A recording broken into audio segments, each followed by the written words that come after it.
One love, y'all. God bless y'all. Black Americans all over the country, baby. They say don't wait. When that shit get crazy, leave, give up that date. But if I had to cease my love, 1,000 seas I drown to stay. Cause when it gets hard, it's never even close to what I've suffered. Till you came into my life and brought some peace, removed the clutter, reconstructed trust, my heart you clutched, focused and you aim, pulled the trigger on a life with you that nobody could grace. I could see with you in darkness, making moves and power plays, in the shadows or the sunlight, ultraviolet, super rays. See, I can look at other people's creations, but I can also see the reflection of my people when I see these creations.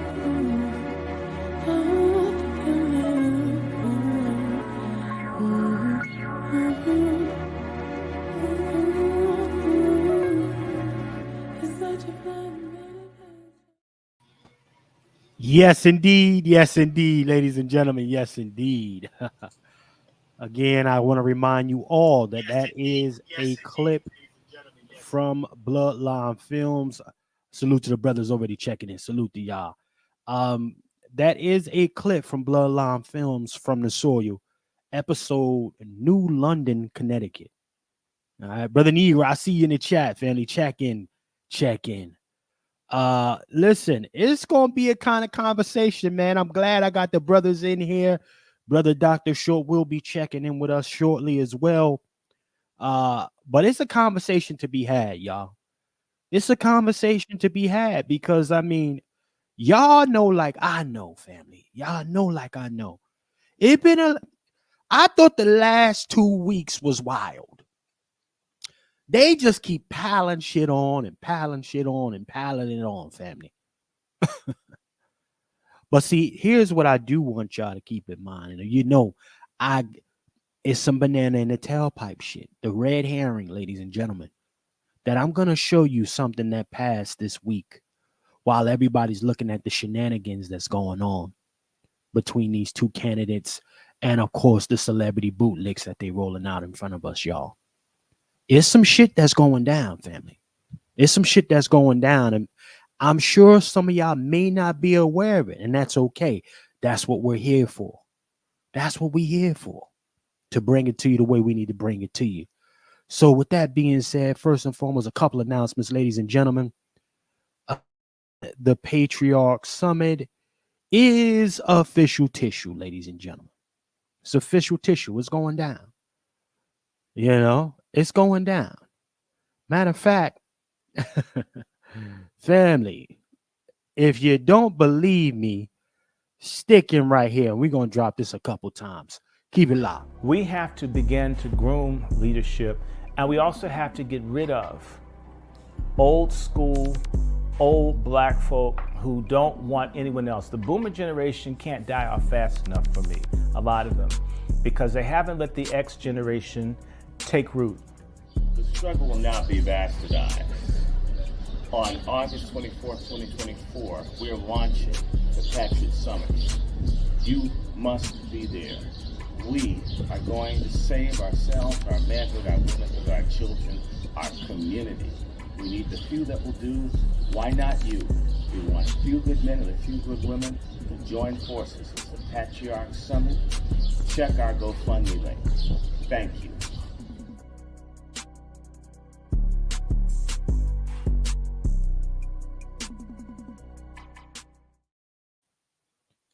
Yes, indeed, ladies and gentlemen. I don't believe in making excuses, family. I don't believe in making excuses. Yo, that commercial fire, bro. Yeah. You know how we listen. We're gonna get into that, brother Negro. But ladies and gentlemen, no excuses, just adjustments. That's what we do over here.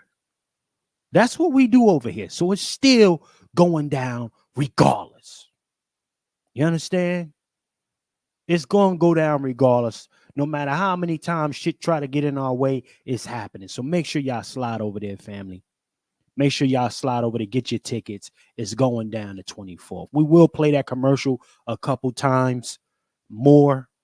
But just like those who have been supporting us, I want to show y'all, regardless of the punches that we take and the setbacks and stumbles, your money is still being spent the way you need it to be spent.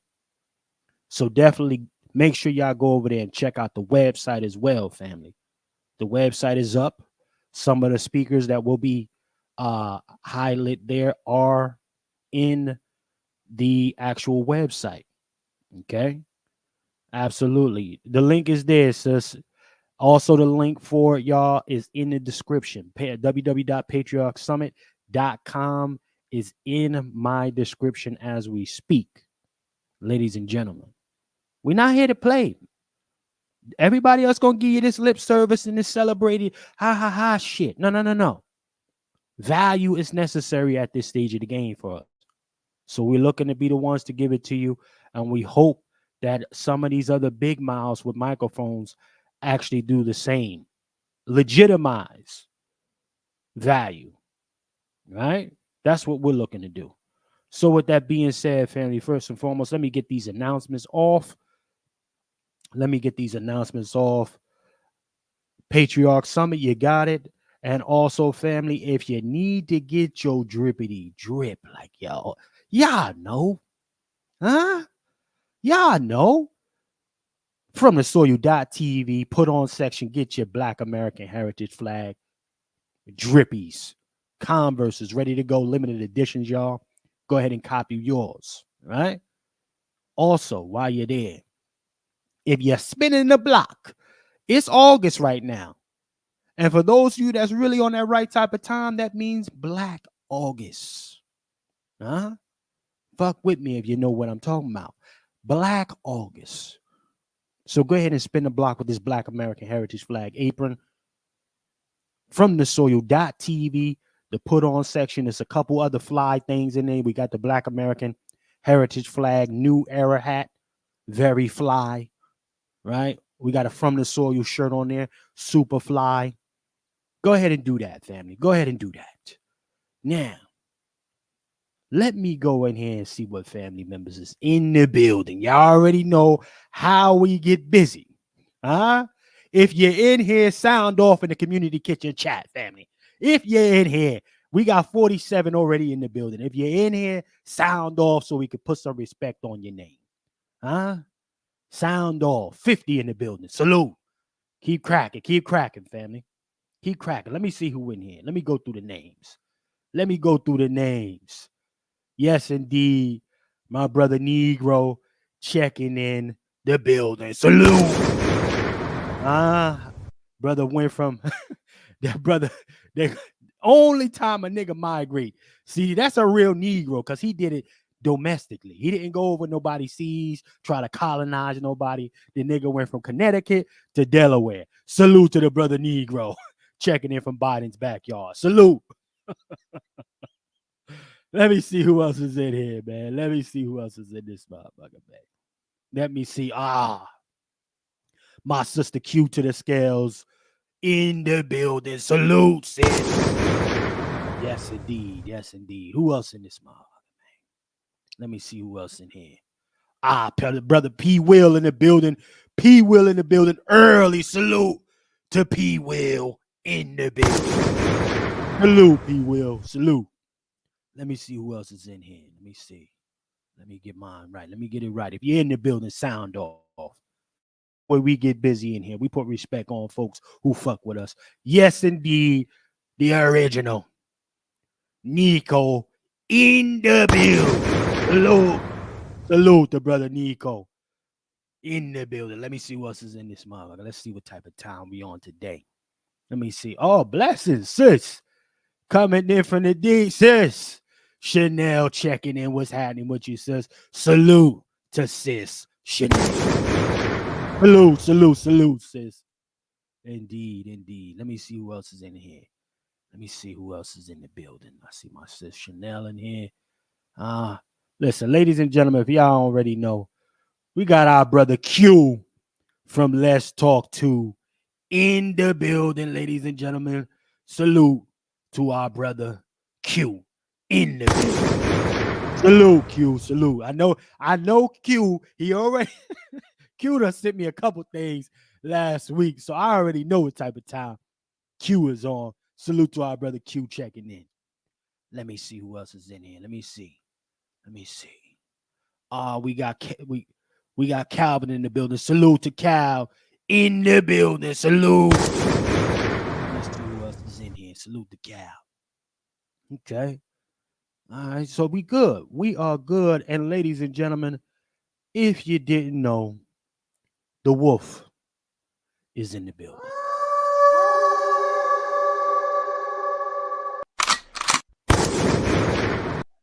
Yes, indeed, brother Juan J. Johnson is in the building. Yeah, we're gonna have a conversation. It's looking like one of them conversations today. D in the building. Salute to Devin in the building. What's happening with you, sis? Salute. Nah, let me give you the real gunshot. Salute. Some respect on our sis. Salute to Sister Devin. Yeah, you know what, gentlemen, before I go too far, man, let me check in with the gents first. Because I got some nigga shit lined up. Y'all know I got some nigga shit lined up off top. Y'all know I got nigga shit lined up, but I gotta check in with the brothers on the panel right now.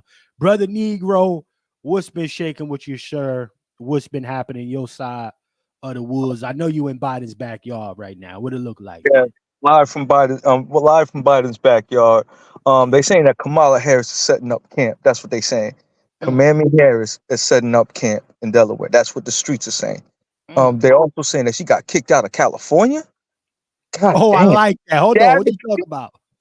So I got to give that's the live report that's going on from Biden's backyard. I got the glasses on, them binoculars, and I'm running up and down your block. With that being said, I got that book, Delineationology, is on its way. I do got the pre-orders, so those that are interested, please holler at a play. I will be having the link on my profile, so you can go there and check it out. Yes. Also, I'm ready for that Patriarch Summit, brother. Oh man, we don't have to chop it up about the slides and all that. I can't wait. Family, this is an opportunity to start setting out some groundwork so we can just work on us, so we can work and build the community. Like that's just the ultimate goal. I look at this as the extension of the Million Man March right here. Yes, we came up in numbers. Now we got a plan. Now we're going to start implementing it, and I think that's the most coolest thing on the face of the planet. That Patriarchy Summit. This is one for the books, family. This is one for the book. Make sure you get your tickets today. Indeed. With that being said, I'm going to give it to the other brothers. Most definitely. Salute to the brother Negro, ladies and gentlemen. Salute to our brother Negro. Yes, we moving forward, y'all. We moving forward. Because I mean, it's 100+ years and counting, and that's at a minimum of complaining. And then we expect something to be different. So I'm not gonna go too serious yet. We're gonna keep it level right here for now.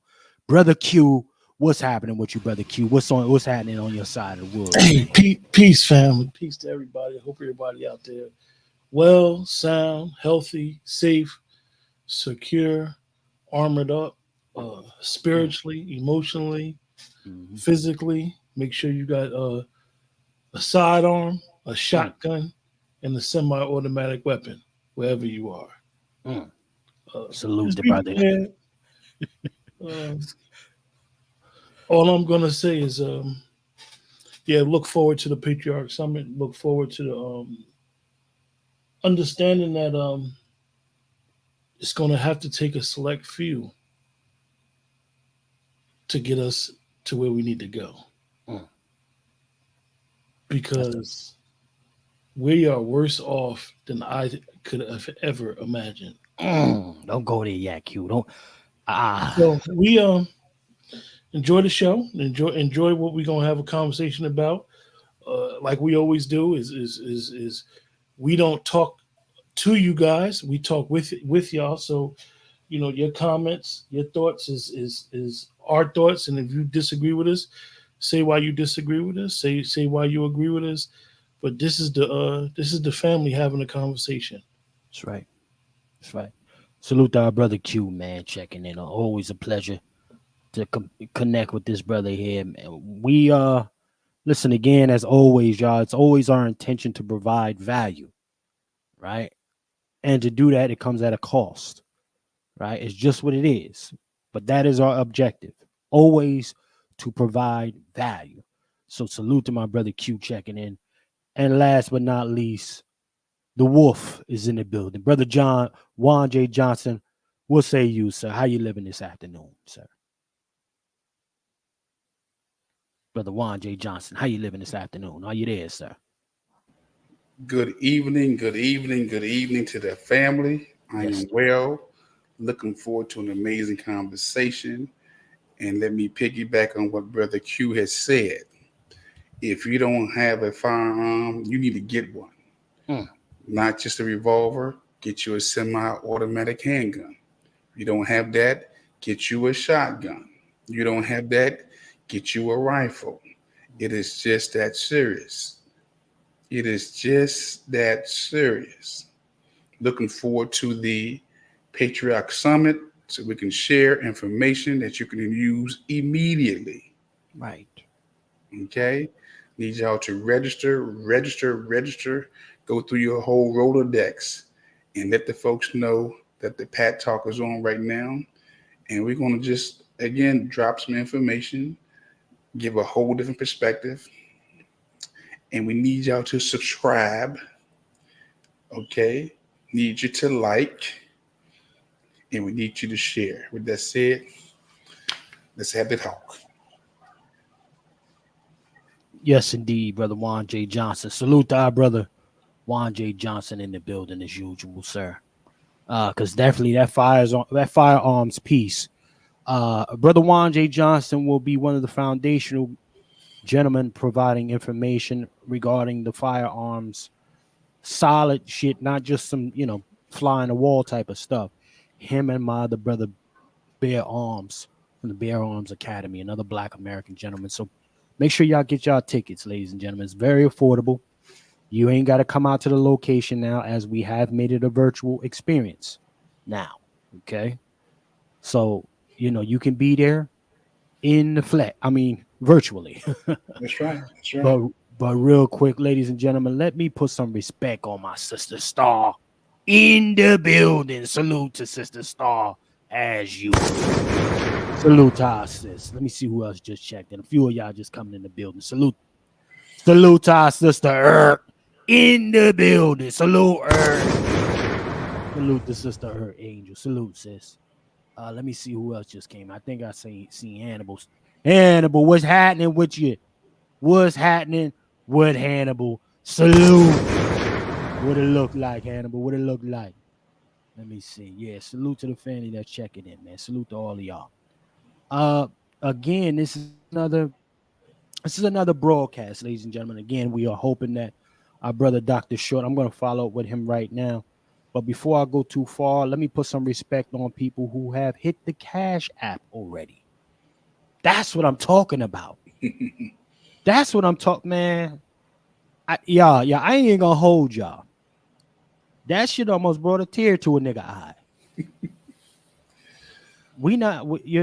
I'm not even gonna hold nobody. This has almost brought a tear to my eye, because that's the kind of support we need on this side. Right? That's what we need to really do some shit. Because there's people who genuinely want to do things for our community, y'all. And they never get the support that they need. They never do. Ever. And I'm not even just talking off of some emotional shit. I'm talking about history.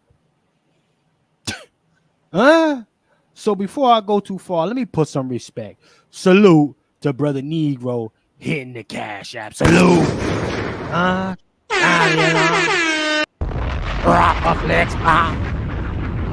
Yes, indeed. Let me put some more respect out there. Salute to my brother Nico hitting the Cash App. Salute.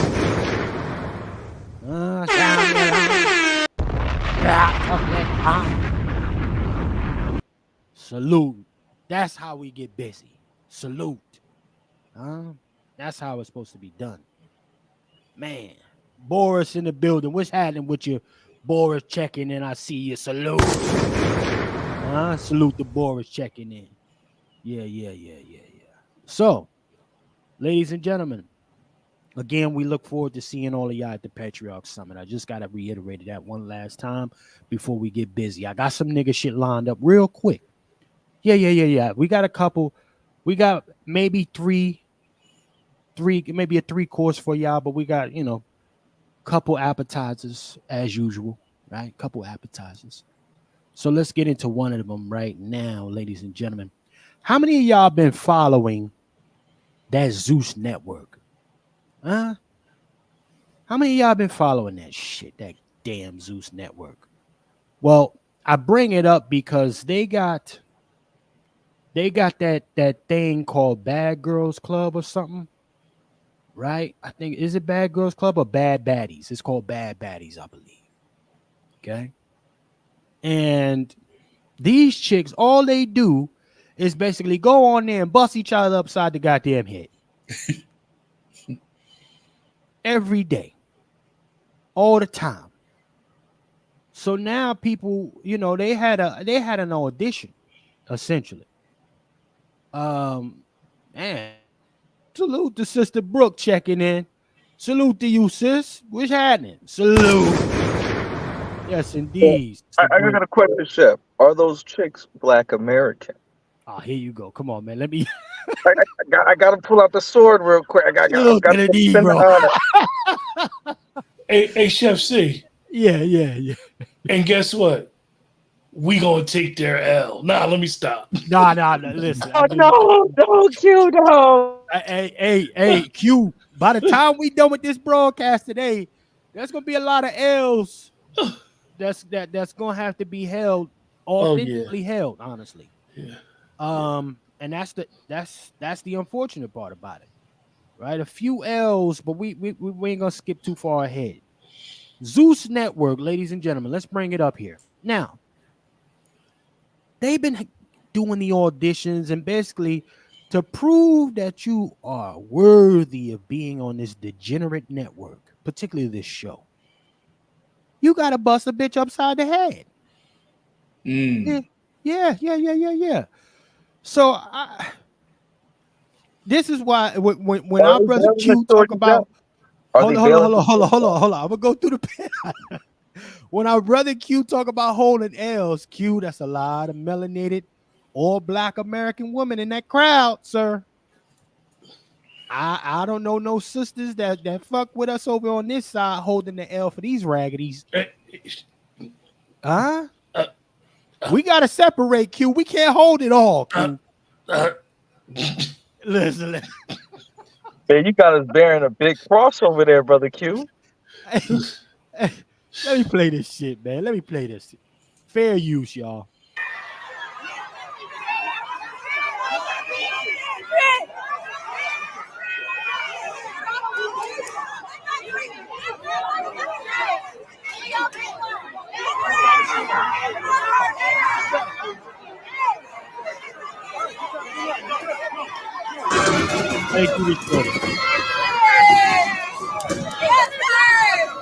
You see how they doing that show? I don't want to play too much of it. I mean, fuck it.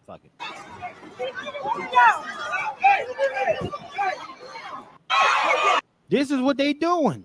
Yo, it looked like a fight club, man. But that's what ultimately that bad baddie shit is. We gotta take that L. Oh, come on. Nah, bro. I gotta delineate. I saw a lot of funky color hairstyles. You got a whole L's already?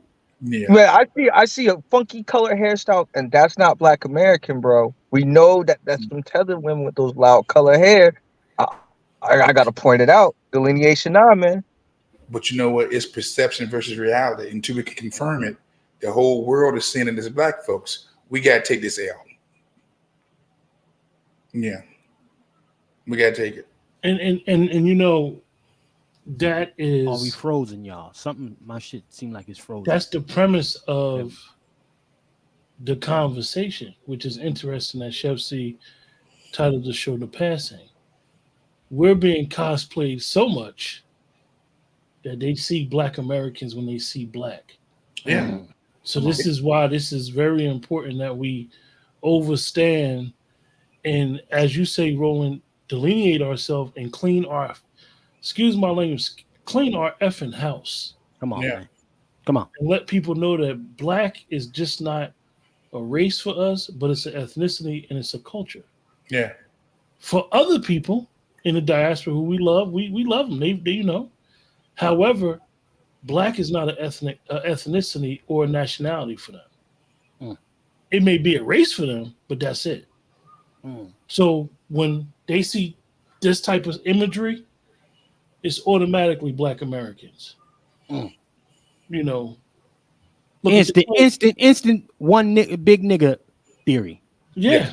Yes. Yeah. I gotta push back on it. I think that we need to get more, I think we need to get more information and intel about the situation. From what I observed on that program, there are a lot more women that are from the diaspora, and they carry a certain sentiment and a certain vibe that's very anti-Black American in the guise of that they're not really I could say that they don't really integrate well socially with us and our community and our values.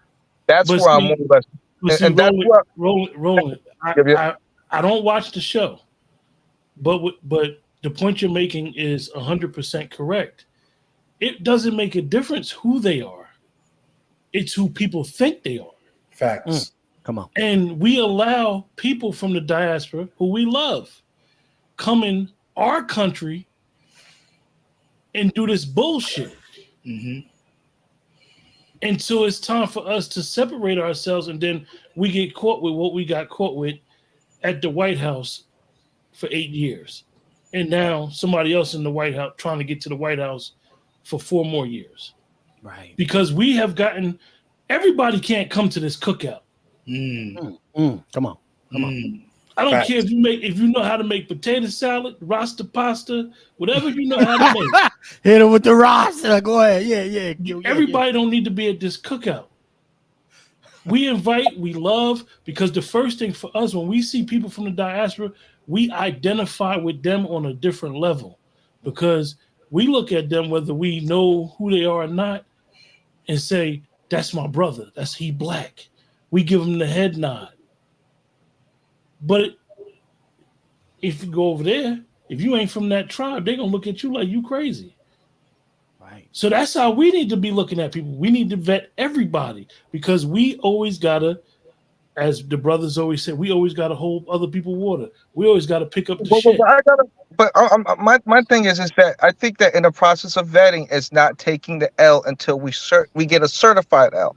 Like I'm tired of catching Fs for something that we didn't do. They got all types and type of like shout out to Hush Puppy. He's out here doing money laundering. I'm not holding the bag for that crap.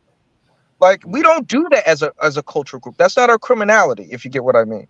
And But now Roland, the thing that you're missing is you're not holding the L for him, right? And I understand you saying you're not holding the L for him, but he's walking around with your mask on. Come on. It's up for us to unveil it. It's up for us to educate these other people and tell them why that this is not us and stuff of that nature. And if they don't like it, we need to be following up with litigation. We need to follow up with lawsuits, defamation of character. These are the things that that's why I say I'm not taking no L's. We always taking damn L's. These are the groups that haven't taken an L, and they fled their country. They fled their country, man, and that's the biggest L. Come on, man. You're gonna take this L with a capital L and do it on your back. You're gonna take this L, Negro. Look, do you think I want to take this L? And I travel, but I know that the images that leave this country, this nation, goes around the world. And when people see me, they see the image that's been put out about me and our women. Look, our elders, good intentions as they were, they did not protect the culture, but they didn't protect us. There you go. Go to yes. Us. Because some of this stuff is not our culture. I'm just talking about just us as a people. They didn't protect us. Okay? So now you have movies like Them. You get songs like They're Not Like Us. So we are truly delineated, because this old Pan-African piece was a farce. Okay? It was a good intentions, but it was the bad decision. So yes, we're talking about 50, 60, 70 years of them not protecting, and now you got Generation Y stepping up. Some of us in the X generation stepping up saying, nah, we got to delineate, because the boomers and everybody else, they wasn't trying to delineate. They want to make us all one big black Negro, and they're not. They're not. Right. So We don't. Wait, I got to push back. Wait, I got one more pushback. Like, these guys got fake and inflated degrees, right? These people, like, they really come over here faking their way, faking the funk into the educational system. They're harming. They're contributing to the medical apartheid. I feel like, no, we can't take this L. The blood is not on our hand because we didn't know. We wasn't informed. We were lied to by the government about these type of individuals here. And the severity and the dangers of some of these guys: human trafficking, sex trafficking, drug dealing, organ harvesting. Like some of this criminality is really foreign to us. And we should be. Yes, sir. We cook it in the air fryer today, or we gonna cook with the grease? I'm hitting with the propane and all that, because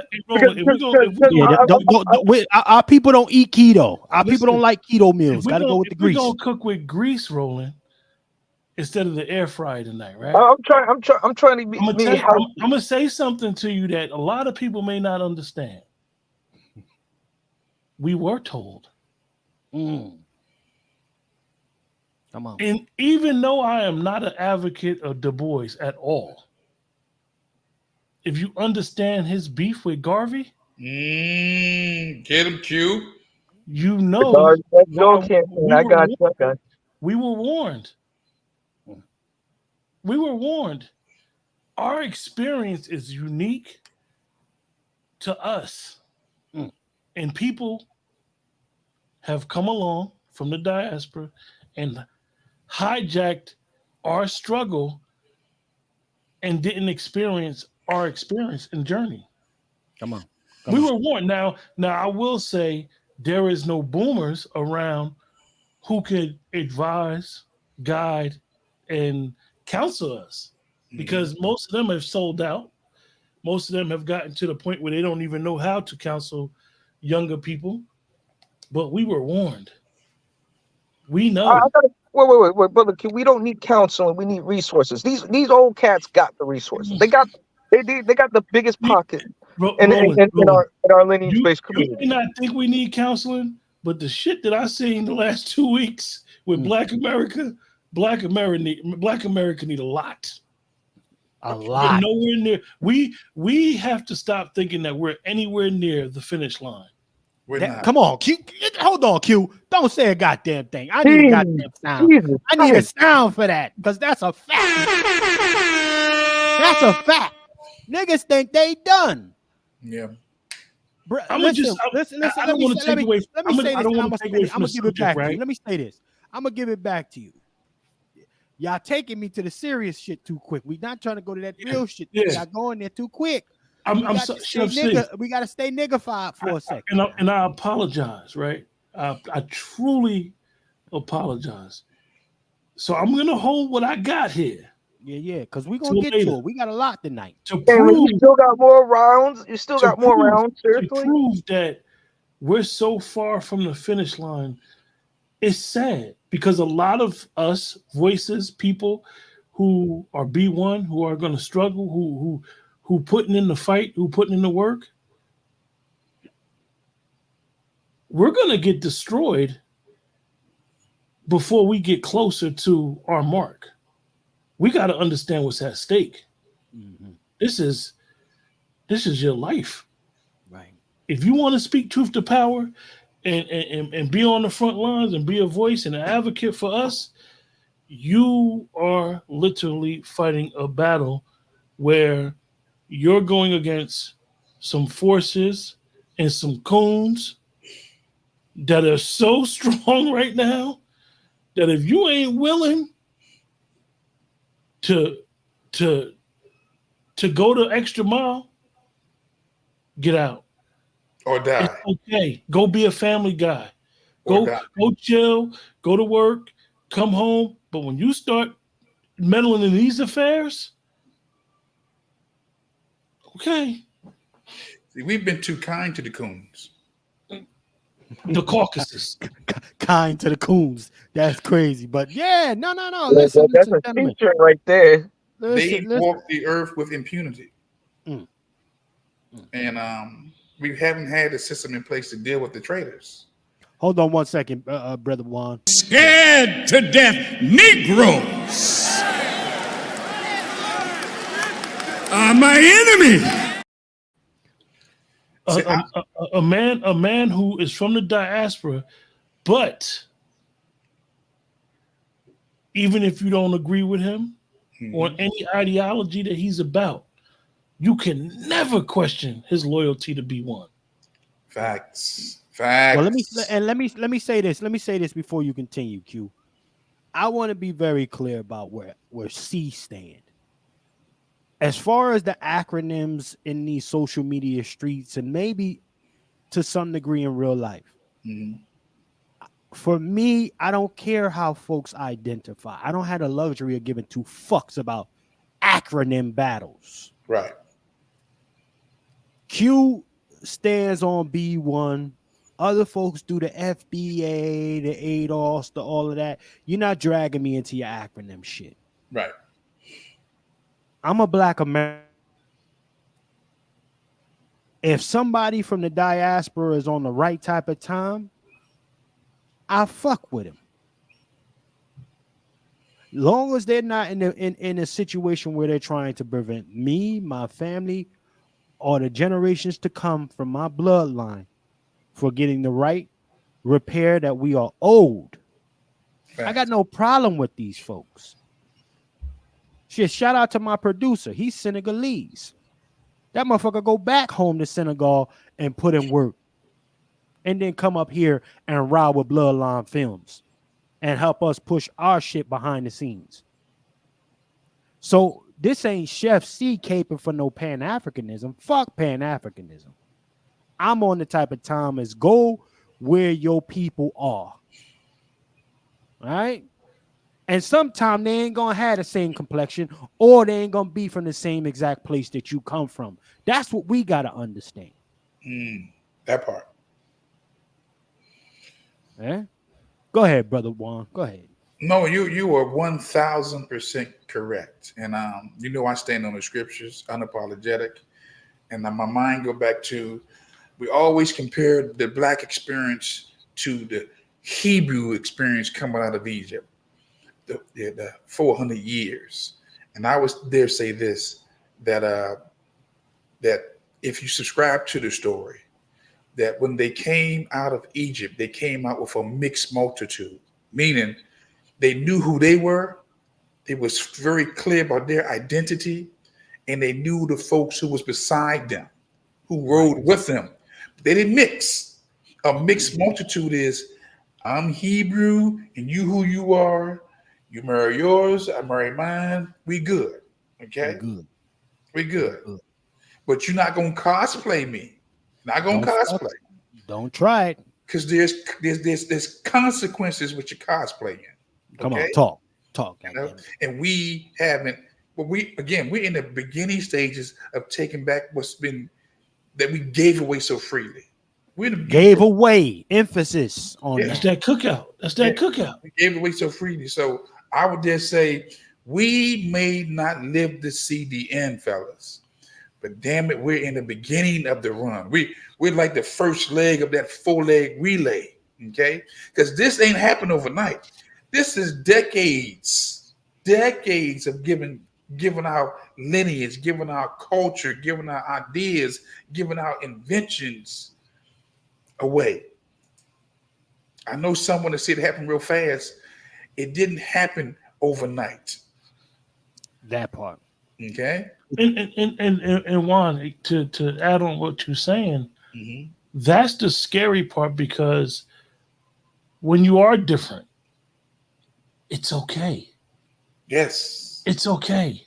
It's okay to say, oh, I'm from the diaspora. This is who I am. And when you explain your experience to somebody who can explain a different experience, y'all could talk and kick and get better understanding. Mm-hmm. Because you got to understand the mind frame and what makes you tick. And the problem, like you said, is the cosplay, and then it's always the cosplay. We see it in the political aspect when you need us now. Mm-hmm. Yeah. But when you on top, you are who you are. You are who you are. Mm-hmm. Fact. You know, and you're right. It's been decades because we're so, like I said, man. When we see people, we see them and we show them a type of admiration and love, respectability that most people don't do for us. You know what, Q? When I think about MLK, right? MLK epitomized love. You know, he was the king of love, right? But they still killed him. They got him out the way. Got him out of here. But he was a representation of us, or people who were the king of loving our enemies through Jim Crow, through slavery, through the civil rights era. We still love these jokers, man. And we're still being killed for loving them. Okay? Still being killed. You know? Sonia Massey. Come on. You know, don't hurt me. You know, Roger Fortson. You know, he gets killed. But we still showing love. That's our biggest Achilles heels. Loving those who are unlovable. Projecting our love on the people who don't even really love themselves. Because for them, it's about genetic survival. It's with us, it's about can we all just get along? One please. Yeah. You know? And I'm saying right now, we're drawing a line in the sand. Well, check this then. You know what? Fuck it. Wait. Can I say one thing? Can I say yes, one sir, thing Brother about Negro. like the? Okay, it sounds like the parables of the wheats and the tares. That we're gonna finally get to where we're gonna go, and I really do think that the worst of us might die off. You know, like Brother Juan say, we're gonna have to be stepping over some carcasses and to get to where we're going. We even look at Egypt. A lot of the ancestors at that time frame did not make it to the promised land. It was the next generation. So that's something that we're going to have to look at. Are they going to get reparations, and how we're going to handle that? Are we going to continually be like our these other generations that self-sabotaging our community? Or are we going to do right by our next generations and actually set them up to win? And that's just something that I did wanted to throw out into the conversation. I think we're going to do right because we're on code. We have enough of us right now on code. And with that move that Trump pulled at that NABJ, that move he just pulled about that whole race piece, man, that you couldn't get a better, man, a gift. That was an alley-oop. That was an alley-oop. Oh, man, that was one of those, he threw that to Wilt Chamberlain. That was a loop. Yep, that was definitely a loop. That was a loop. And look, that's not a national conversation, family. That's a global conversation. Everybody's watching this. Because Juan, when you say I'm black, come on. It's an identifier of saying I'm a Black American. Facts. You've never, with all due respect to my brothers in Jamaica, Jamaicans don't say they'll say they black, but the first thing they're gonna say is I'm Jamaican. That's a fact. I'm Haitian. I'm Nigerian. And it's I'm okay. Black. I'm not black. I'm Dominican. And it's okay. Watch this. Every time we travel anywhere in the world, right? When you open your mouth, they know you Black American. Facts. Soon as, man, listen, I done trapped, man. I done been in 5 countries. You know, I know the other niggas got a lot of shit stamped on their passport. Salute to them. But I'm telling you, when I got off that bitch, they knew I was a Black American. Yes, they do. Not a Puerto Rican American, a Dominican American. They knew when C got off that plane. I mean, soon as I got off, and treat you different. Different. It was crazy. Man, listen. But again, people are so bamboozled. You know, this sheeply mentality, you know, that folks got. They're afraid to be leaders in their own, right? In their own domain, they're afraid to be leaders. But they prefer to pose as such, right? And I'm becoming very clear about that, you know, because if it were not the case, our collective of Black America would not be in this genocidal state right now. Salute. This is why that reality show on Zeus and shows like that, right? The depiction of the imagery that is shown to the world of what Black people in America are doing should not be accepted. Black women, Black American women need to be boycotting that show. Come on, Keith. Need to be outside that show picket lining. Talking about take the show off running the air. That, running that little executive office square, and all of that. And I'm not nobody that's gonna get on as they say, Beyonce's internet and say I'm a goody two-shoe dude. I'm a street dude to the bone piece. I'm from the street. But I do know one thing. You're supposed to cover your stuff. And back in the day, stuff like that, shows like that, would have never got cleared because it would have been somebody, an elder that was Black, that would have been like, nah, we ain't having that. And Q, that's why we got to take the L. No, I gotta push back. Wait. I gotta push back. Oh, here we go again. Can we talk that goddamn L? Yeah. Can I talk about BET? BET got bought out or has a like an African director or something like that. No, I'm not taking the L when these guys are in prominent positions and they're specifically undermining us. We should be looking at this behavior as criminality. We need to be looking at this behavior as that they're cosplaying Black American people in order to defraud the public or to get policy and favor in a nation that they didn't build. All right. So no, I'm not taking no damn L from these guys that stole something. They ran their country and they stole something that didn't belong to them, and they're destroying it. They're destroying America. They're destroying our way of life. How is that on the equal plane of that's our fault? Show me the Black American person that's over in another country. I'm gonna give you one example of how it's our fault.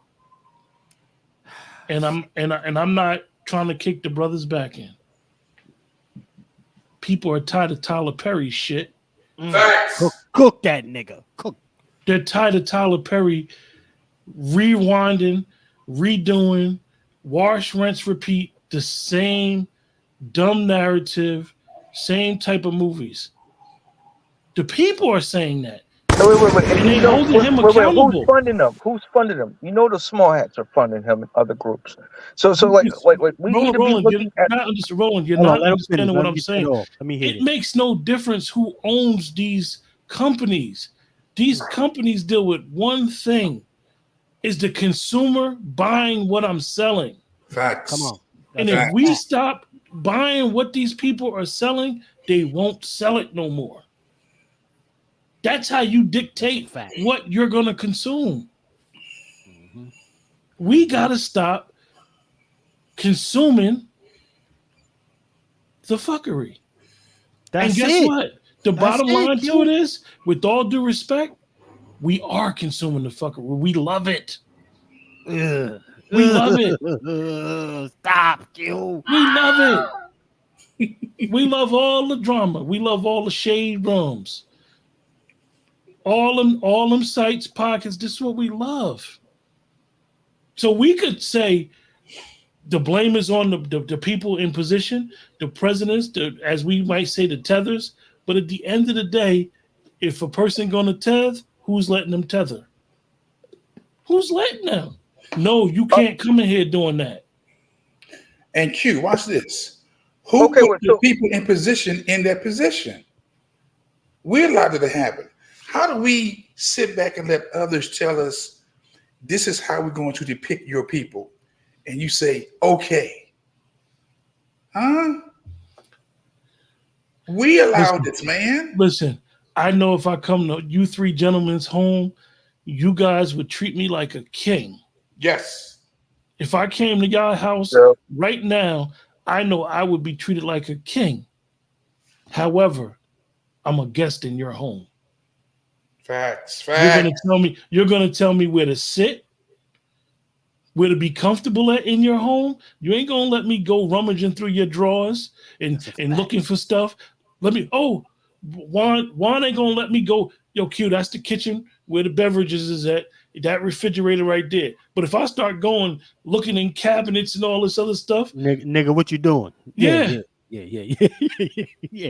Yes, we gotta, as the commercial used to say, Negro, we gotta protect this house. Right, come on. We ain't protecting it. That part. We ain't protecting it at all. But part of that's why I said we can't take that L because we didn't try yet, and we know that this is where we're at right now, right? We have not delineated. We don't even know who our enemies are like that as a collective. That's because we're not having the proper resources and the proper conversations around this conversation. If you get what I mean. So an informed person, they're gonna get the whole entire L. Do you think that that's justice? We have been shafted from the system in that manner because we're not as informed. Everybody takes the L. Hold on, gentlemen, real quick. Salute to my brother Twiz for checking.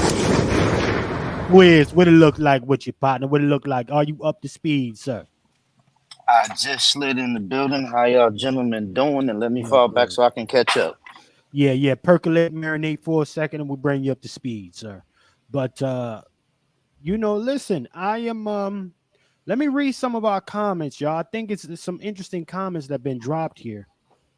I want to read it off. If I miss you in the community kitchen chat, family, spin the block on your comment one more time. But I want to read this one that Earth Angel dropped. She said, I realized when I began this fight, I might not see them receive reparations, but I'm fighting for our children to get what's owed to them. Yes. Salute to that sister. Salute. Wazi, sister. Wazi. Listen, let me say this, ladies and gentlemen. Let me read another comment. Another comment before I keep it percolating. My sister Q to the scale says Tyler Perry is so arrogant that he won't even hire writers who could refresh his movies. Yeah, well, listen, certain niggas at a certain point, they get to the point where the white man's ice is colder. Ain't no turning back. Listen, we got to understand something, y'all. Money reveals exactly who you really are. Facts. Who you've always wanted to be. Okay? And let's be clear. The ones who got the money, that shows you that they've always wanted to be separated from other Negroes, Black Americans. All right? The swarthy Negro, if you will. the uppity Negro.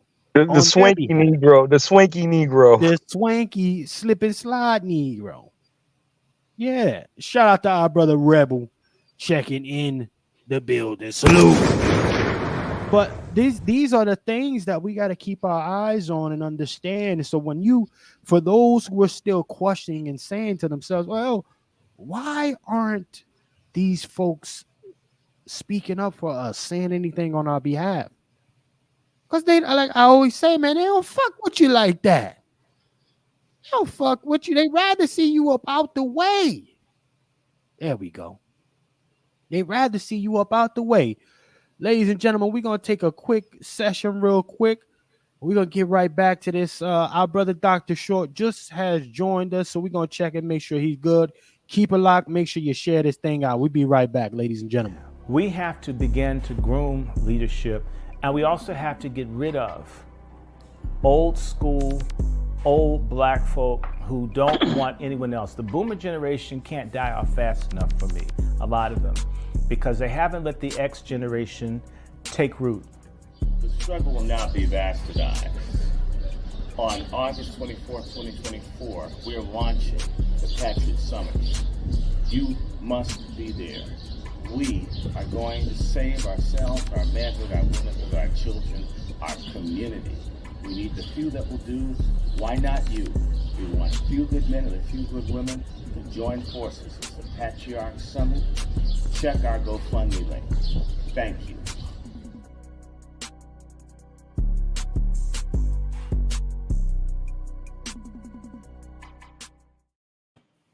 That Yes, jump is indeed. fire.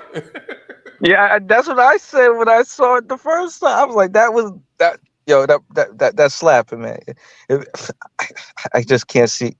That's just fire, man. That's all I can say. What happened to my brother Dr. Short? He was just in here. Shit, that's why I played it again. Anyway, y'all, what you saw there was a Bloodline film a rendering, ladies and gentlemen. That's Bloodline Films who brought that to you. I told You you. got to send me a copy of that video, man, so I could put that on all the socials. Yes, Yeah. sir. Yes. I will indeed, gentlemen. This is we've been working. You know, listen, we're not gonna be defeated. We're not gonna be defeated, gentlemen. I don't know how to lose. I know how to make adjustments. Yes. You understand?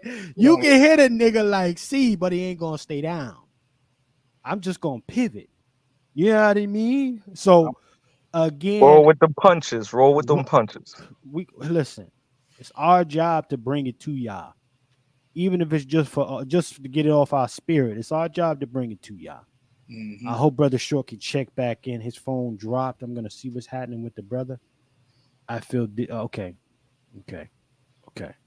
I'll check back with him. He's feeling a little. All right. So as we were saying there, that's the Patriarch Summit, ladies and gentlemen. Description. The website is there. Those to buy your ticket to also contribute. The QR codes are there. Hit that. PatriarchSummit.com. Go on over there, get it. Salute to Benet in the building. Salute. I hope I'm saying your name right. Salute to you.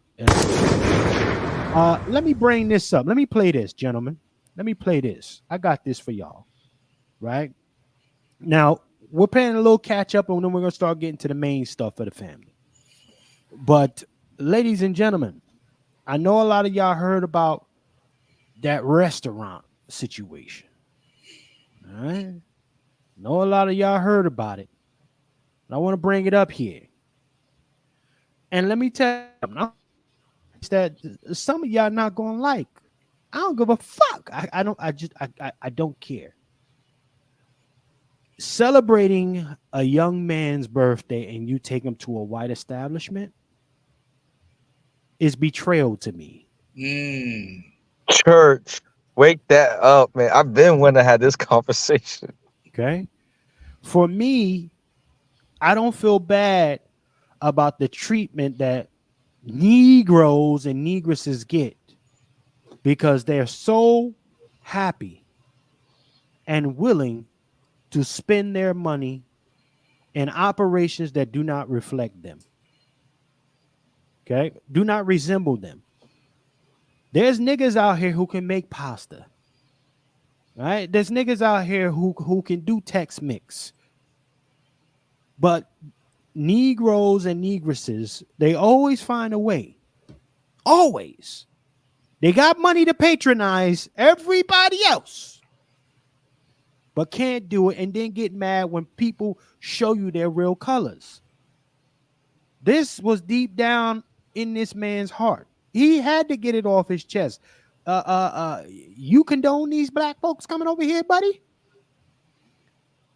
You know, but real quick, let me pause that, y'all. Brother Short has just joined us. Brother Dr. Short, are you there, sir? How you feeling? Yeah, I'm making it. There's a problem with the internet provider here. So I was just on. I didn't even know if it dropped me off. It went silent. So but it's okay. I'm getting there. So out of the hospital after nearly 2 weeks. So back home. Yes, sir. Yes, sir. Well, salute to our brother Dr. Short. Brother Dr. Short, I'm playing a clip here. This young lady, this is I'm sure you heard about this. This is a clip from the family that went with their white friends to a white establishment, and the white owner said, listen, I don't want these Negroes here. But let me just play this, and then we'll get into this for a second here. Oh, we need a report.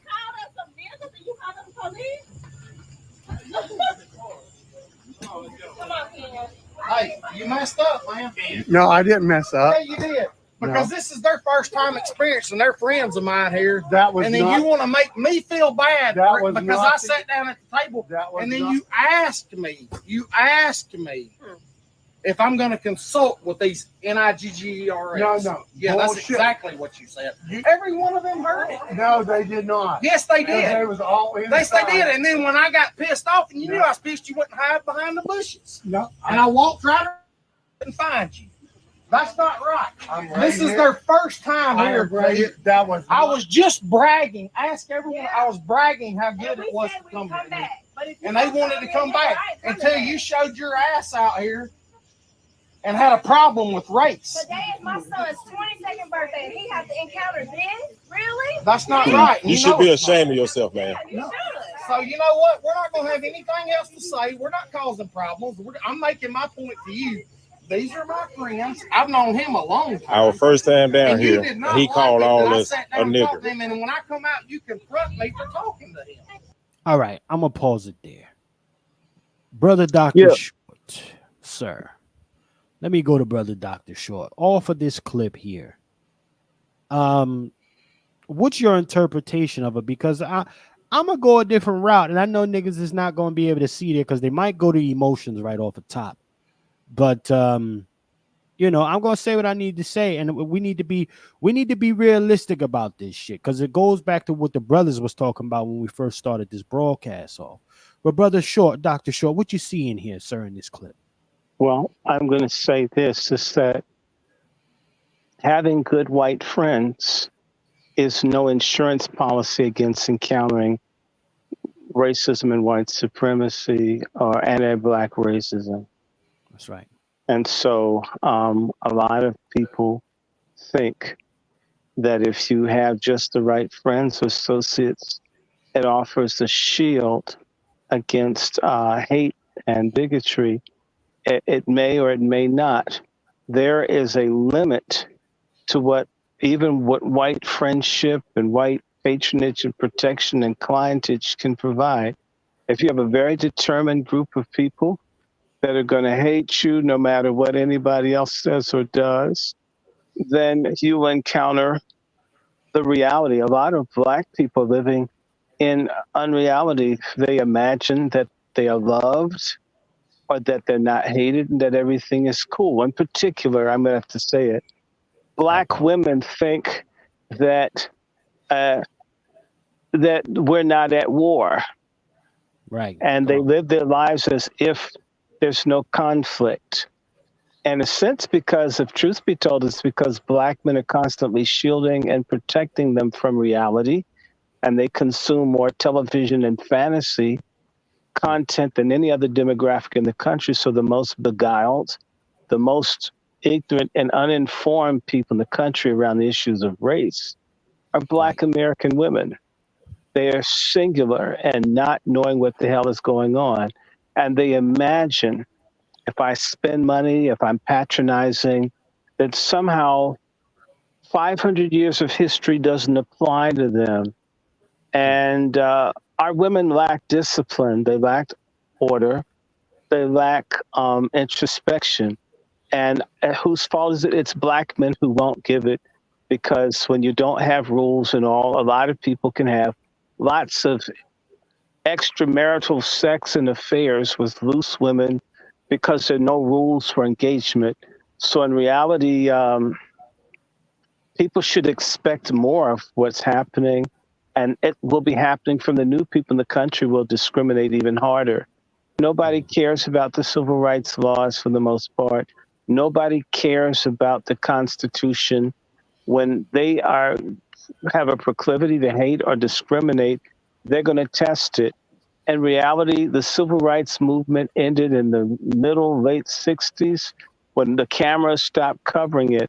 You're on your own out here. If you aren't organized, mobilized, and united with like-minded people down for a fight, you're basically in a white supremacist turkey shoot, and you will be victimized. So I'm listening to it. It's my son's 22nd birthday. What part of nigger didn't she get? Cool. What part of he was willing to take it to a white man? I hate so much. I went after the white man and not you guys. So I'm very grateful for growing up with very honest people who they either liked you or they hated your guts because you were Black. And it really helped me to understand how deeply hated. So that stupid woman who doesn't recognize that we have people being murdered all over the country by illegals of all ages, rapes, murders, kidnappings, and they're making less to do about that than if you had one Black person shoot a cop in self-defense. That would be major news for weeks. But if an illegal kills a white grandmother, they hate us so much they're willing to look past rapes, murders, abductions, brutal, heinous killings, threats on cops. As long as the Black population is being slowly destroyed, and particularly with the help of Black women through abortion and destroying the family and being feminist and raising boys that are fagonist or that are confused sexually and raising girls into boys, as long as they're doing that, they have nothing to fear because the Black population will eventually be destroyed. As long as they can count on the Black women to be the most anxious people for divorce in this country, the most anxious people for an abortion in this country, the most anxious people to call the police on somebody or whatever. And then again, I have to say, don't look at the women. Look at the sorry-ass Black men that refuse to be patriarchs, who refuse to create the infrastructure and the superstructure to demand and compel Black men, women, and children to have a code that's necessary for us to survive in literally a state of siege with racists. Right. That's what I have to say about that. You know what? Why not cook at home, bitch? Why not learn how to do something in your own house? Come on. All this obesity and unhealthiness, all of this stuff constantly. Why are we throwing money at people that hate us? And you wouldn't go out with the Black man who had such a bad, heavy accent like that, whether he's American or foreign. You wouldn't want to be seen with him. But it's a white dude with a jacked up accent. You don't mind being seen with him. There's a lot of stuff. I mean, I'm not even looking at it. That sounds crazy. And why are you still sitting there after you heard them call you nigger? Because you were counting on that white man to be your Prince Charming. What's he going to do about the racial code in this country that's hundreds of years old? What can one white dude with a gut do? Come on. Right? Cook that. Had he been smart, had he even been smart, the minute that they said that would have been up and out of there. And the fact that he had to walk around and think, hey, I'm a white guy, I could talk to another white guy and we can work it out, means he doesn't even understand how deeply hated the people that he considers friends he took. He took them into a damn killer beehive and was surprised they got stung. What the fuck? What's up with the stupid Black people? White people don't even know how bad a lot of white people don't know how bad this stuff is until they experiment watching someone Black get hurt or mistreated in their press and say, oh my God, it really is that bad. And so, all these gullible people, and trust me, had that been a Black man, he would have been expected to beat that dude's ass on the spot and catch a case. That's a fact. Notice how she's patient with this dude that's just still talking. Because she would have been mouthing at you, and you didn't speak to me like this. That's my son. They would have been all over this dude about how weak he was and I don't even want to ride around. Get me an Uber. I don't want to be in a car. No punks that can't fight for his point, right? Look at how the standard changes. It's the same way Black women are less likely to divorce a white man when they're married than a Black man. White women are more likely to divorce a Black man that they're married to than a Black woman married to a white man. I mean, whose team are Black women on? They're on the white man's team. Cool. Who's pushing this Kamala Harris garbage? Pretending that this Indian cosplaying a Black American woman, which is clearly an Indian. I mean, what do you call such people? I call them hoes for her ass. Why are hoes for her ass trying to get into a fight with Trump down at the NABJ? Why are the women so damn stupid? Every stupid ass thing that comes along, they fall for it. They're talking about a new COVID epidemic. Guess who's going to push all these shots all over again as we watch all these people drop dead of all ages? You know who they're going to get to jump down on it. That's right. I mean, what is wrong, ladies? I mean, what happened? If Harriet Tubman had been as dumb as the women are today, her ass would have never made it out of Talbot County, Maryland. In fact, she would have thought the dude that hit her in the head with the lead weight, that was a love letter. Well, I'll say this, man. You know, that part that you just brought up, you know, with the white guy thing, and she thought it was gonna be a savior and all of this stuff. Well, it makes me want to bring up a clip that I found, sir. And I just sent you a clip. I sent you a clip. I hope that you share it. I sent it to you. Check it out. I think I texted it to you. Okay, let me see, because that's gonna be a little challenging for me to pull that up. Could you put it in a private chat? You got the private chat on the right there. I can pull it. I don't know how to do that, but I can try. Yeah, just click the private chat and then drop it there. That's all you got to do. Let me bring up something. You was talking about how. Yeah, click the private chat and copy and paste that link that you got right in that private chat. I'll be able to pull it from my phone. I don't know how to do that. I'm not that savvy. Okay, hold on. Here we go. Now, you brought up something that makes a lot of sense, sir. You said they got a lot more tolerance for the white guy. Well, there's an incident that came up here. You know, one of these social media queens. Now, this shorty right here is caught complaining about her man being a raggedy. Okay? And I just want to say this. You know, hold on. Boom. Let's bring this up. Because, again, a lot of shorties is acting like if they cop them a white boy, it's all rose petals on the other side. Well, this nigga's a bum. Let me play this clip for y'all. Yeah, some of y'all saw this. Let me play this though. No, let me play this. Let me get the volume. Get you what you need. I hope they ain't try to be on no bullshit and cut my volume. The one that paid the down deposit on our house. Let's not pretend that I'm not the one that paid for the Range Rover. Let's not pretend that I'm the one that paid for this whole fucking life that we live. Let's not pretend that. Let's not pretend. Let's not pretend. Oh, okay. Let's not pretend. Let's just be very, very real. Hold on. Let me pause that. Brother Short is back. Yes, sir. There you go, Brother Short. Let me play this clip again, so you might have missed this because it keep dropping you down. I don't know why. Well, we know why. Let's play this clip though, sir, because again, they're more inclined to take care of these little white boys around here. All these white boys ain't crazy entrepreneurs making all of this bag. Nah, these sisters out here, a good amount of these melanated females is taking care of these dudes. But they won't do it for Tyrone or Keith or. But some of those dudes are from the alt-right. Remember the guy that was I can't think of which alt-right group, but they had a lot of African wives that they were sleeping with, of African women.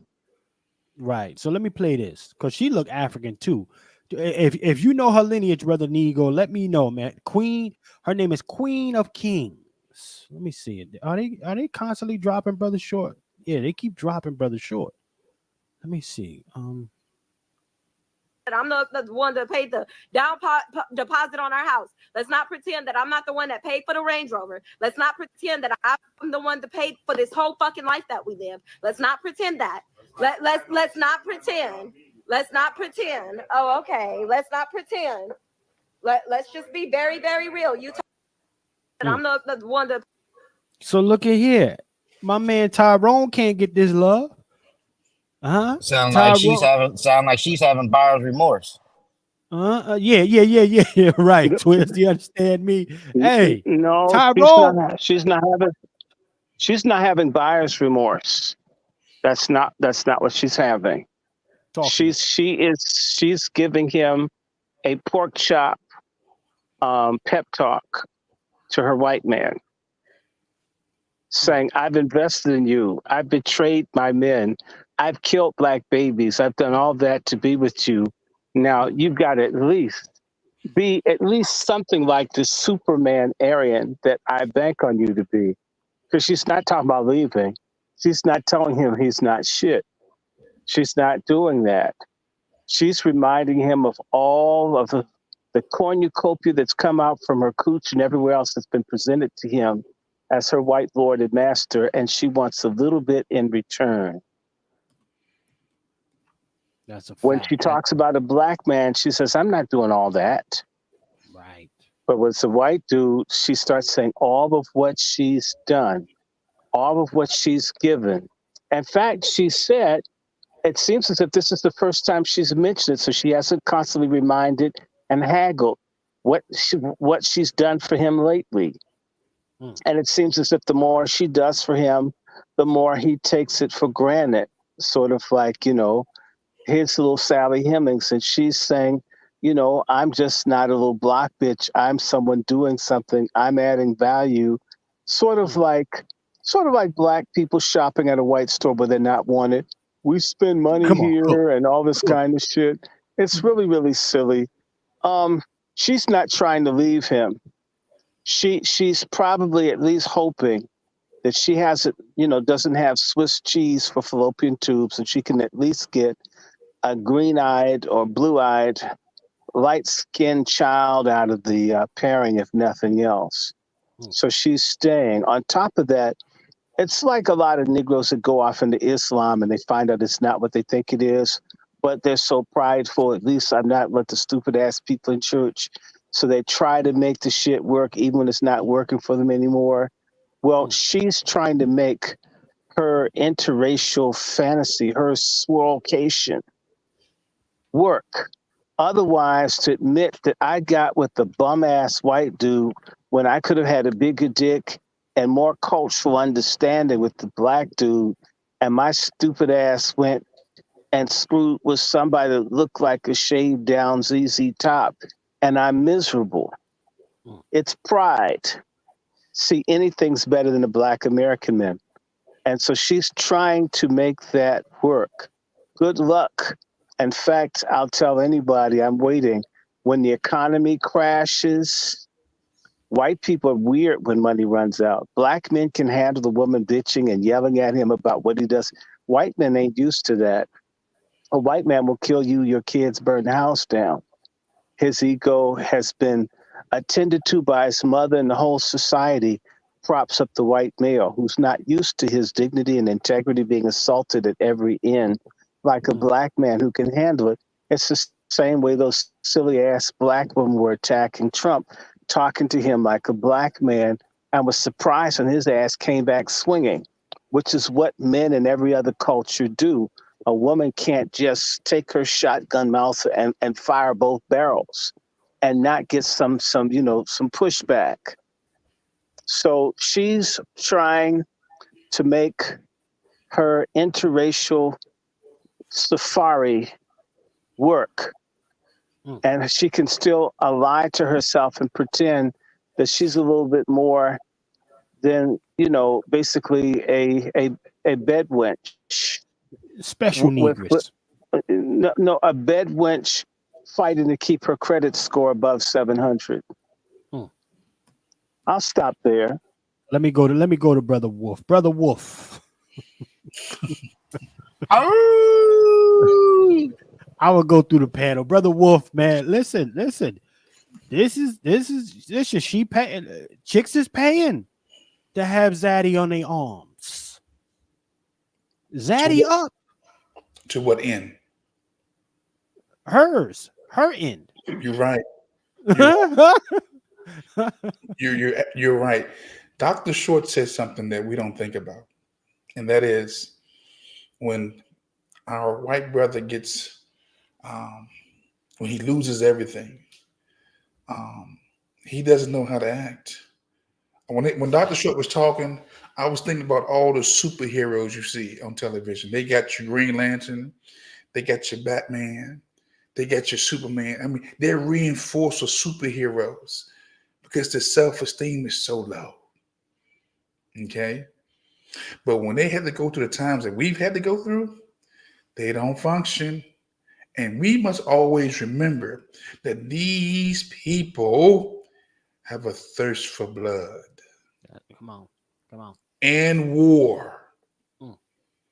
Okay? Let's keep it at 100.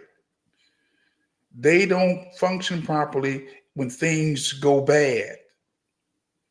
And they will shoot their families and their friends. And you see it played out in their children with these shootings in the schools. Right. They just don't shoot one person, they shoot up the whole damn school. So imagine if the economy collapsed, what they're going to do. They're going to join forces, because what happens in bad economic times, you go towards your people. Whites with whites, Asian with Asians, Latinos with Latinos, black with blacks, okay? And you try to find out how you're going to survive this. But if it doesn't work, they will begin to eat each other. Figuratively and literally. We don't talk about the cannibalism. We don't talk about that. But it's a part of the culture. That part. All right? So Dr. Short was 100% right on that. They will destroy their own. That's what they listen.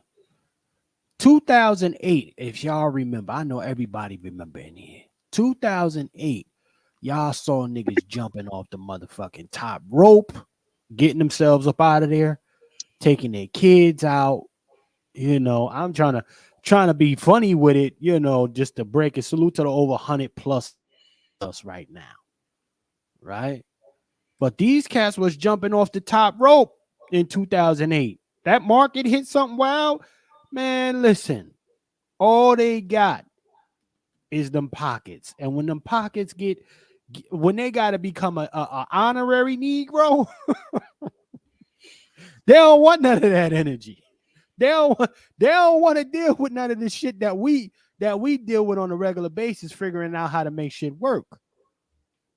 When the advantages dry up, people got to go, even themselves. They take themselves out. Let me go to Brother Q. Let me go to Brother Q, man. Hey, Q, you know, what's happening here, man? Zaddy up? My thoughts on this. She's getting what she deserves. Don't hate the player, hate the game. Right. Come on. Come on. She's a influencer. She chose to put her business out there and show her trophy man off. Right. And put an imagery out there that he was doing this, he was doing that. He's nice looking guy or whatever she think he is. And she's going viral for something she probably didn't expect to be going viral for. Right. She cooking herself. I'm glad. She's the dummy. The best part about it is this shit says she's a popular influencer. Yeah. Influence everybody to do exactly what your dumb ass did. Yeah. Hey, guess what? Her next video, he might still be in there, not saying nothing. You know, playing in his beard, spinning the Range Rover around that. He might even be telling her, "Look, boss up." Right. But see, guys, watch this. This speaks to the emotionalism of our females. That they will burn down the house and then feel sorry the next day. She literally would burn down her own. She will burn down her whole YouTube platform. Cook the whole thing. Yes. Emotionalism. But you know what's really sad is that she's doing something to him that is very common. And this ain't the first time. Because you could always tell when it's an ongoing thing. Like Dr. Short said, like some cultures, they don't tolerate this. Right. And I'm not just, and when I say it, I'm not coming from just a male perspective. I'm coming from a perspective of the person that you're with, the person that you say that you're sleeping with, that you're allowing to see your ugly face at night. You treat them with honor and respect. And that's for male and female. The minute that you allow this type of, I don't give a fuck, and this, that, and third, and yeah, so all that stuff. That's queen shit. The black girl magic stuff. Yeah. When you allow that stuff, it's over. Kiss your respect as a man goodbye. No woman is going to be with a dude that they don't respect. Facts. Not only that, no woman is going to be with a dude that she could control and tell what to do. Guys, that's the case. Then she might as well have a little boy or a puppy. The culture is only as strong as the men that run it. And again, I love the sisters. Well, nothing but the best. But the sisters can't do nothing unless the men allow it. That's why I say we got to take the L. Oh no, come on. I disagree with you right there. I disagree with you, Wolf. Chef C, I'm a contaminated brother Juan. I understand. I know you got your holy water, brother Wolf, but it's only so much we can do with the sisters. It's only so much we can do with the sisters. You know what I mean? They got to take responsibility and accountability they own. Hey, what they say, I can lead you, but I can show you the way, but you would have to want to do the rest. And what y'all was saying earlier with old girl, she's the definition of your tongue is a two-way sword. Your tongue is a two-way sword. You talking shit about your man, you cussing your man out, but yet at the same time too, you lacerating yourself. You know what I'm saying? And they fail to realize that. You sitting up here talking about it, but we gonna say, well, you with him. You chose him. You know, that's your man. So whose fault is that? As you just said, 99% of accountability falls with us men when it comes down to the actions of us women, to those women. So therefore, 99% of the accountability of men comes on to her because she chose that man and let that man in her bed. And like you say, she got to wake up to that ugly pigskin looking motherfucker. Excuse my language, because I know you know what I mean. But still, this is a pure example of your tongue as a two-way sword. Be careful for what you say because you're carrying yourself, you're covering yourself in it too. Go ahead, Brother Q. Go on, take that L. Nah, listen, god damn it. No, man. Y'all putting a lot of L's on niggas. We can't take that L, man. We can't, man. We can't take the actions of a woman as an L. Well, Twiz, I agree with you on that one. When you leave outside of your protection, then you don't, when you leave outside of your instructions, then you don't get the protection. So she left us and went there. I know plenty good black people who've gone outside the camp. And I warned them, when things turn on you, they're going to get you first. That movie, what's that movie that came out? The guy was in the tears and he was Get Out. Get Out. Get Out. Get Out was a subliminal suggestion. You need to get out while you have the time. Salute to my sister DW. I ain't even put no respect on our salute DW. Damn it, salute them. Salute. Listen, you know, let me go to Negro, brother Negro. Sir. It's up your alley. Yeah, I got. Is this lineage representation, sir? He's investigating her. She might not be from the lineage. No, I don't think she's from our lineage, first of all. First and foremost. So no, I don't think we should be taking that out of people from different communities. but we should err on the caution of protecting our image, making sure that we delineate and make sure that we separate ourselves from undesirable behaviors. Right. That's first and foremost. And I look at this as a form of Stockholm syndrome.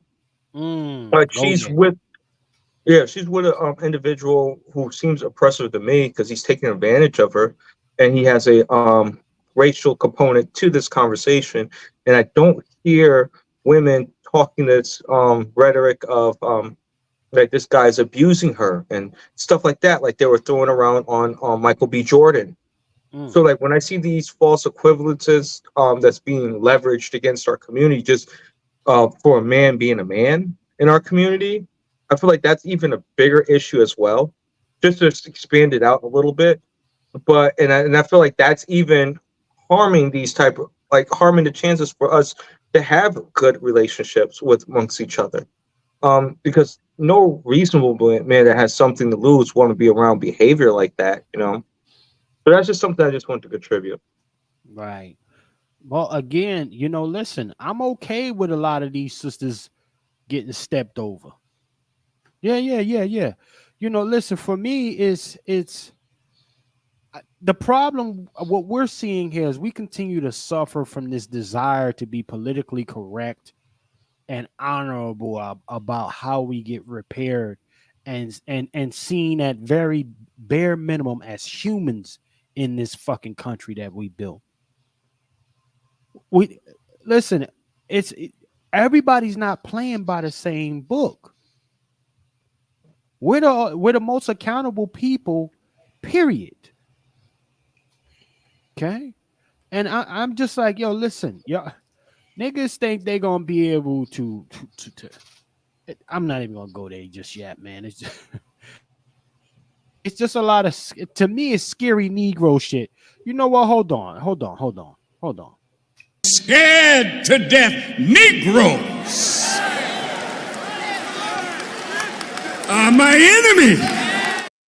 That part. Yo, brother Chef, it sounds like that speech that Malcolm X had to the message towards the grassroots when he made a comment saying that these Negroes don't want a nation.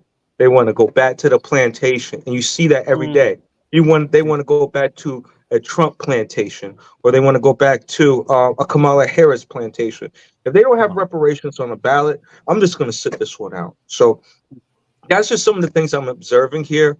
And I want to focus on building our own nation so we can have a nation within a nation and not depend on these groups anymore, because they're not really great for what we're trying to do. Well, again, we are suffering from the same. Listen, first and foremost, are we the? I don't know. Maybe it's just us and some of the family in the community kitchen chat that that watch literally watch these people move the goalposts before our eyes. They said Biden, yeah, you really ain't gonna get the job done, nigga. You ain't the one. Kamala, come here. I've never listen. What's Black America's response to that? Because first and foremost, okay, Black America. I hear a lot of niggas talk about I'm not my ancestors. I'm hearing niggas say that. Yeah, you're not. You're not. Some of you aren't your ancestors because some of y'all don't have the strength that they had. Don't have the resilience that they had. Some of you don't have that. So you're not your ancestors, some of y'all. Niggas, listen, for those who had the ancestors that was on the right type of time, they was in them streets. Busting motherfuckers upside the head. Getting busy. You know, well, this generation is not doing that. If we're going to be honest. When the last time Black America hit a lick? When the last time? When the real last time? I would say happened? Maybe George Floyd, and that's a maybe. No. Nope, that's not a lick. The last lick was our brother that got that motherfucking robot put on him. What was that brother? No, brother Chris Dorner. Yeah, Chris Dorner. That was the last Black American lick, as far as I'm concerned. And that's not even me talking about no. That was the real lick. And guess what? The same shit that many of us are talking about today was the reason why he did what he did. How many forget? How many forget? But see, he was out there by himself. That's where the lone wolf thing comes in. No point intended, brother Juan J. Johnson. But again, this shit is not going to be done politely, y'all. It took generations for us to get to this point. It's going to take another bunch of generations to break even. Honestly. And you got to start up top. Salute to the over 110 plus in the building right now. But look, with that Biden piece, it was a coup. And we don't like to use that word when we talk about it, but that Biden piece was a straight coup. And I just put the definition of a coup in the chat. Okay. That was a 100% coup. Okay. And we literally watched a coup and said nothing. We accepted it. They're talking about what Trump's going to do when he gets into that office. It's already being done, and he's not even in office. Okay? The donors usurped authority over the voters. They said, get him off the ticket. Never. I mean, this has not been done like this before in this nation. Well, take that back. JFK, they put him out. LBJ took over. Say what you want. That was a coup too. I mean, we again, family, we're in some very dangerous times. And when I came on to say what I said earlier, that you need to be able to arm yourself, because whoever wins in November, because the Electoral College picks the president, whoever wins, it's going down. You've been warned. You've been advised. It's been brought to your attention. Have you something? Stay ready so that you don't have to get ready. Okay? Hey, somebody, I don't know who this light speed person is. Apparently they trying to spam the John. Y'all block that person and get him up out the way. Light speed, the God, whatever the hell that is. Get that person up out the way, y'all. Moderators, if you can, block him, get him up out of here. You know, but this is what we are, ladies and gentlemen. This is what we are, you know, and it's going to take some really legitimate, consistent measures to get us from up under this thing. That head up fade is the head up fade, at least not our generation. I don't see it. It's not even possible. It don't even make it's mathematically not possible. Yo, brother Chef, why does she look like a strong black woman? She look like she's carrying him on his back in that picture right there in the bottom right corner. If you get what I mean, like it's shit crazy. Like she got like that what do you call it? That woman king strength going on, like carrying Zaddy up to the promised land and whatnot. Like this is crazy, man. Well, listen. You know what kills me? Can I just say this right quick, Chef? Go ahead. What kills me is this support black woman. We got to protect that sister. Juan J. Johnson, Long Wolf.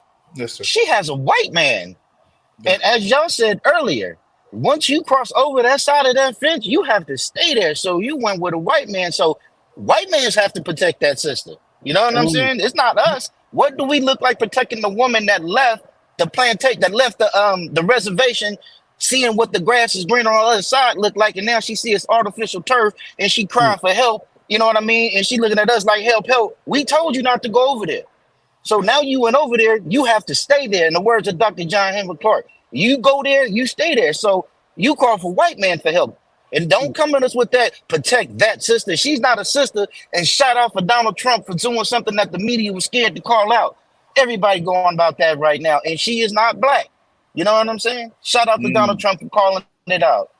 It was Fox News, CNN, MSNBC, ABC. They were scared to say it. And this what got me thinking that they going to let her win this presidency, because they just letting her coast.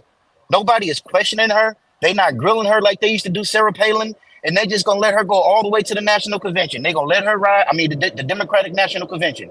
They gonna let her ride this week. Next week, she gonna name her vice president. That's gonna give her more momentum. She's gonna go to the Democratic National momentum, and that's gonna give her enough will to her she can sell all the way to the election. And I think they're gonna give it to her because the media is not asking no questions about her. In my time, you had to be perfect to be a president. Now, this is a reality thing. It's an image thing. The first black woman. We want to see the first black woman. At what detriment? You want to see a first so-called cross-playing black woman as president at the detriment of the American society, the American people, and the American public. Not only that, the detriment of the country. When here we at war, and you can see her giggling but smiling, laughing at the next to Ping, whatever his name is, next to little rocket man Kim Jong-un. Trump was saying that, and he's 100% correct. Who do you want to lead this country that's going to be respectful, dominant, and going to factor? Damn sure not her. You know? Damn sure not her. Like Jesse Waters said today, she's drunk half the time. Go ahead. Yeah, I wanted to weigh on this one because when you start looking at Kamala Harris and that whole situation, like we don't factor in as a community global politics, like where she's going from. And Dr. Short touches upon this a lot about who she is in a relationship towards us as a people. And the reason why she could feel the need of mass incarcerating black men over weed or having them fighting forest fires in the West Coast and Kaka and Kiki and locking up our black mothers who are trying to seek a better way of life through education by skipping the school districts and stuff like that. These are things that are social issues that she criminalized, which starts to look like it's human rights violations, like what her ancestors probably perpetuated in their homeland. Hence the reason why they're over here to oppress us. Like their behavior is very, very dangerous. Well, I will say this, gentlemen. First and foremost, I want to say salute the cat and Rashawn for hitting the Cash App. Salute y'all for stomping with us and supporting us on this particular broadcast. Salute.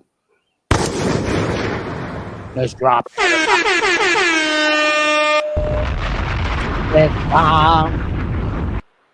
Salute. Thank you. We appreciate you with the Cash App. Thank you, sir. Okay. This is, sir and ma'am, we got two people there. So thank you. So we appreciate that. Listen, ladies and gentlemen, we are in a different place now, man. I they said racism is over. You understand? That's my understanding. They said we have made progress. Progress. It ain't like the good old days, quote unquote. Black folks are good now. Listen, check this out. You know how many black billionaires there are right now? Racism is over. Shit. Okay. Shit. This motherfucker's still alive and well, ladies and gentlemen. It's still alive and well. But now, here's the truth of the matter, ladies and gentlemen. Guess what's being revealed before your very eyes in 2024? How on code the mammy truly was with Massa. How much she truly adored him, and he wasn't always taking the coochie. She was giving it to him. Let that percolate in your head. She was giving it to him. Okay? Yeah. While the rest of us look crazy out here, that house negress. Clandis Owens. That house negress and occasional field negress going into the big house, throwing that shit in the circle. For Zaddy. Yeah. So again, of course, there's going to be narratives that are constantly out there. Oh, they raped all of us. Nah. Listen, Those folks got ancestors. These mammies that y'all see out here, they had ancestors. You know that, right? They had ancestors, y'all. Let that percolate in your head. You don't just become a mammy overnight.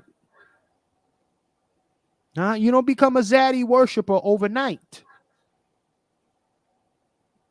Listen, let me see if my brother Dr. Short there. We're going to go to a commercial, but brother Dr. Short, we'll give you the last word on this, and then we're going to take a commercial, and we'll get into the first course of today, and that's going to be Cardi B. We'll chat on Cardi B. Are you there, sir? Okay, I know he's resting. All right. We're going to take a brief commercial break, y'all. We'll be right back. Keep it locked with us. And yes, we are spinning the block again on our commercial Pat Talk. Make sure you are there, ladies and gentlemen.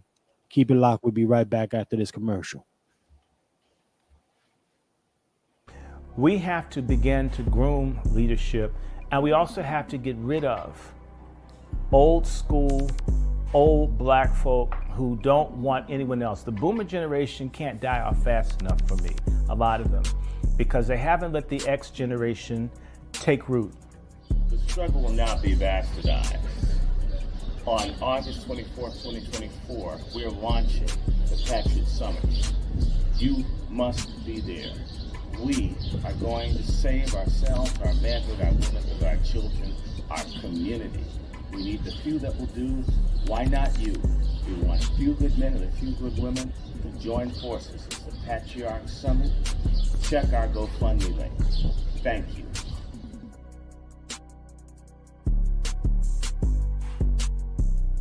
Man, that's one of the hardest commercials for this year, yo. I love that beat, man. That joint is like, God. Yes, sir.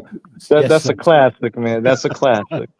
Listen. When you gonna have it on the YouTube street so we can start sharing that, brother? I'm spinning the block a few times on it. You know, it only makes sense to show it on Pat Talk, release it on Pat Talk, and then, of course, we're gonna disperse it from here out. But again, you know, this is the state of where we are, ladies and gentlemen. More information, again, like I said, you go visit patriarchsummit.com. Scroll down, see what we got rolling out. Some of the speakers there. Okay, that's just some of them. We got a lot of folks, okay, coming with game from all different industries. Very excited about this. So definitely go ahead and get your ticket. It's right there. Go get your ticket. It's very affordable, and you ain't got to get flued out or nothing now. You're good. Okay, you're good. So, with that being said, gentlemen, listen, let's go to Cardi B. Let's go to Cardi B. For those who care, of course, this is, you know, this is why I wanted to make this show, because the passing is for real. Right? Now, yeah, Cardi B is finally filing for another divorce or whatever it is, y'all.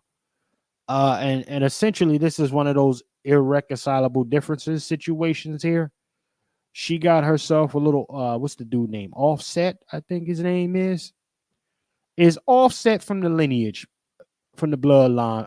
I don't think he is. But I gotta get the paperwork on that. Give me a second. Yes, sir. So again, let's make it make sense though. Cardi B was the one that they was rolling out on the behalf, talking for black folks. How many of y'all forgot that? Yeah. This is why we're calling it passing. What does passing mean? Right? Definition of passing, ladies and gentlemen. Now, it is understood that people from our lineage, from our culture, from Black American, very fair skin at one point, okay, had used that fair skin to get job opportunities, or to even marry out of being a black person, get closer to zaddy with that fair skin. All right. But overall, what it means is to present yourself in, essentially as a cosplaying environment, y'all.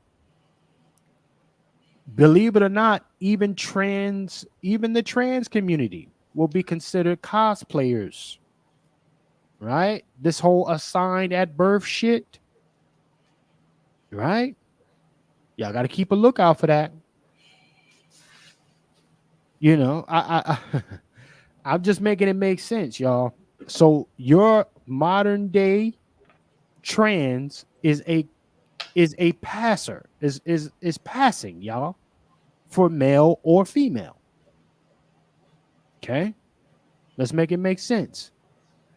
Now, for the longest, people thought that even black folks, people knew that black folks were passing, but weren't aware of the others who passed for generations, y'all. Shout out to this chick right here. Huh?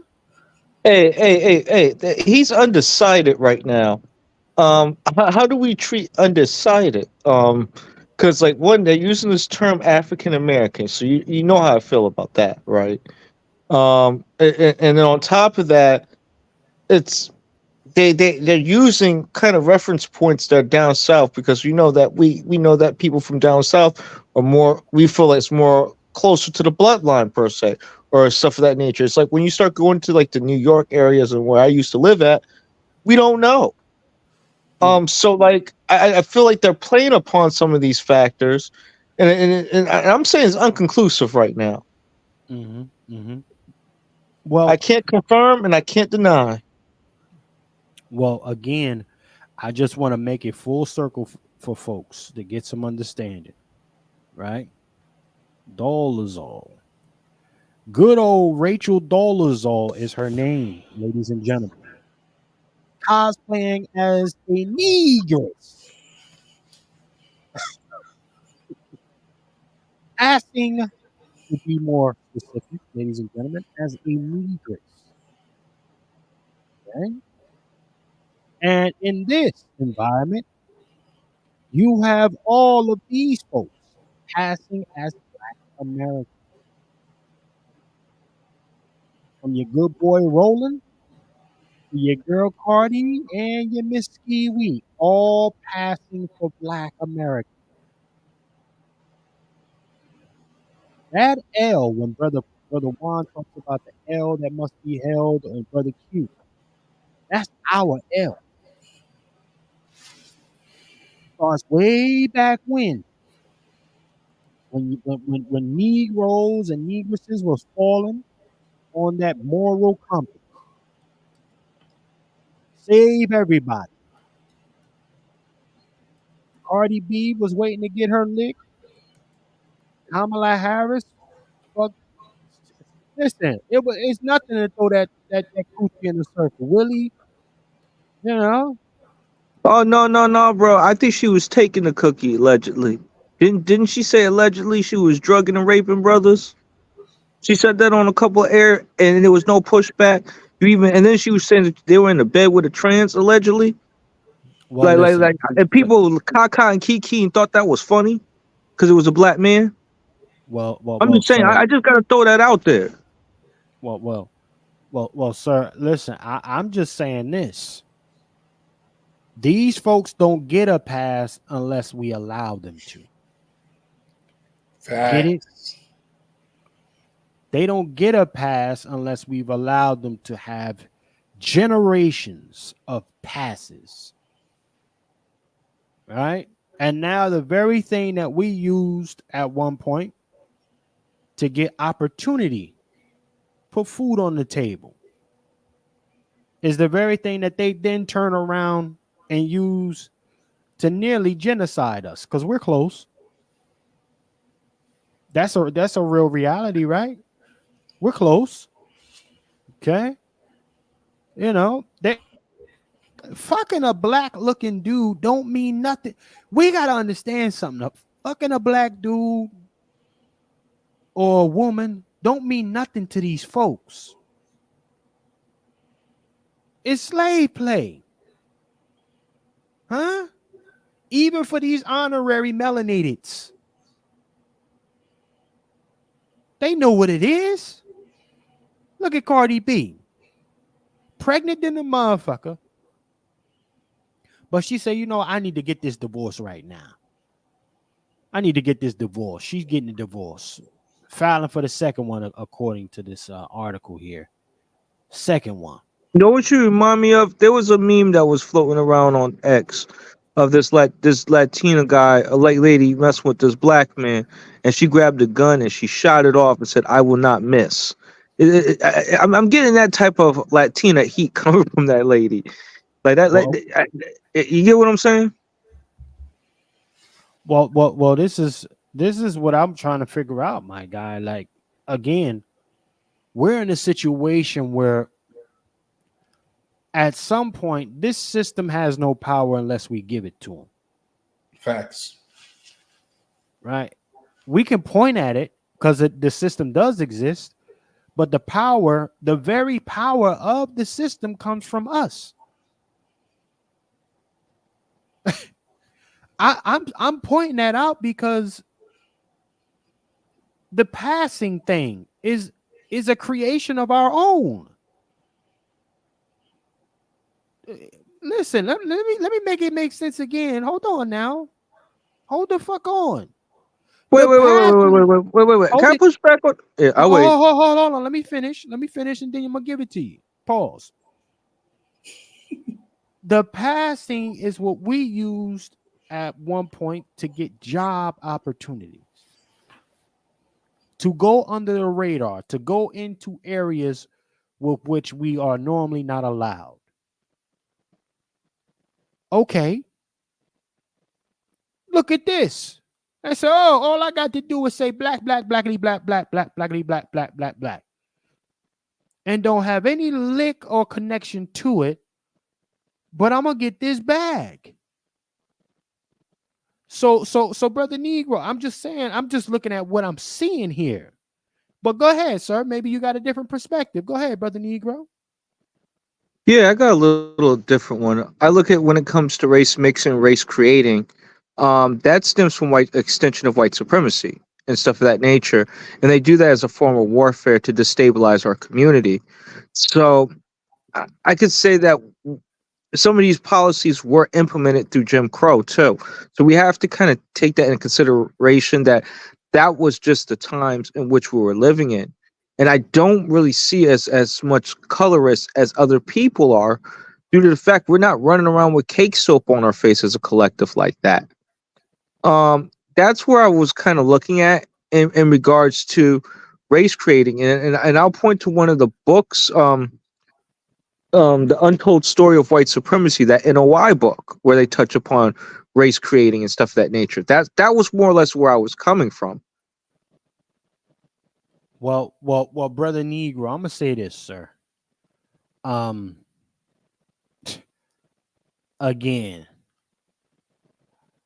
listen. If I here's what I'm seeing, and this is what most of y'all see: the aggression with which we engage each other, the absolution with which we engage each other. Okay. The quickness of the cutoff. Niggas will cut you. Nigga, man, listen. I'm not blind here. I'm not blind. And for me, we don't get here without saying or not saying a few things when they should have been said, and not standing up for ourselves when we should have stood up for ourselves collectively. You listen. In this situation, right, the few does not work the same for the top 1 to 10% families. Our few coming together does not have the same impact as their few coming together. We have no resources. So, again, the only way to move this shit is going to be a lot of carcasses. It's going to be a lot of carcasses. You're going to have to forfeit some generations to even to get to an even playing ground. And they have done that intentionally, knowing that not only is sex a buffer class, Not only is the finance a buffer class, right? Your identifier a buffer class.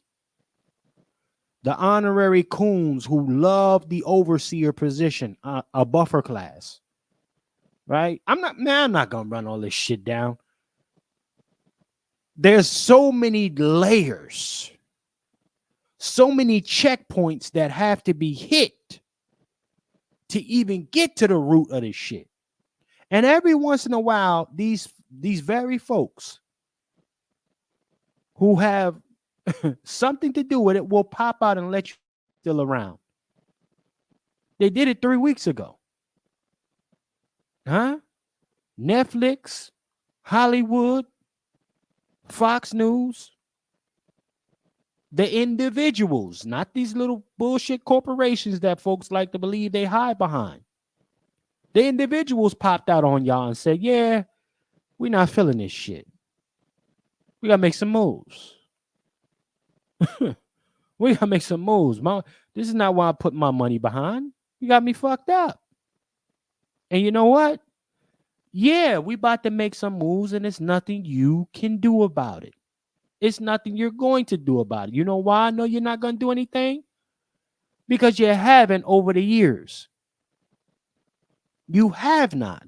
So I expect you to do the same thing you've always done, which is nothing.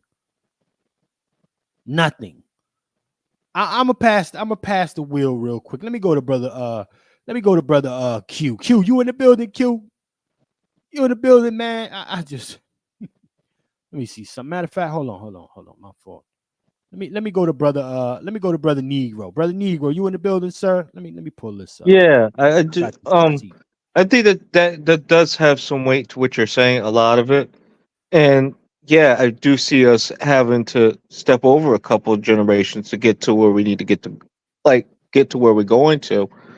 And breaking down some of these very self-inflicting wounds that's oozing in our community, that hasn't been treated, that hasn't been addressed, and it need to be stitched up and sewn out, like get that toxin out of our community, because they belong into the other communities, if you get what I mean. So that's one way that we can look at it. I am concerned at the fact that that these individuals are in places of influences, and they're really affecting our community. And I don't understand how they have this kind of unrestricted authoritarian perspective, like being waged against our community, when they have not displayed any loyalty to our community. So I find it very like a weird effect. It's like there's not a fair exchange going on here. Well, listen. Let me show y'all something. You want to see why it ain't no fair exchange? Let me remind folks. The very thing that makes life and our situation the way it is. Let me show folks something. Listen. Let me do this. I'm gonna bring something to the family. And check this out. Now, I know August is here. A lot of folks got cookouts and shit during this time of the year, right? A lot of cookouts get going around this time. Okay. So check this out, and then and then we'll have a conversation, folks. We'll have a conversation. Check this out. I'm about to go in here with the Trump shirt on. Every Sunday, as you can see, we have family dinner. Everybody's here. It's about to be live, and I hope I don't get slapped in the face. Let's go.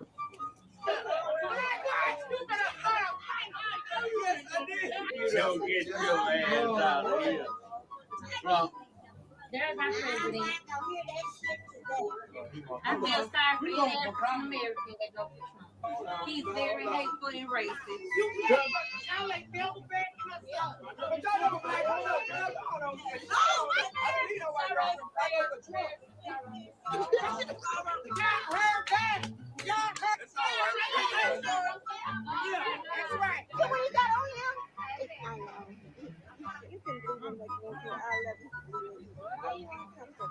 All right, I'm about to go.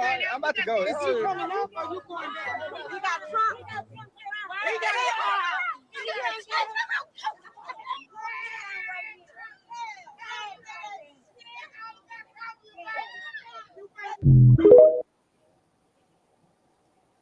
You want to Damn, know man. why?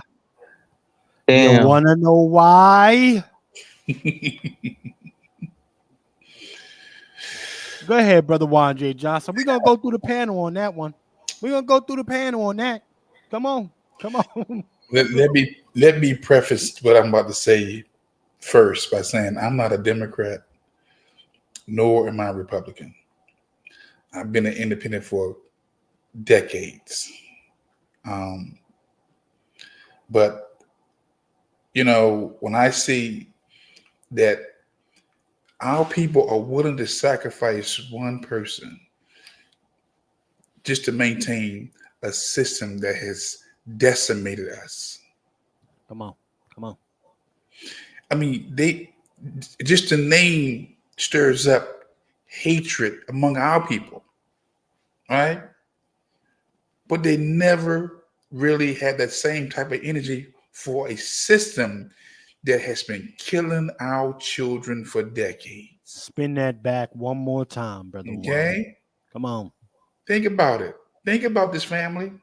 How can one man's name, how can he be the scapegoat for decades, centuries of white male dominant culture? Make it make sense that they have so much energy for just a name on a shirt, making him the face of white supremacy, and would love to see this man dead with the hopes that they can go back to a system that's killing our children, not employing us. It blows my mind. And the main ringleaders have been the sisters. Cook. Okay? When I tell you, the first thought that came to my mind when that man got almost killed a couple weeks ago, I thought about the sisters. Because they have been the face of resistance and continue to be the face. And when and if it goes down, because they're going to probably try maybe 2 more times to get him up out of here, okay? They have a target. And it is good sisters and bad sisters, because they're not going to discriminate. Okay? But that right there, look, again. Come on. Yeah. We're going to own this. Because it is. We have to own this because the men have been quiet for too long. They're now they're beginning to find their scrotum sacs. Come on. Okay? They're finding their testicles now. And they're beginning to speak up. It may be a little too late. Okay? Because we're at the 99th day before we see 11-5. I'm telling you, I'm going to bet everything I have that whoever wins, it's going to be some violence. It's going to be some violence. Yeah. Listen. And you see, that's why I fast forward. Y'all see what's on that screen, right? That we shall overcome shit. Look on that screen. In that house, that black house. Right? You say that you're gonna be right next to JFK, bro? In Jesus. I'll say this: if we're still saying we shall overcome in the 21st century, then the government has failed us. Cooked. And black leadership has failed us. If we're still saying we shall overcome, then we've been failed. And listen, unfortunately, folks are still saying we shall overcome. Okay, this is where we are. Like, listen, that now how many? Let me tell you something. I was just like this young man. I spoke out against Barack Obama at the family reunion. Huh? Oh, you.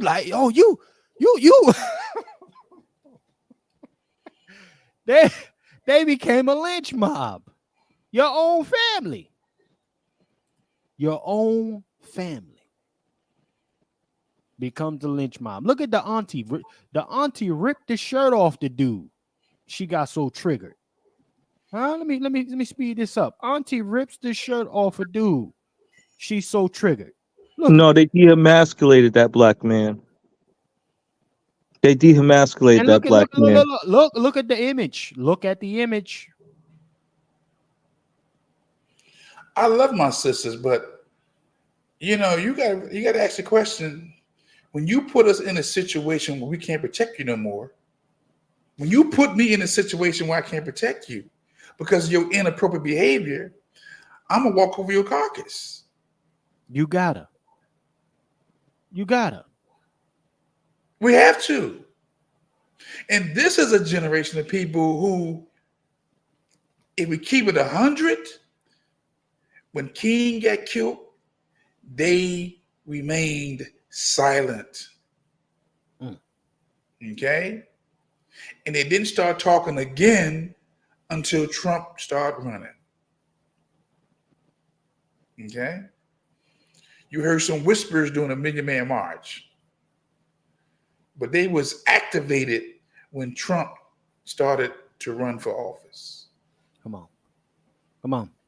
This is where Brother Q, are you in the building, sir? Let me see if Brother Q is there. I'm here. Yeah. Q, are you? Look at my Mammy's form Voltron on their own bloodline. Walking him to look, that's a sight. I hope this is not going over the family head. That's a hell of an image, y'all. Walking him down the block. Look, making sure he get off the property. Look at this shit. It's all about Kamala, baby, walking him off the family reunion, off a Sunday dinner. Making sure he get out the way with that shirt. That she Man, I don't hope rip that off. brother doesn't get himself a Karen as a result. How you supposed to then respect the sister when this is what happens to you? Right? There's so many different things that could have turned a lot of black men against our own sisters. Right? Some would say that we are a glut for punishment. Some would say that. Yeah, look at CE. Yeah. Blacks are easy to deceive. I don't even know if CE is a pale face or other or what, but CE. He's a brother. He's a brother. I know he is. That's You Charles right. right there. Yeah. CE, you right. CE, But this is that's the hatred. fact. The hatred for Trump clearly comes out of one organization's mouth. Come on. Black people take their orders from the Democrats, the DNC. Period. When it comes to life, they dictate what we get. And unfortunately, from a voting bloc, that's what literally you had just when you think about Trump and when you think about who he was prior to his politics, whether you liked him or disliked him, he was the Democrat Party's favorite donor. That's right. He was a friend to the blacks. Al Sharpton, whatever we think about these people, he was their guy, publicly and privately. Mm-hmm. The minute that he decided to question where the party was going and started getting into politics, that's when he became the boogeyman. He is literally, in their eyes, the face of everything wrong with this country. He's the face of white supremacy. And when you think about it, when he's no longer here,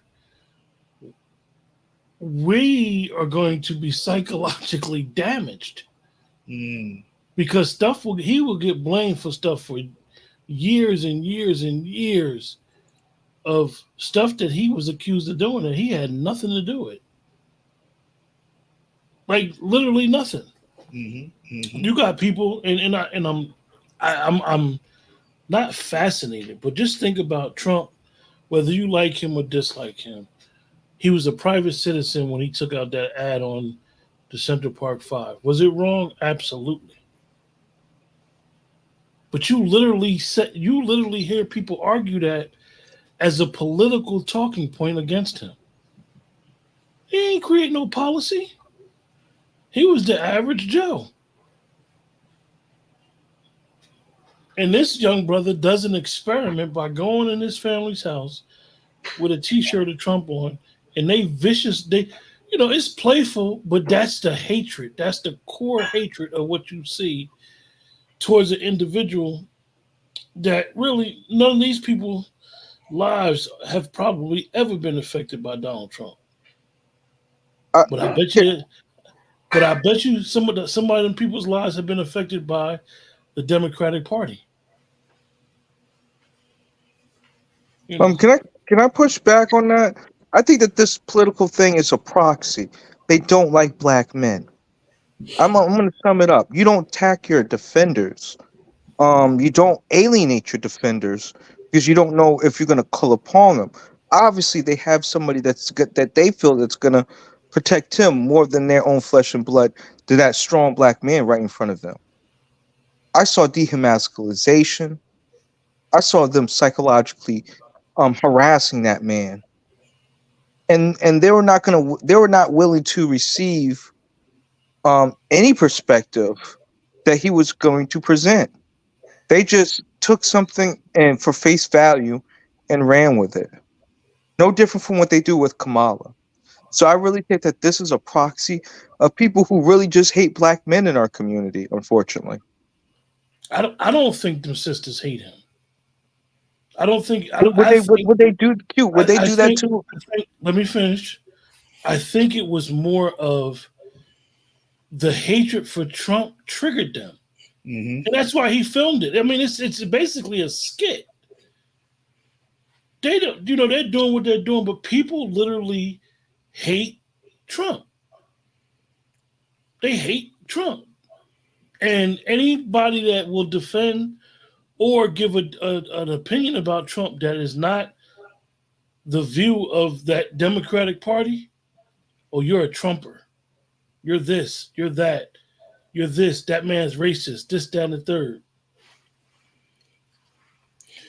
That's where we're at. That's where it's there, and it ain't nothing that, and even right now, it's nothing that's going to change anybody's mind for their hatred for Donald Trump. It's worse than that. It's worse than that. Watch this. We got women in relationships, married or they're courting. If you act like you want to support Trump, they will withhold the goods. They will end the relationship. That's a fact. They will not even do their duties as a woman in a marriage because you better not support Trump. Okay? I'm just look. I had to spin the block a couple times with this, y'all, because listen, I y'all got these family reunions coming up, family. Some of y'all might have had one in July, but I'm telling you right now, you got these family reunions coming up in August and some in September. But Doc, watch this. This is the same playbook they used during the COVID-19. Same playbook. They just changed the names. Did you get the shot or didn't you get the shot? If you did, you can't see my family. You can't be around my friend if you didn't get the shot. Which one you get? Did you get Moderna? Did you get Pfizer? Or did you get Johnson & Johnson? and they was willing to cut you off as a family or friends if you didn't get the shot. The same playbook. You Ready like to pack Trump? you up. That's a fact. You with Trump? Oh, I'm done with you. Man, Ready we to- doing a lot of Are you saying that this is the new self-destruction self-destruction button that they got in the Black American community? Because like I do kind of agree with you on this. Like some of the women in our community are willing to hit that red button and self-destruct over Trump. And the thing is, neither one of these candidates have our interests or anything that's met anyways. Right. They're not talking about direct tangibles and policies to really support us. And just saying that you're closing the border and whatnot is not a tangible, because it helps and supports everybody. These are some of the things that I observe. And just the hostility. I don't think that they would do that to a white man. And this is why I said that this is a hostility. This is penis envy. Like I look at this as very, very misandrous by nature. It just throwing mustard in the man's face. This man is sick. This man is look like he's 6 feet. He weigh a good 230. He exercises, and they demasculated that man. They Terry Crews that guy. Like without the ball grab. Like I'm kind of like I'm not really cool with that. I got into it with one of my elderly loved ones, and she was coming up 90. I would say she 80 plus years old or whatnot, telling me about Kamala Harris. So I kind of gave her the truth. Like we both God-fearing Christians. I was like, I'm not taking my orders from a woman. I'm just gonna throw that out there, that there's a certain order here, and I feel like Kamala Harris supports something that's dangerous to the family unit as a whole. The other thing is she supports the funny bunny community. And she's very open about that. And some people are not really cool with that. And then I look at my some of my elders that are Christians. I'm like, why would you vote for a candidate that endorsed that lifestyle? And then they want to get mad at me that you should be voting because it's your duty. And I have a right to withhold my vote too. It's just the miseducation in our community is very, very sad. And some people are unwilling to find that information, but still act upon it. And that's what's so dangerous. They don't care, man. The Democratic Party is our daddy in these people's eyes. They don't care. We are on day 11 since Kamala has announced that she's running for president. She still does not have an agenda on her website. Cook. She's trying to win this election by winning over people with social media and the boogeyman tactic. That is what she's running on. That's it. That's it. And then people say all this black stuff. Well, where's the support for Cornel West? People talk this women's stuff. Well, where's the support for Jill Stein, who actually has a reparations package in her agenda? Kamala Harris is the only presidential candidate right now that has not an agenda on her website. Because the boogeyman works. It's wash, rinse, and repeat. Right. Why would the Democratic Party change the way they've been operating since Lyndon B. Johnson destroyed the black family? And you know what they're using now? And they've been using it then, but they target the women. We will destroy the black home by making the woman feel like she don't need the man. Come on. And it's worked. And it's going to continue to work. It's going to. This election, this process, no matter who wins, like Brother Juan said, you may see some violence, but you are going to see some crazy stuff in black homes regarding over who wins or not. Because we worship that party. Cool. Some of us don't, like you said, Roland, some of us, our core beliefs don't even align with that party. But we still gonna go and vote Democrat. We can't help it. We're sick. We're sick. We are sick.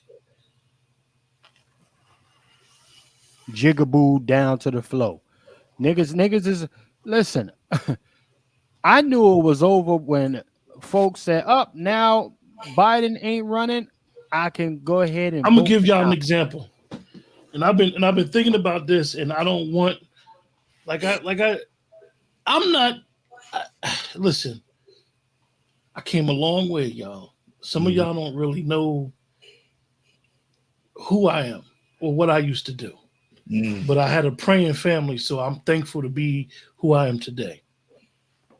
However, right? 1968, we know what happened at the Democratic National Convention in Chicago, where it is this year, right? Right. But let's think about something else that happened in 1968. Think about what Tommy Smith and John Carlos did at the Olympics. Right? Think about the sacrifice that these two brothers did by just raising their fist during the reward ceremony. Right. Think about how politically in tune they was with their people in 1968 and what was going on. 2024, Snoop Dogg crick walking with the Olympic torch. We got to stop thinking we're close to the finish line. We got a long way to go. That's all I'm going to say on that. He's crip walking with the Olympic torch. Are you serious? We're not being taken serious because we're not serious. We playing games. That part. We got Megan Thee Stallion at a presidential rally shaking her ass, and we think that's cute. That's black girl magic.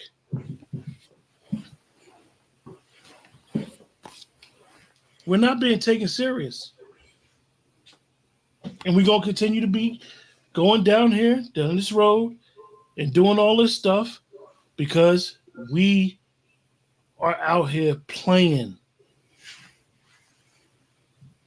Well, you know why we're not taken seriously? And this ties into the reason why we're not getting taken seriously is because we allow these women to be in a place of role of men. The reason why we're not being taken seriously is we don't have a patriarchy at this moment. We're trying to get one. We're trying to put the thoughts out there, but you see how hard it is for us to even get support for that as well. Like, these are just some of the realities that I see and observe, and I get frustrated with, because when you see Spike Lee, Mr. Do the Right Thing, Mr. I am for reparations, donating to Kamala Harris's campaign, we need to really not put our faith in any of these celebrities. We really need to start, like, if you're not with our agenda, you're not black. How about that? If you're not down with the black agenda, you're not black. I think we need to start there in some regards, because when Biden said that you're not black if you're not voting for him, he should have been checked from here to oblivion, and he wasn't. And that was a black man in the room from the lineage. Yeah, but they get paid though. This is the thing. Listen, let's be clear. A lot of these folks, okay? A lot of these folks in these positions would hate to have to be a regular Negro again. They don't give two flying fucks about coming down and getting busy with us. Huh? Listen, this is why when people have certain business practices, mainstream media then comes out and says on certain talking points for certain things that happen, oh, that was great marketing. They justify it. Oh, that was great marketing. Yeah, you could tell that was a strategy. That's the formula. This is what they say to justify shitty conduct. Okay. So we got to understand that now that their thirst for monetary gain is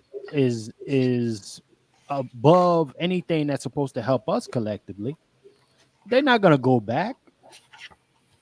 Right now, there is, let me be clear about something. How many of y'all know that Kamala Harris, the Kamala Harris campaign has an initiative out right now for quote unquote social media influencers to go out and say something positive about her and they get paid $150?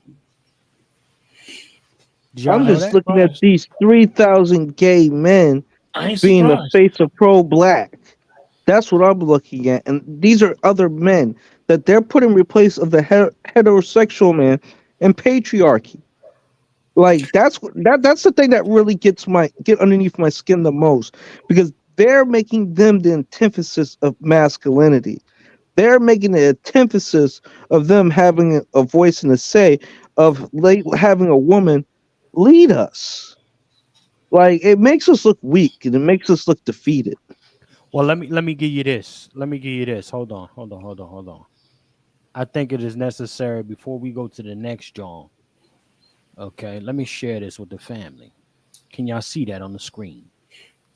Okay. Recently, Massachusetts just passed Bill H-4750. H-450 essentially states that to ensure legal parentage equality, it would remove the word father on the birth certificate and replace man and woman with persons and replace mother with person who gave birth. Did y'all hear? See? Did you hear? They're about to introduce the tram babies.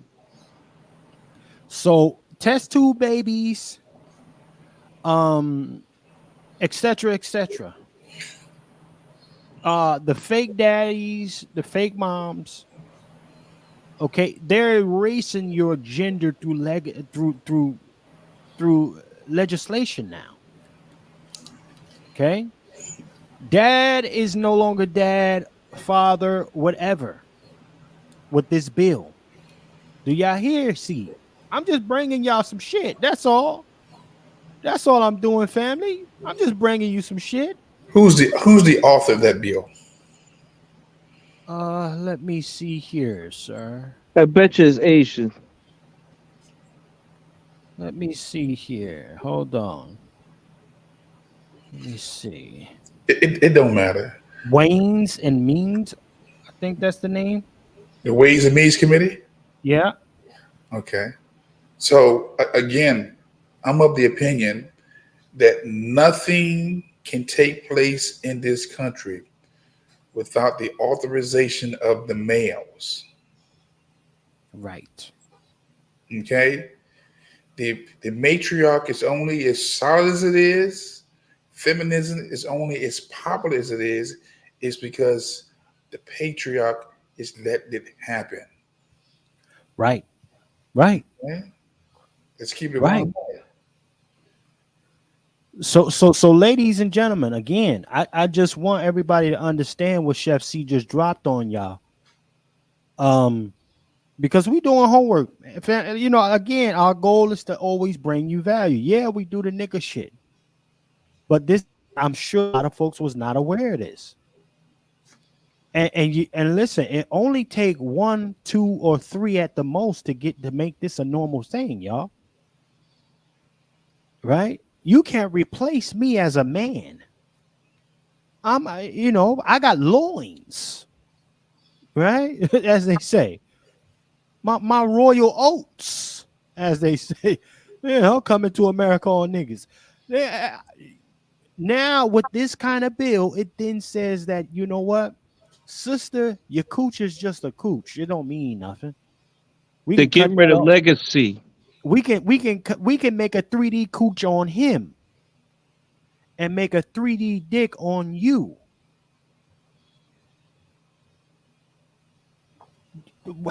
This is the new buck breaking, ladies and gentlemen.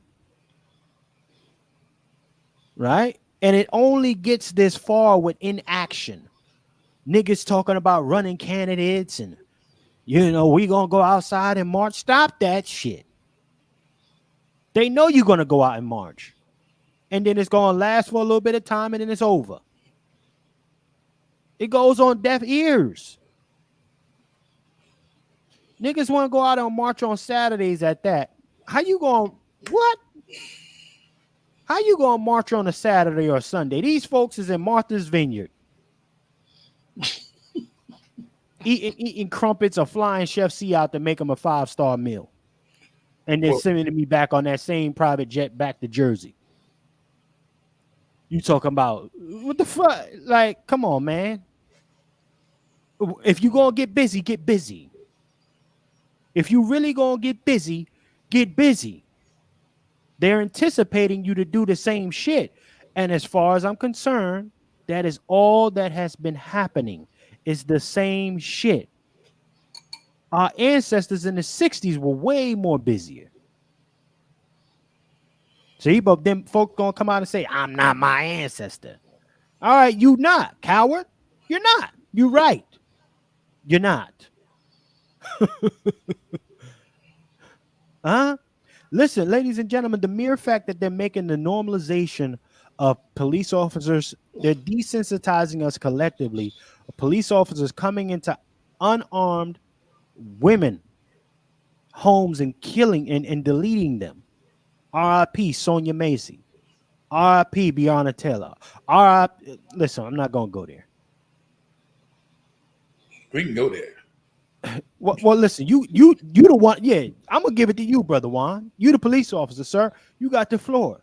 Let's go where we got to go with this. Well, again, R.I.P. Rogers Fortson. Come on.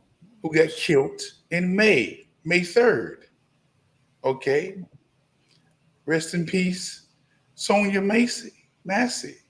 Right. Look, family, I've worked with officers who see us as deers. Come on. Okay. Come on. The police department is a microcosm of the greater society. Say this again. The police department is a microcosm of the greater society. You get racism in the bigger society, you're going to have it on the police department. Okay? People bring their values and their codes to the department. That was an execution of Sonia Macy. And I would say it was an execution of Roger Fortson, who we don't even hear about. And he was 23. He just got back from deployment on the 1st of May and was killed on the 3rd. And I'm still trying to figure out how come Sonya get all the attention and not Roger getting no attention. And it was just a month apart. Rest in peace to Sonya. That brother or that white officer, Grayson, he should have never been the police. He had gone through 6 departments in like 2 years, 3 years. Okay? Never should have been the police. But again, we have to be reminded, or I want to remind you every day, that we're in a war. Okay? Well, again, Brother Juan, again, the war doesn't hit home until it actually hits home. Their doorstep. For many folks. It's got to be niggas think, and I you know what, honestly, I can't wait for the niggas that say, oh, it ain't happened to me for it to happen to you. You niggas. You niggas, I ain't got to worry about nobody. Scared to death Negroes. These type of niggas Oh, I got mine. I'm good. I ain't got to care. Well, guess what? You only got yours for so long because Fact. they coming to your doors. They coming to your door now. Fool. You fool. They not even playing with niggas no more. Couple was to test the market, right? You got to test the market. You got a proof of concept, right? You got a proof of concept this shit. Let me see. Let me go out there and see if it's going to be received the way I need it to be received. Huh? So let me pop one person and see what happened. Oh, okay. So they marched. They did a little march and they cried. But ultimately they went back home. Okay, cool. Let me try another one. Let me check the same thing. Okay, they marched. They complained on YouTube, Instagram, Twitter, X. Had several spaces for a week long. Family signed a non-disclosure. Got some money. Got the money. Ben Crump. And everybody else still marching, but the family signed a non-disclosure. Got some money. And not saying a word. But that's the new lick right there. That's the new payment. That's the lick. That's the lick. Yeah. That's the lick. As soon as she come out, as soon as he or she comes out with the apology, I accept it. Oh, we got to do better. The lick is in. The lick is in. Huh? But again, they know, just like what just happened, Sonya Mazie got that and niggas went marching. It's starting to die out now, though. Hey, brother Lone Wolf. Yes, sir. Let me ask you a question.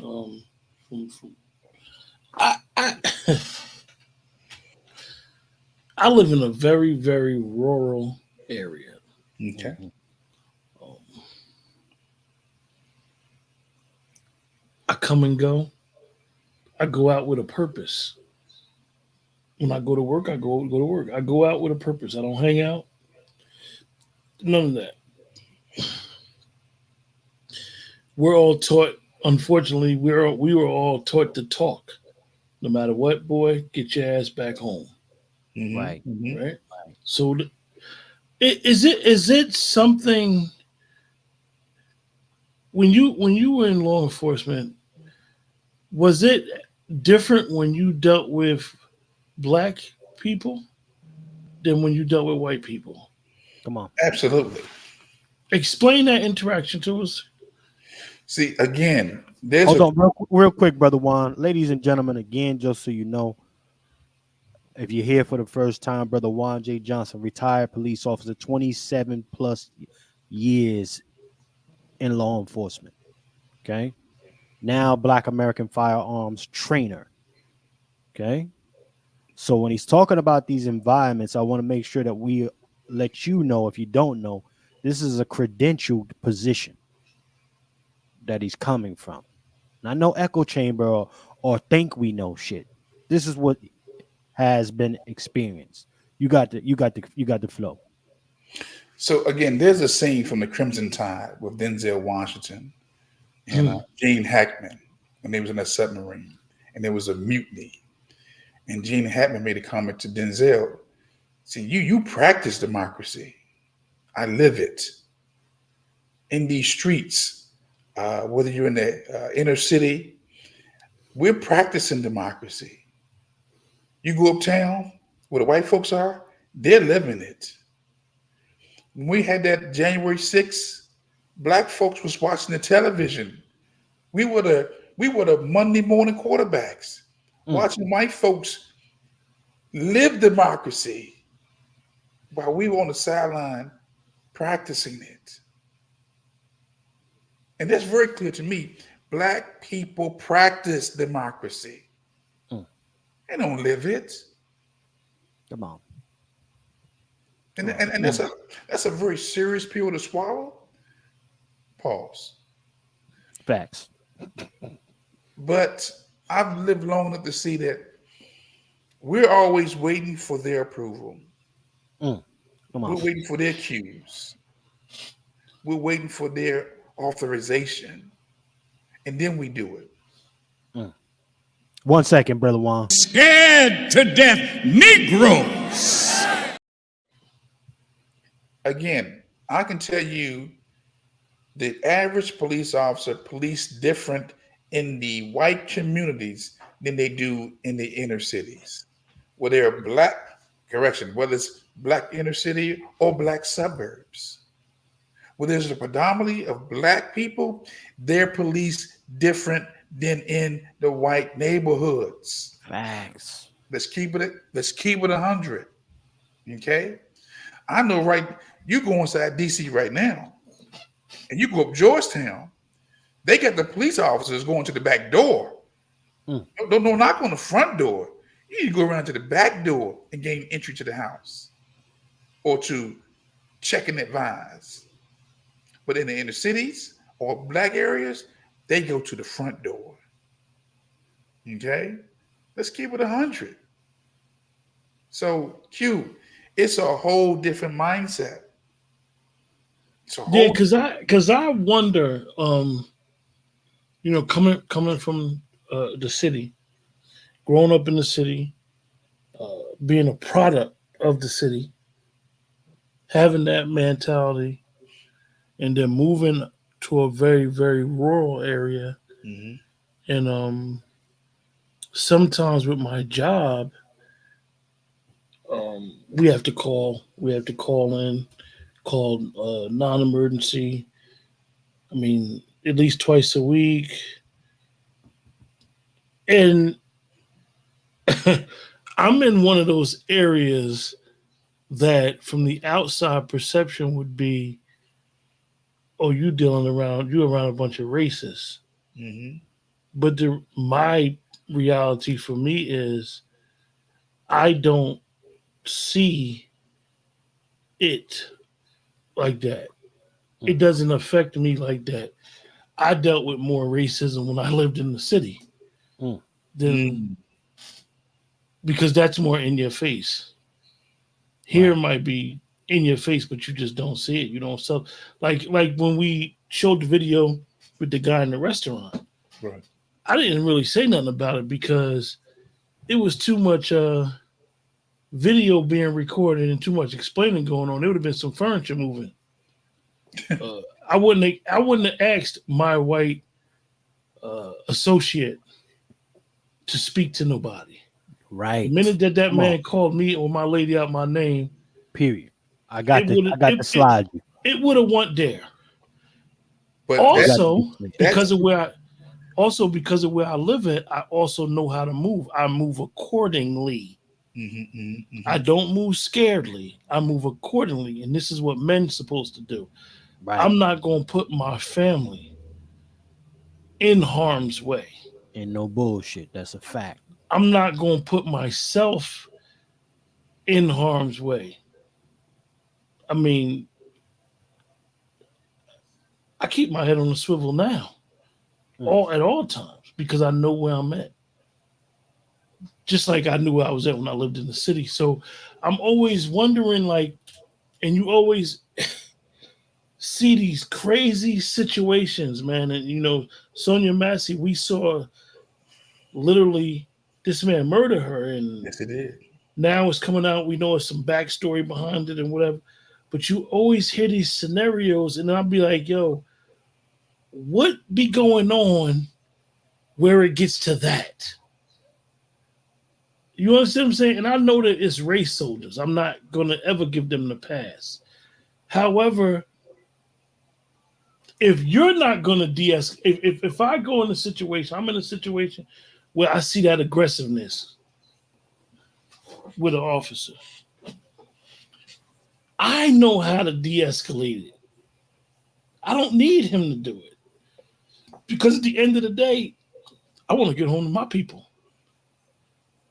If I see how he coming, I may be like, yo, I need to see a white shirt, man. I need to see your supervisor. Because I see your whole presentation is jacked up. So I'm not naive, but I'm always amazed when I be hearing, like, how did that happen? Like, just and I wanted to ask somebody from law enforcement, how is it? Like, what?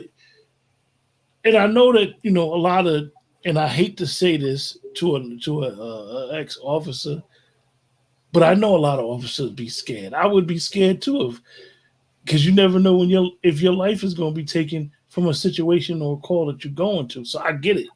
So they have to. Some of them have to put on the front like, I have to be the macho man in this situation because I can't let nobody see weakness. But I'm just always in, when I see these situations, I'm always like, okay, let's let more come out, let more come out, let more come out. So I know Sonia Massey's situation, I'm going to continue saying that was a murder. That was a premeditated murder because we all know that devil knew her family, and knew what he was dealing with. He wanted to kill her. He purposely put himself in a position to kill her. Right. Come on. So let me do this then. I want to encourage everybody to take this act down that I brought to you. This bill H 4750.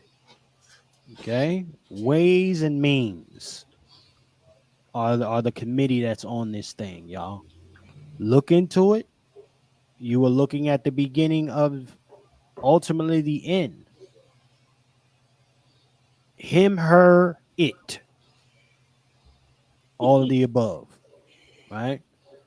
Be aware of this because they definitely going to start rolling it down the pipeline to the rest of the other provinces, if you will, or counties, states, cities. This is the type of shit they've been working. And don't think that whole the Edo, right? The kid lover thing ain't coming down the pipeline too. Right? They looking at a way to finesse that into the pedophilia. Well, I didn't want to say that on the broadcast. You know how they be. Okay, my bad. Pedo. That's why I was trying to get around it. But nonetheless, family, that's it. Well, so watch this. I typed inside the chat, okay, America, the word America. And I also typed it equals I am race. You can spell I am race just by the word America. It ain't going nowhere. It's the race part. Race is a part of America. Whether we like it or not, whether you saved or not. Okay? And when I was on the department and seeing the others, like you said, you have the mixed multitude, the brown correlation. Mm-hmm. They practice the same racism that the whites practice against us. Okay? And I want to warn you. I really want to warn our people that when they come over here and become law enforcement, they feel honored and privileged to have their gun and badge. Philando Castile, okay? He got shot by one of them. And they project their racism on us. I got locks. I got pulled over multiple times. And I've asked the question, why you pull me over? You know? So I'm just saying, family, there's no way around this. You know, protect yourself at all times. Okay? And I'm going to tell you right now, don't call the police unless it's life or death. Hold on. Don't call the police to your house unless it's life or death. Damn. It's just that serious. Sonia Massey called the police and she wound up dying. Okay? You don't call them. I don't call them.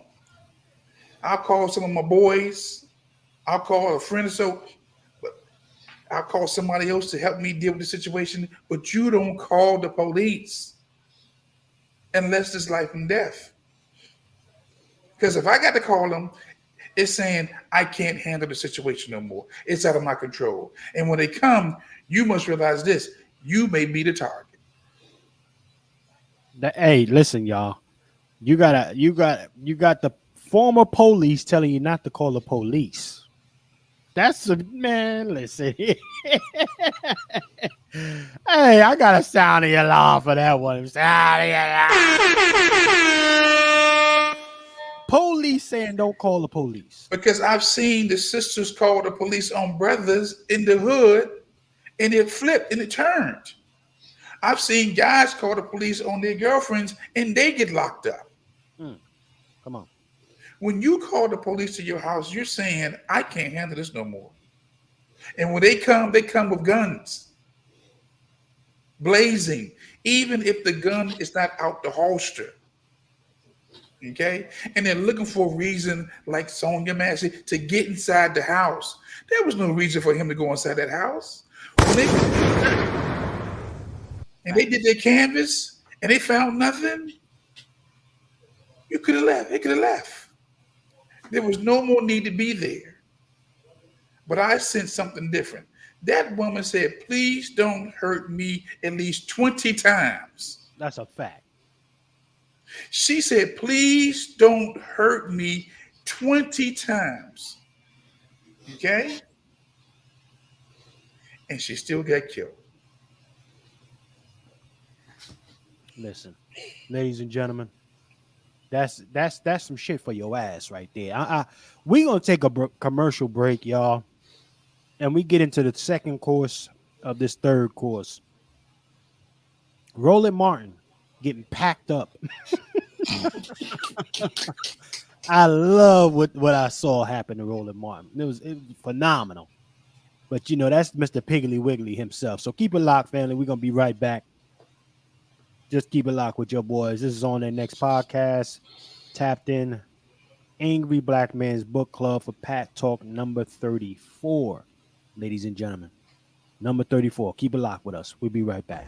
We have to begin to groom leadership, and we also have to get rid of old school, old black folk who don't want anyone else. The boomer generation can't die off fast enough for me, a lot of them, because they haven't let the X generation take root. The struggle will now be bastardized. On August 24th, 2024, we are launching the Patriarch Summit. You must be there. We are going to save ourselves, our manhood, our womanhood, our children, our community. We need the few that will do. Why not you? We want a few good men and a few good women to join forces. It's the Patriarch Summit. Check our GoFundMe link. Thank you.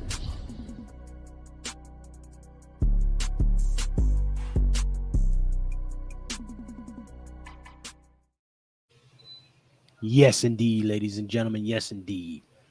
That is the Patriarch Summit. Make sure you go ahead and get your tickets locked in so we can do what we need to do, family. Make sure you're locked in so we can do what we need to do. Man. You know, listen, let me see who this is. Great ass shit. Get wrapped up. You should have. Okay, yeah. Listen, man, we are going into Roland Martin now, ladies and gentlemen. But before we do that, we need more likes up, ladies and gentlemen. We do need more likes. Okay, more likes up, more contributions. On the screen, you're going to see where you can contribute. Okay, on the screen, you will see where you can contribute. And we look forward to you all doing that. Those who have contributed thus far, we appreciate y'all. Okay, so we're going to take some time to get the support rolling in here because we need likes up and we need real service, ladies and gentlemen. Go ahead and hit those cash apps. Dr. Short, $, Dr. Randy Short, and you can scan that QR code up top to support my cash app. Okay, we definitely need y'all to ride with us. So we're going to take some time while y'all go ahead and do that. All right, it's on y'all right now, ladies and gentlemen. to ride with us and get this thing going.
Are we still alive? Oh yeah, we live. I'm just letting. I'm a little moment of silence for the Negroes. You know, just a little moment of silence. See if we get some support in here. Salute to those who have supported thus far. Salute to those who have supported. We can definitely use some more support here. We're going on 3 hours, ladies and gentlemen. 100 plus in the building. 100 plus in here right now. Right. So yeah, definitely somebody can send a 5. If you're going to support the program, show me a saute pan in the chat. We need at least 5 people to put on for us right now. If you're going to support the program, show a saute pan in the community kitchen chat.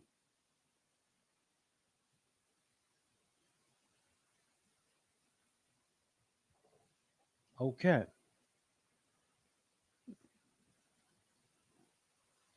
All right. I think niggas are full tonight, Brother Juan J. Johnson. I think niggas are full tonight. 100 plus in here. Nobody hit no support, huh? Don't No Don't do it. No support, huh? Cut the cord. Don't cut the cord. Don't cut the cord. Let me see if we at least got some damn likes. Let me see this. You know I shut this motherfucker down. We've been in here 3 hours. I don't give a flying, but salute to brother Nico. Yeah, I ain't got no likes. Okay. We can at least get a like. Where the likes at, goddammit? Y'all treat us like your boss, the white man. Can we get that? 110 plus in the building right now. Not even hitting the likes. Cut the cord. Cut the cord. No. Shout out to Sister Hannibal for hitting the cash app. See, there we go. Shout out to that sister right there. Shout out to there we go. See, these are the riders right here. Shout out to Sister Star and Sister Hannibal for hitting the cash app. Salute. Sound the alarm. Can we do that? Sound the goddamn alarm. Drop a black bomb. All right, that's 2 contributions, man. Salute to them sisters right there. We need 3 more, y'all, to resume this program. We need 3 more. And don't send us $2. Please don't send us $2. Okay? I've been planning it all week, son. You talk that crazy shit, I'll make sure your blood gets to the lab. Yeah, $2 is going. The taxes is going to eat that. We can't even put on the Patriarch Summit for $2. Shit. Hold on. Oh, pardon me, fam. Pardon, Hannibal. Pardon. Good people, man. I am Cali. Pardon me, Hannibal. Salute. Pardon me. Don't hold me. You heard? Salute, Hannibal. Hey, Hannibal. Hannibal about to pack me up. Pardon me, Hannibal. Salute. Pardon me, man. He just got finished reading that HR code. Oh man, I ain't trying to give you a sign this at birth. I ain't trying to do that to you, Hannibal. Pardon me. Pardon me. We need 3 more contributions, ladies and gentlemen. $ FTS49. Okay, my brother Dr. Short. He is not on right now, so let's go with that $ FTS49. 3 more contributions. Let me see. 5. That's average. All right, let me. I heard Brother Kevin. Come on, don't do us like this. Don't even do this. Don't do us like this. We ain't even got the likes. Don't do us this way. Almost 120 in here and nobody hitting the cash app. Come on, stop it. I know y'all want us to go into this Roland Martin shit. We got this Roland Martin and we got the Trump shit going. Right. All right, Hannibal, I got you. Salute, Hannibal. Salute, goddammit, salute. Yeah. Salute to Hannibal. Pardon me, fam. All right, listen. Yeah, I'm not seeing the likes. Not even likes. How we got 120 in here and not 3 more contributions? Stop it. Hella game. I done brought you a lot of research. Brought y'all hella receipts, family. Don't do us that way. Don't treat us like don't abuse us like this. Don't do that. Come on. We ain't even dropped the proof on the coup yet. That's what I'm saying. I didn't even get this. I didn't even get to the good shit yet. And be clear. Let's be very clear. This is hours of before we actually go live. But again, this is going to the Patriarch Summit, ladies and gentlemen. So, $ FTS49. Can we get 3 more? If you're gonna contribute, put a saute pan in the chat.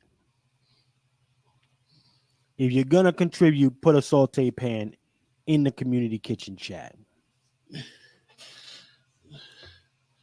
Chef, Right. see, they native Black Americans, man. They need to put that cast iron pan out.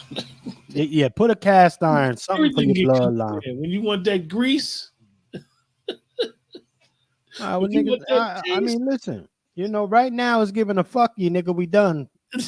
That's what it's giving me. I'm just be honest. So I'm, I guess 3 hours was good enough for y'all. Y'all got y'all feel tonight. Yeah. I'm gonna give it 1 minute and then we out of here. So, we need 3 more contributions. If it's not working for y'all, we good. I got 84 coming from Twitter, another 10 coming from YouTube. Right? We got 21 coming from Let's Talk, 4 from Lone Wolf. Right? We need 3 more contributions, y'all. 3 more contributions. We had 30 seconds, and then we'll see.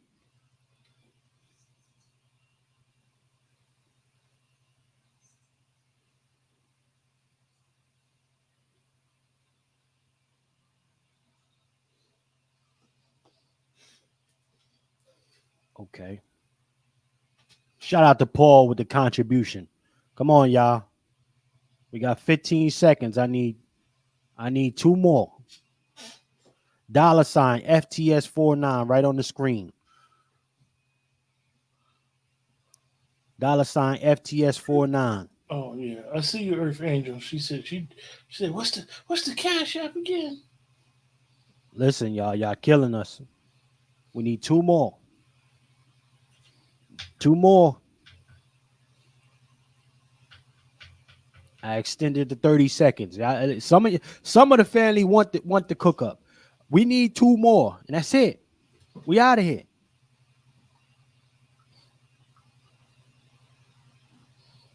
$115 in the building.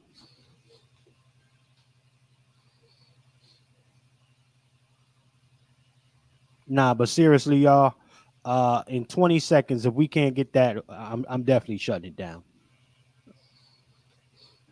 15 seconds. Don't shut it down yet. It's coming. It's coming.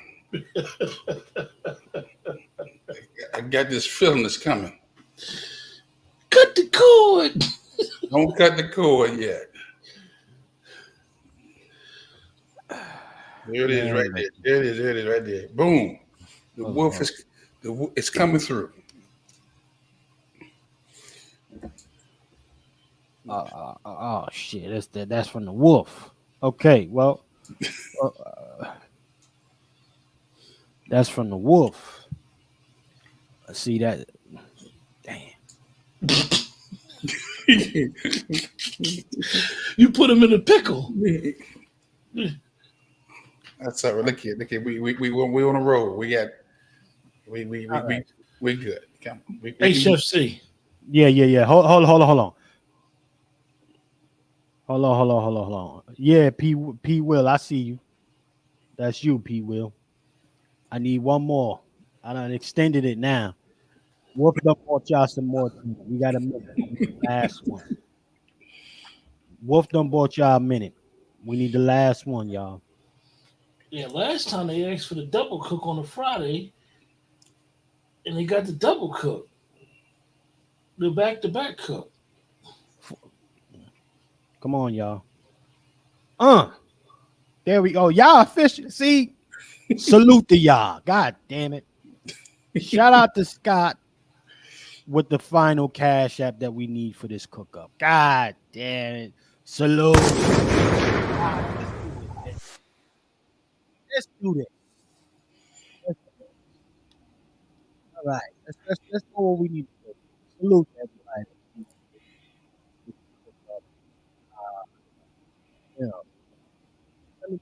Let me just do something. Salute to everybody that we got. Brother Lone Wolf, Brother P Will, Leah is a sister Jane coming through with the cash app. Salute to all of you. All right. Sound the alarm. Drop the flex bomb. Let's continue this damn. Don't mean y'all can stop contributing now. Salute to those who have. We need some more, y'all. It's 120 in here. God damn, it's packed out. Okay. Y'all want this cook up? Let's cook then. God damn it. Let's go to Roland Martin. Piggly wiggly ass. Let's go to this nigga here. Let me get this nigga pulled up. Okay, bear with me, y'all. In the meantime, make sure you like, share, subscribe. Let me pack. Let's go to Roland Martin. Now, all through this last day or so, he been getting souffled. They've been packing him up. You know, all of that fast, Porky Pig talk that he does, it ain't been flying the way that he thought it would. It really hasn't. What are you talking about, Chef C? All of that shit. Yeah. All of that shit that he be doing. Piggly wiggly ass nigga. So what I want to pull up right now, what I got to pull up, You know, salute to Sister Earth. That's you, Sister Earth. Salute. Salute. Okay. You got to put that earth in this. Salute, salute, though. Let's bring this porky pig ass nigga up. Cook this nigga today. Some niggas you got to cook. And I mean in the most proper way. Okay? Now, I didn't go to the clip yet. Family, of him getting souffled by the other. But, you know, this is his position because he likes to act like he's advocating for Black Americans when he's not. Mhm. This is a stomp down, certified, bought and paid for biscuit, maple butter, honey butter eating ass nigga right here. Catfish nugget, you know, brunch and mimosa drinking. This is the one. This is him. You know, and a lot of folks are still on some, oh, Roland Martin, man. Oh, he talked. Ooh, Roland, I love you. I love you. Listen. Lone Wolf got a few caucuses he's got to step over. If you still believe that anything that this piggly wiggly ascot wearing ass has anything of value to say for Black America, let alone him with my brother Negro, he ain't in the building. He's not from the lineage, as brother Negro say. But again, you know, I'm just coming from a place that he's the certified. If there's bought and paid for, him and Stephen A are the quintessential blueprint people for that. When you want to know what it looked like to be stomped down, Stephen for Django types, you go to these folks. So let's play this track real quick, y'all. Let's play this track. NABJ got played. What happened here was exactly what we said was going to happen. First and foremost, when he at the outset insulted Rachel Scott, the leadership of this organization should have stood up and said, stop this discussion right now. You are not going to insult a member of this organization like you have insulted April Ryan, Jamel Hill, and Yamiche El-Sindor. I don't care if it's president's candidate. When you do not let someone do that, Rachel Scott held her own. She was good. Harris Faulkner had no business sitting on that stage. Fox News paid a $787 million judgment to advance his lies. Fox News should have never been on that stage. That man was rude. He was disrespectful. He did not answer questions. And what happened here was exactly what we told NABJ was going to happen. He played us. He got exactly what he wanted. And so the clips are going to be played. And did he answer questions that relate to African Americans? Hell no. Did he answer questions about black maternal rates? No. Did he answer questions about HBCUs? No. Did he answer questions about Black unemployment and Black economics? No. That was a travesty that we just witnessed on this stage. What's the question you would like? This damn fool. Look at this. Look at this piece of shit. I can't stand this dude. Go ahead, Brother Juan. Actually, Trump was the gift that kept on giving. That was probably one of the, look, what he gave to the whole nation and the world was delineation. Right. It's now a part of the conversation that, you know, the cost plan has consequences. Okay? What Trump did for this nation and for the world was put the race conversation on the table. That we've been saying it in our circles on social media, and we've been saying it at our cookouts and our little dinners, but now it is front and center. It's the conversation. Roland Martin, he's not like us. And the reason why it made some members of my family and Roland Martin and other people so uncomfortable is because we allowed the cosplay. Yes. And I don't want to seem like I'm going back and forth on this issue, but we have allowed so many people to the cookout that it took a white man who everybody hates because they were told to hate him to listen. Yo, 1 minute she says she Indian. I knew it was Indian. Now all of a sudden she's black. Right. She's black. See, we don't like the uncomfortable conversation. Because it makes us feel uncomfortable because we've been co-signing bullshit for so long. Yep. We have allowed it. Roland Martin just told a bold-faced lie on this clip. Trump, yes, he gave back spit when he got spit, but he actually did answer questions. But sometimes journalists, one of their number one rules is they are not supposed to make themselves the story. Roland wants to be the story. That other young lady wanted to be the story. Listen, you don't like what Trump got to say, what Trump represents? Attack him on Agenda 47 because that's his policy. Attack him on his policies. You sitting there caping for all the disrespect. Jamel Hill called him the grand poop of the KKK. And she thought she was going to be able to get away with that working for a company, and they fired her. And Jamel Hill was an excellent journalist. I don't mess with her no more.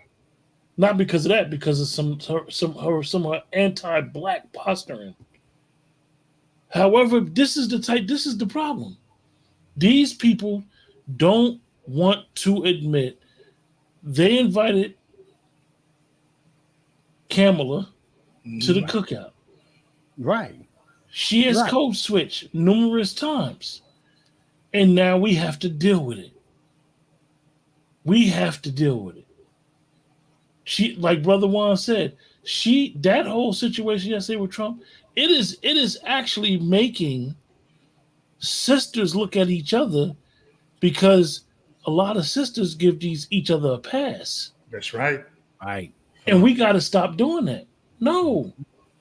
If you off code, you need to be checked by the people that's closer to you. Right. So, however this election come out, it's going to come out. But a lot of people going to understand that when you say black, in our spaces, we talking about Black American. We ain't talking about the universal black. Facts. When James Brown was saying, I'm black and I'm proud, they was not talking about the diaspora.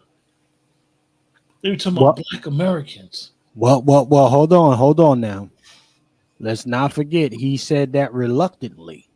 He was forced to say I'm black and I'm proud by the Panthers. Yeah, that's where the checks and balance. This is what I mean. How far away from the goalposts we are. How far away from that finish line. Because them people in that area, they check them jokers. Oh, you want to entertain in our community? You're going to basically say what we tell you to say. Mm-hmm. You ain't going to just be buck dancing, doing all this stuff. And James Brown was a hell of an entertainer. But you're going to speak it into existence. You're going to have a pulse on the culture that you're profiting off of. Right. But we allow people like this to come around and just, Ascot no. And believe it or not, they have made Kamala Harris the issue.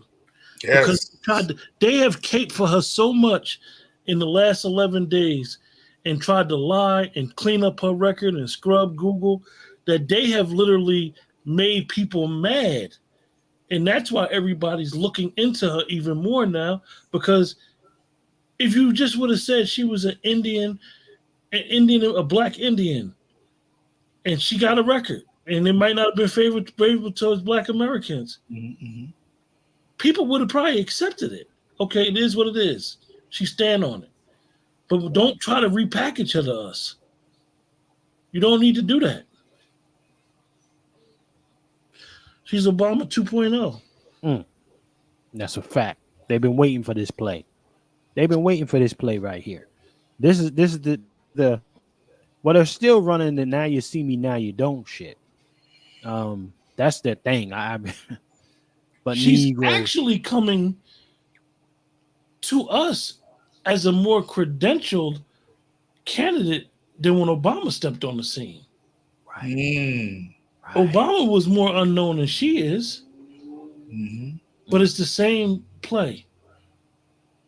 And this Butterball, and then he had nerve to talk about the other sister. Okay, yeah, the other sister works for Fox, but because she works for Fox, she don't got no journalistic integrity. She sat there. She has a relationship with Trump. They interviewed each other. She's a black woman. See, this is the stuff that Roland does that people don't realize. He panders to the Democratic Party. Yes, he's a panda bear. So if you're going to sit there and you want to be upset, first of all, he was upset because he wasn't invited. And was not on the stage. Sometimes, dude, you need to sit it out. And it's okay. So basically, by you saying you're not invited and no men was there, what are you saying? That's more misogynistic than anything. Because basically you're saying that these sisters can't hold their own.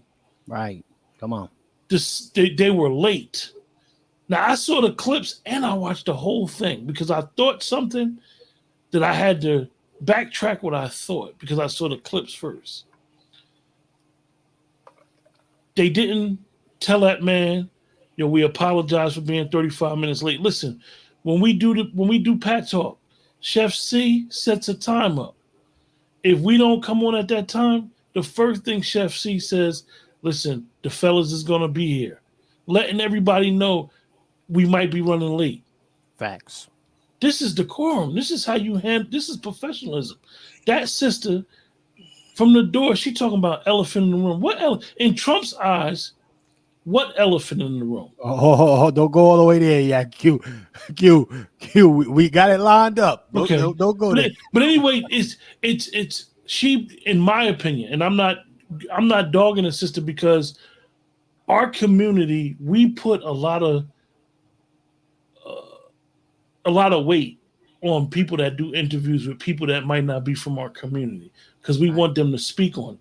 However, since Kamala Harris has been running, I have not heard nobody talk about issues on Trump's side or issues on Kamala's side. It's all this political theater going on. Yep. Talk about issues. Are y'all going to help me when I go to the gas station with my wallet? Is my groceries going to be cheaper? Because inflation is kicking my ass. Now, when Chef C plays this, towards the end of the interview, to me, they talked about some issues. They got into some meat and potatoes of what he's about. But we're the clickbait clips. Oh, he's a racist. He's this. Like, y'all loved Hillary Clinton. She was a Goldwater girl. Let me not go there. Barry Goldwater. She was a Goldwater girl. Yeah. Well, let me pull this up because your boy Roland Martin got souffled by this I guess attendee, if you will. Chef, before you do it, let me just add to what Q said. Yes, sir. When you have visitors that come to your house, you're supposed to be hospitable, polite, courteous, even if you have a beef with them. But you still be hospitable. If I didn't know somebody, they come to me, come on in. Would you like some water? Would you like, because I'm still going to get them. But I'm still going to be hospitable, hospitality. Right. And that was a missing ingredient in that whole dialogue. Gone. Okay? And the worst thing was it came from a sister who should be trained or taught about hospitality. Harris Faulkner, the sister that was in the red on the far end that works for Fox, is a sister of a certain age. Yes. She kept saying, now Roland tweeted during this interview talking about nothing was wrong with the audio, Trump lying. She said yes, she did. It was something wrong with the audio. Come on. So they were 35 minutes late. Like, come on, man. Y'all couldn't cover the order. Right. Y'all could not handle a person who is the former president, number one. Right there, stop you. That right there, you should have been on your A game. Whether you like him or not, a man of honor deserves the honor. We are disrespecting people who are supposed to get some honor. An elder, a statesman. Would she have done it to a bishop that she ain't liked in the church? Or some elder? Or some pastor? This was an ex-president, whether you like him or not, of these United States, and the world leadership put some respect on him. Right. That's why I'm saying, you sisters, you out of order. You're out of order. Well, I mean, again, you know, listen, you know, we love our sisters. However, we got our assignment when it comes to this war, and you got yours. And listen, it's only so much niggas can do. You can expect for a nigga to do. Doc, let me say this one thing. One more, this last thing, and you can put some sounds behind this. Okay. Let me tell you something. Every police officer, and not just police officer, every serviceman have a creed. You be polite, you be kind and hospitable to everybody you meet. Polite, kind, and hospitable to everybody you meet. But you be ready to kill them the same day. Okay? You be ready to stop that threat the same day. And these are the words that came from Mad Dog Mathis. Okay? Not my words. The former Secretary of Defense, who's quoted, you be hospitable, you be polite, you be courteous to everybody you meet, but you be ready to take them out the same day. Okay? She could have been courteous, polite, and cordial to Trump, and still had her questions lined up to take him out. That's what I'm saying. You're out of order, man. Out of order.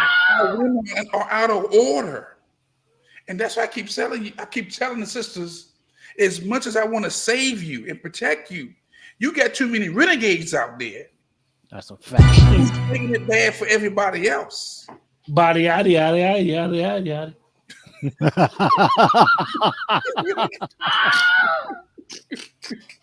Oh, you understand me? Yeah, Q. Yeah. I'm trying to make a point. Y'all got me laughing. Yeah. I'm just saying, sisters, we may have to reteach some etiquette classes or something, but we have to get back to being polite, courteous, and hospitable. Hospitality, man. But I laid my plane with that. Go ahead, brother. Next clip. Yes, indeed, brother Juan J. Johnson. Salute to our brother Juan. You understand? Etiquette. And that's why we on these raggedy niggas' heads too. Yeah. Because they not on their job. She was throwing them clappers. She was throwing them clappers at that rally. Body, yada, yada, yada, yada, yada, yada. Doing all type of shit. All type of nasty black excellence. Shit. Yeah. Yeah. A lot of black excellence shit was going down that day. Yeah. Let's go ahead and play this though. Watch how Roly Poly gets cooked. Let's see this one here. I don't care about really don't want to go there. So here's the whole deal. What did he lie about? First of all, he lied about in terms of abortion tonight and month. That was a flat out lie. He lied about HBCU funding.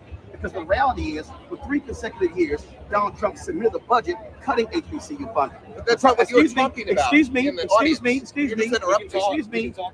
program that he cited about HBCU funding, guaranteeing funding, his budget zeroed that program out. It was under Bush, it was reauthorized under Obama, he zeroed it out. It was Congresswoman Alma Adams of North Carolina who put it back in. How are you giving that seat today?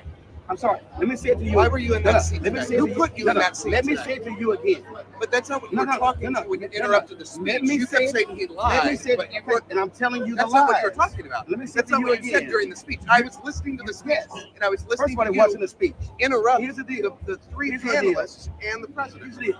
I know You were not one of the panelists. If you were the journalist of the year, why weren't you up there asking questions? We have a journalist of the year every year. We've been around 49 years. So But you specifically, journalists why of the were year. you not on that stage? Let me be real clear. Cook him. He cooking them. He's an op. He's basically pointing out how Roland's an op. How Roland was in the audience to disturb the speech. Hold on. Let's keep on going here. You were just in the audience screaming, "Lie!" Let me be real clear. From row one? Let me be real clear. Who put you in row one? Because you're cute and you get your little video. So you're talking to somebody who has far more history in this organization than you've ever been. I'm not a member. That's true. There you I'm go. definitely not an NABJ member. When you're not a member and you have no understanding of our history or our membership, you don't. He tried to run the black card, y'all. Our history. He tried to pass.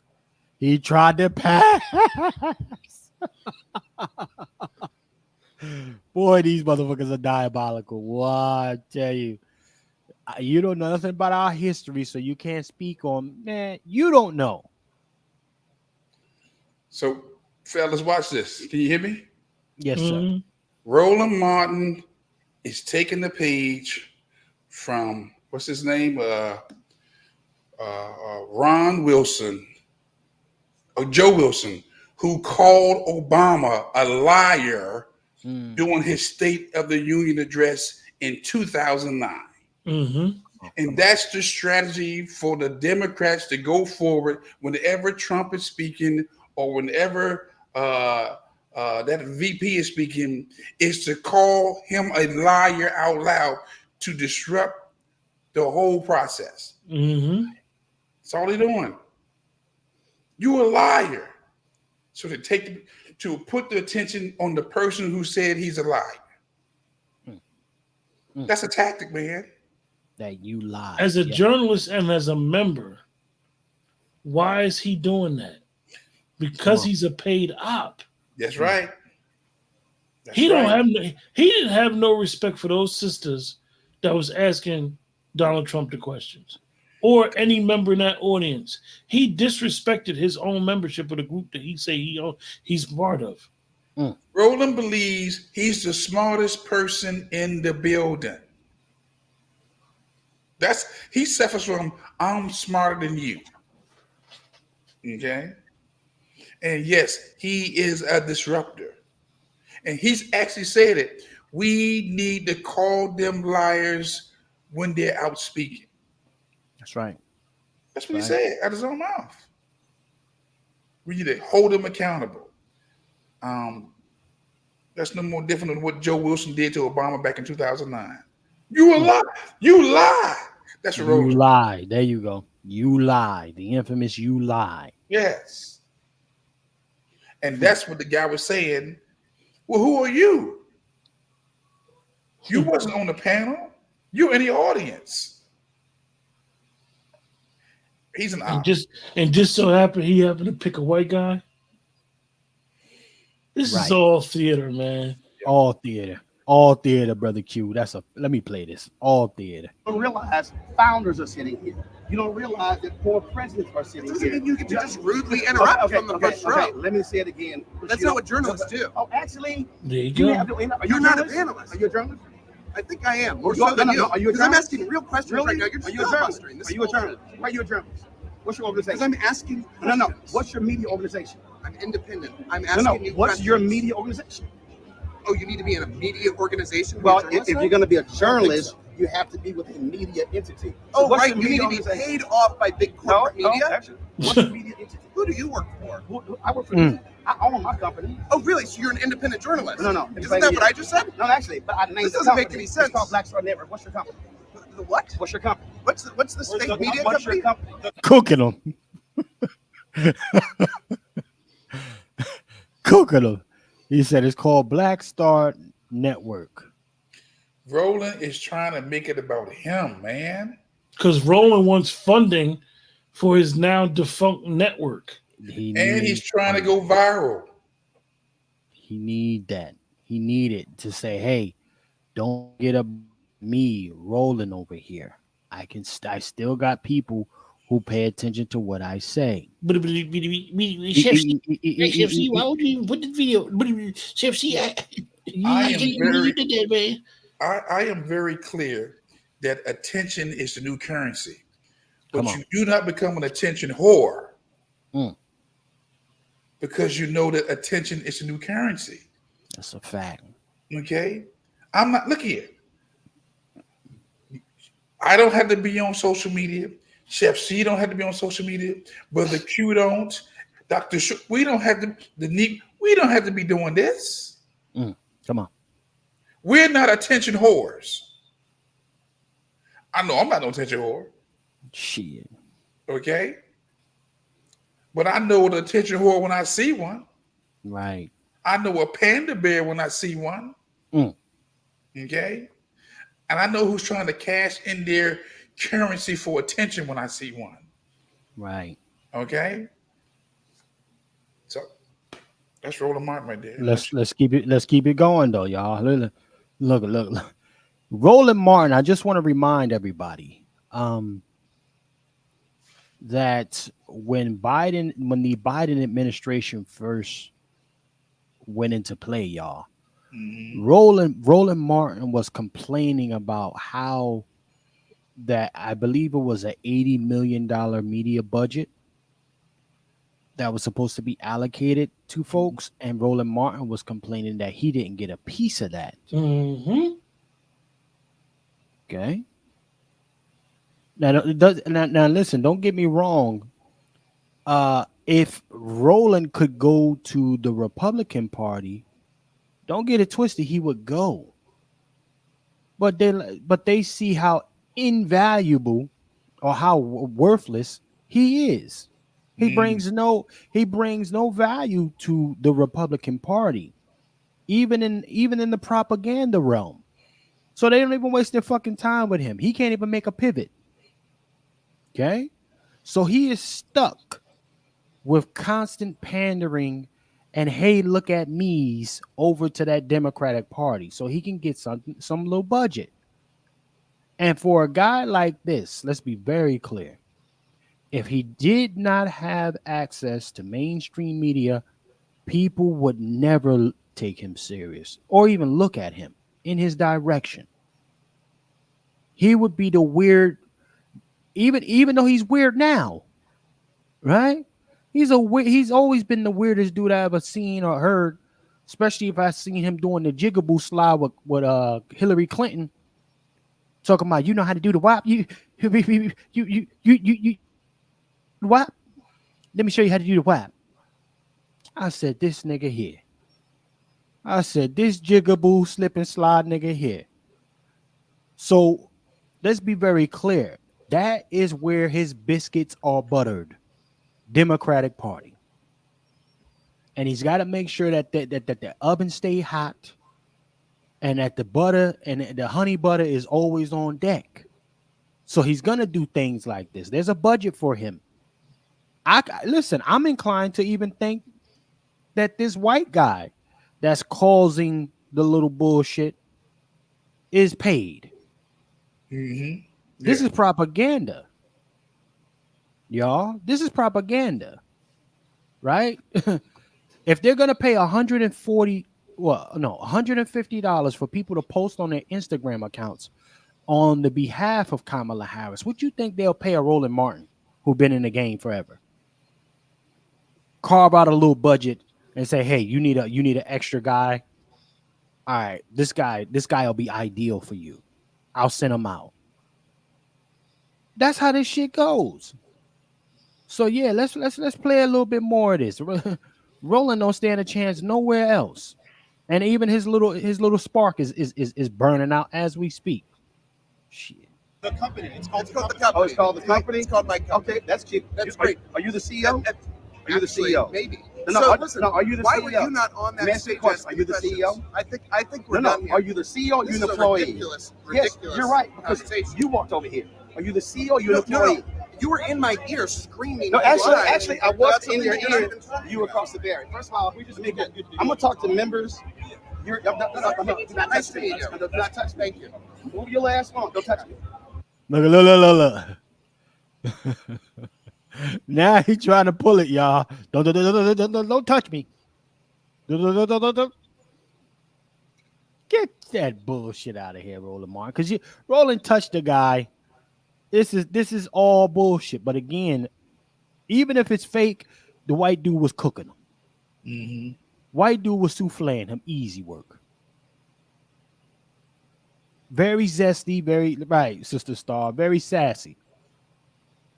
You know. So again, who is this Chang? I took care of it. Yeah, okay. I have no idea who he is. Yeah, get Chang up out of here. You know, pork fried rice, motherfucker. But anyhow, that's Roland Martin, ladies and gentlemen. The souffling, the easy hibachi cooking got him up out the way. I mean, I would have think they would have scripted a little bit better so Roland doesn't look as bad as he did. But this was surgical. I like how terrible he looked on camera. Simply put, you know. But again, go ahead, Brother Juan. He's just looking for a viral moment. I mean, man, I have me a radar. I can identify fake, whether in person or from a distance. Right.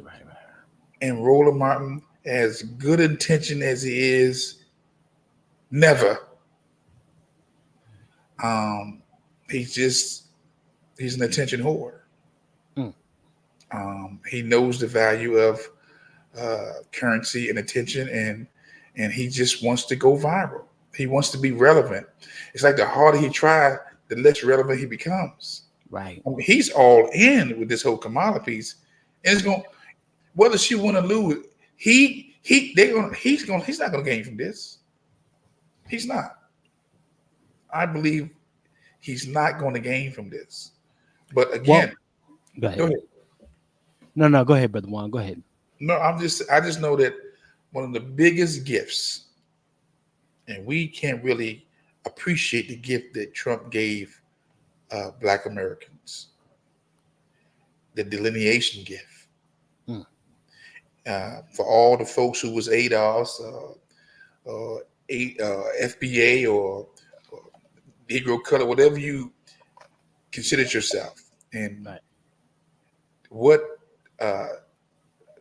President Trump gave us as far as the conversation piece, and that was a gift that, man, we will never know that how big that gift was when he started to say, look here, she's cosplaying. He literally said she's cosplaying without saying she's cosplaying. That's a fact. Cooked her. You know? And those who are her biggest supporters know Roland is Haitian, migrated to Louisiana. Okay? Let's keep it a buck. He's Haitian. But they migrated to Louisiana. Says his profile.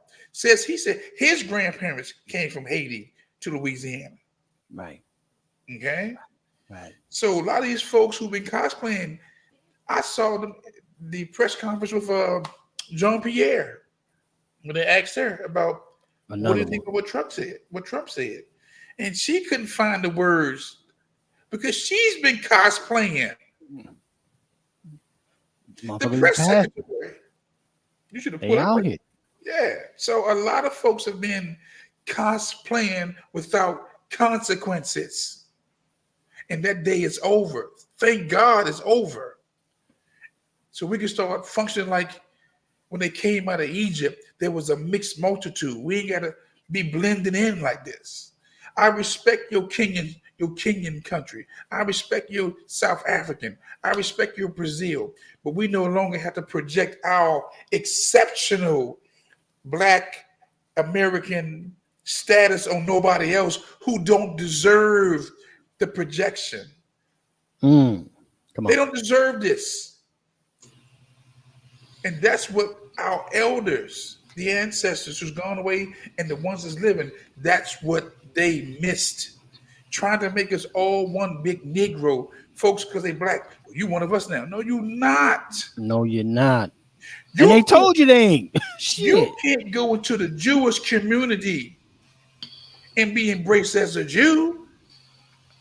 Brother Juan, we just need Negroes to stop trying to colonize other melanated people. Yeah. I said it. Negroes, Black Americans need to stop colonizing melanated folk. And this is why I always say the L is on us. Because we've done it to ourselves. But we're at the beginning phases of changing the narrative. Because this didn't happen overnight. Again, brothers, we may not live to see the evolution in the final days of the Black American standing strong on our exceptional Black Americanness. But we are now the progenitors of it because our ancestors and the elders refused to even approach the conversation. Right. You know? And look, Roland Martin, me and Roland Martin is the same age. He has me about 1 month. He's born in November, and I'm born in December. Okay? But we got two different mindsets, and we get two different lineages. Okay? And my thing is, it just annoys me. My thing is, what's so wrong about being who you are? The self-hatred. You know, and I know people be like, "Oh, this joker hate that Democratic Party." I absolutely do. The Democratic Party has been doing identity politics for so long that they didn't realize that this shit was going to smack them right back in the face. It's smacking them back in the face. They've been playing identity politics too long, and now they're gonna pay for it. You know, a lot of us are not. You know, again, I'm unapologetic in my belief system, right? But I also know this: what you sow, you got to reap. What you plant, you're going to have to pluck one day. Whether it's whatever seed you have, or whatever soil you put it in, it's going to come up. Right. Okay. And the Democrats are reaping a whirlwind right now of what they planted for decades. And the youngins may not have the history, but they don't have the fear. And that's what I can respect most now about the youngins. They don't have that fear. They may not have the history, but they get that great zeal. And I appreciate that. And I'm just waiting on these others to just pass, just move out the way, you know, and let these youngins take this baton and run with it. That's why I like and love the Negro, young man. Chef C, young brothers on fire. You know what I'm saying? I would never quench that flame, that zeal, because you're like an old version of me. That was me. I was a Negro. I was the chef years ago. Like I said, I'm approaching 60. I appreciate this souffle, and Donald Trump souffled this shorty because she pulled the Kamala Black thing. She pulled it real quick or whatever it is. But we got to make it Black make and Asian American women to serve as okay. Because again, when Brother Q was talking about Donald Trump giving us the gift of delineation on the public stage, national platform, this is what Black America needs, has always needed. Facts. But however, and salute to the over 130 plus in here, almost 140 in the building, 4 hours strong. Salute to y'all. Make sure y'all hitting that like though, family. Hit that like. Two of you new. Okay. Delineation is necessary. Okay. All Asians ain't one big Asian. They make sure they let you know. Right? A Korean knows a Chinese. Facts. A Chinese knows the difference between a Filipino. They're gonna tell you, don't call me none of that shit. A Japanese knows the difference. They listen. We're the only group of people who has to be one big melanated garbage. Everybody got to come up under this umbrella, you know, while everybody else gets to delineate. Right. So, for those who believe that, you know, the white man's ice is a little bit colder, let's hear from Donald Trump. Some of your own supporters, including Republicans on Capitol Hill, have labeled Vice President Kamala Harris, who is the first Black and Asian American woman to serve as vice president and be on a major party ticket, as a DEI hire. Is that acceptable language to you? And will you tell those Republicans and those supporters to stop it? How do you define DEI? Go ahead. How do you define diversity, equity, and inclusion? Okay, yeah, go ahead. Is that what your definition? Give me a definition then. Would you give me a definition of that? Give me a definition. Sir, I'm asking you a question, a very direct question. Define it for me, if you I just defined it, sir. Do you believe that Vice President Kamala Harris is only on the ticket because she is a Black woman? Well, I can say, no, I think it's maybe a little bit different. So I've known her a long time indirectly, not directly very much. And she was always of Indian heritage, and she was only promoting Indian heritage. I didn't know she was Black until a number of years ago when she happened to turn Black, and now she wants to be known as Black. So I don't know, is she Indian or is she Black? She is always identified as a Black woman. I respect either one. Cooked. Can I say that? Cooked. But see, that part of the clip is not going to get played, Chef C, where he said, I respect either one. See, we're so triggered. We're just triggered because he said Black. And people just, oh, he's racist. He said Black. No, he's telling you, look, I'm talking about who she identified herself with. 1 minute she's saying she's Indian. 1 minute she's saying she's Black. Right. Right. Salute to our brother Black Lear and checking in. Salute, brother Black Lear. Salute. You know, salute to the brother Black Lear. Yeah, you know, listen, this is a situation that again, and point out, brother Q, this is pivotal. Black folks will not hear the I respect either side from him. Facts. Because that propaganda machine is a beast on that Democrat side. It's crazy. So and then, you know, one thing that they do very well is the shaming tactics. And they use our sisters and those complected like our sisters because that rhetoric is so strong and potent. A Black Larry, I see a comment about they could have used a brother up there. I want you to watch the whole thing and tell me what you think. Please watch the whole thing. Don't tell me with the clips.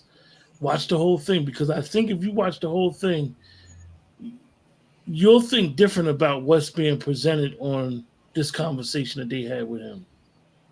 Well, check this out. You know, I salute to our brother Black Lear. Let me do something. Let me just go through some receipts here. First, Black and Asian. Okay, I got that. I understand that. Let me make it make sense real quick for everybody. Okay, can I do that, y'all? Can I make it make sense? Because Chef C be working a lot of times. I be doing things, and you know, there's some receipts that are necessary that should come out when we talk about these folks. Okay, there should be some receipts that I had, and yeah, let me do this. Can I give y'all a little bit of Kamala Harris history? I think Chef C need to do that. We need to give you a little Kamala Harris history, because Kamala is she wants everybody to be very clear about something. You know, that is Kamala's history goes pretty far back as far as how often she's separated herself from anything Black American wise. Okay.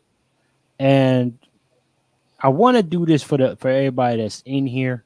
So you got some receipts. All right. So you got some extra receipts to go ahead and cook her. You know, it's necessary that she be cooked because everybody can't cook her. So I'm gonna give you this. Let me give you this. Let me start with one little appetizer. Okay, let's give them an appetizer real quick, Q and Brother Juan. You know, for me, it's kind of hard to blame her because the sister's not listening. You know, her actions speak louder than her words.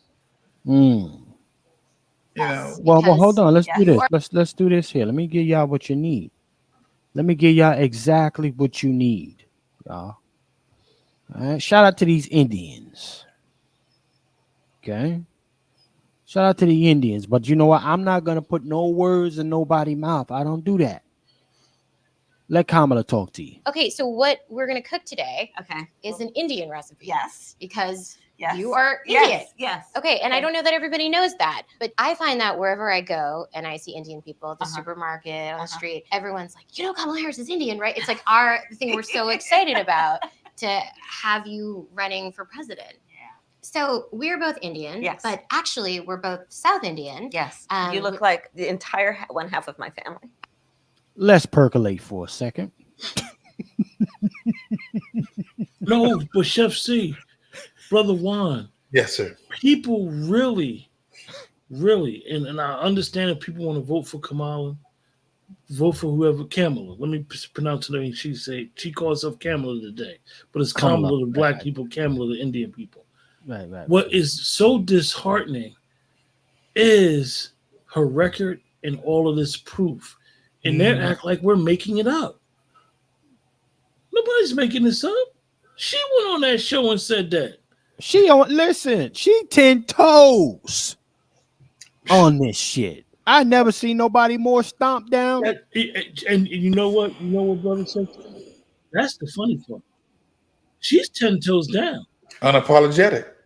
And unapologetically before her. Unapologetically but all day. But that speaks to the self-hatred and our need to cover for people who don't even like you. You know what I'm saying? I mean, she's telling you every day, I'm not you, you're not me. But the sisterhood is saying it don't matter. We're going to project all our exceptional Blackness onto you. I'm gonna need these. Listen, we need brother Juan. We need all these negresses to stop trying to colonize Kamala. Can you stop trying to do your? Listen, if there was ever a time, just off sheer peer pressure, Black supremacy. This is they keep trying to make this Indian woman Black. She talking about family dishes. Hindu. They said actually, they both sat there and looked each other in the face and said, actually, more specifically, South Indian. You know what, Chef? I just thought about something. If they had just kept on our birth certificates, Negro, we wouldn't have had this conversation. Because not everybody, true, Brother because hers say Caucasian. Well, right, come on. Hers say Caucasian. I'm gonna go to that receipt. I didn't even want to go to that. Yeah, it's receipt. out there. Yeah. I didn't want to do it. Hers say Caucasian. But look at if Black was never injected like African American, Black American, it just was Negro or colored. That's very distinctive. Yeah. We was colored and nigger before we was black. Right. Mulatto. Mulatto. And most of those words are in the Constitution. Right. In the Bill of Rights. Come on, man. Man. The shit is crazy. The sister girls is like, no, sis. She's one of us. Drop the wonton, put the curry down, and pick up the collard greens. You understand? Put the curry down, drop the egg fouillon, fry the rice, and pick up them damn collard greens, Kamala.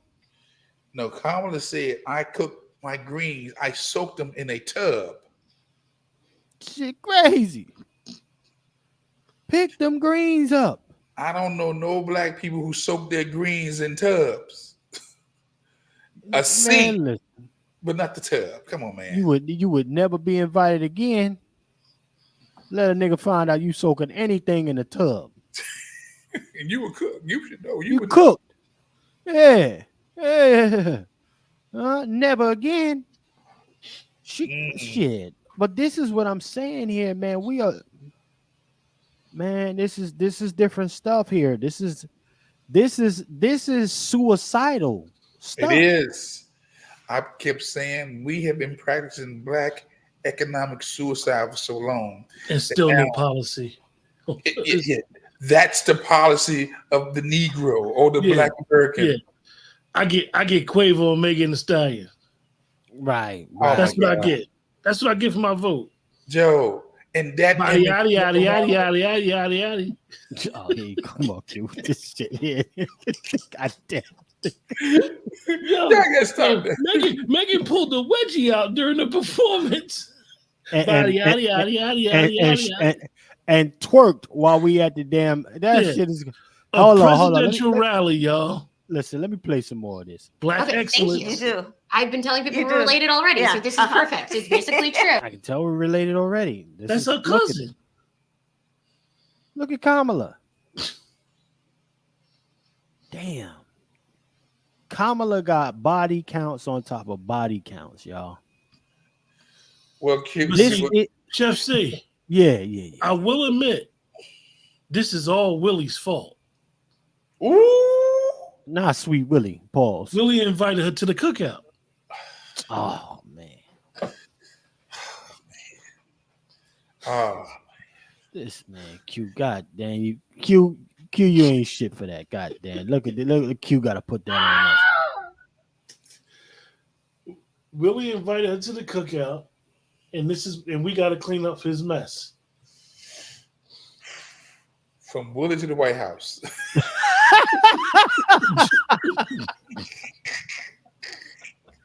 Okay. Free Willie, goddammit. So this is no, man. No. See, this is. But again, Kamala knows she's the sucker few, smile and skin and grin in a few, and you good. But again, somebody touched on that bag that's over there in that Indian community. They got it, y'all. Mm-hmm. They do got it. I cook for some of these folks. They got it. But they be piled up in them big ass houses. The whole family in there. But they all working. Yeah. That's the thing, y'all. And they all got some kind of tech, remote job. In no actuality, Chef C, okay, she's running for president. But her being a lawyer actually is a step down from what she should have been. Mm. Most of them be doctors and neurosurgeons and scientists. Mm-hmm. Being a lawyer is like, for an Indian, is like, that's all you is? Yeah, it's primitive. It's looked down upon. Yeah. It's small shit. And that's why she ain't do no law work. She did other work. Well, let me play a little bit. And so were you raised eating South Indian food? South Indian food. Okay. South Indian food. She right at home. She right at home, y'all. This is niggas just keep trying to make this woman, keep trying to make her a damn black woman, black American woman at that.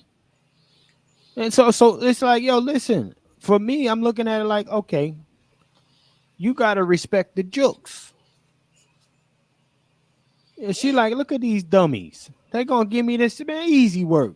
Ain't no real repercussions for what I'm doing. Ain't no real what? I'm Kamala. Mm-hmm. Shit, I got the boule in these sorors. They're gonna protect me from the regular ones. Shit, I'll go out there and run it up. Yeah, I'm gonna run it up. It makes sense. Shit, she's sitting over there saying to herself, it would be stupid if I didn't. You just step in their necks. Kamala on our necks. Ski weeing and all. Niggas is looking crazy out here. Let me go to the next. I got something else for y'all. Let's you know, these are the sister girl. These are the sister girl receipts. She's black, they say.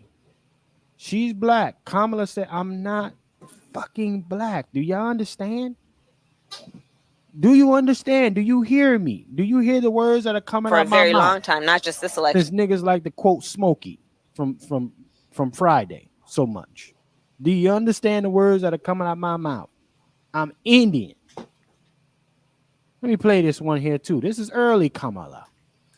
Yeah, well, the Democratic Party for a very long time, not just this election cycle, has been doing a lot of active outreach around South Asians, around the API in general, and will continue to do it. I mean, what we know in particular when you're talking about the South Asian community, we're talking about the Indian community more specifically, it is a growing community in the United States in terms of its voting bloc, in terms of its participation, and I think the party knows that and knows that this is part of our collective community, and there needs to be outreach and inclusion.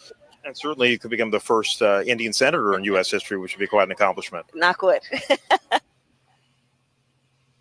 Bingo. Come on, yeah, knock on wood. What more do you want from me? That's 2016. I brought you a different receipt. I think that was 2020. Kamala only niggas that's delusional is niggas. This chick is 10 toes down on being Indian. Asian at that. Hence, soon as she gets in office, they get an anti-Asian hate crime bill. Oh, absolutely. Huh? How? Sway? For all the fly nigga talk. How? Yeah. Remember, y'all, when our people up in Buffalo got slaughtered by that racist piece of shit guy with the AK, killing all of those elders up there in Buffalo, New York. Kamala didn't grow up there. But when those chicks got put down, all them Asian chicks at the whore spot in Atlanta, she went over there. She went over there and said her piece, y'all. To her peoples.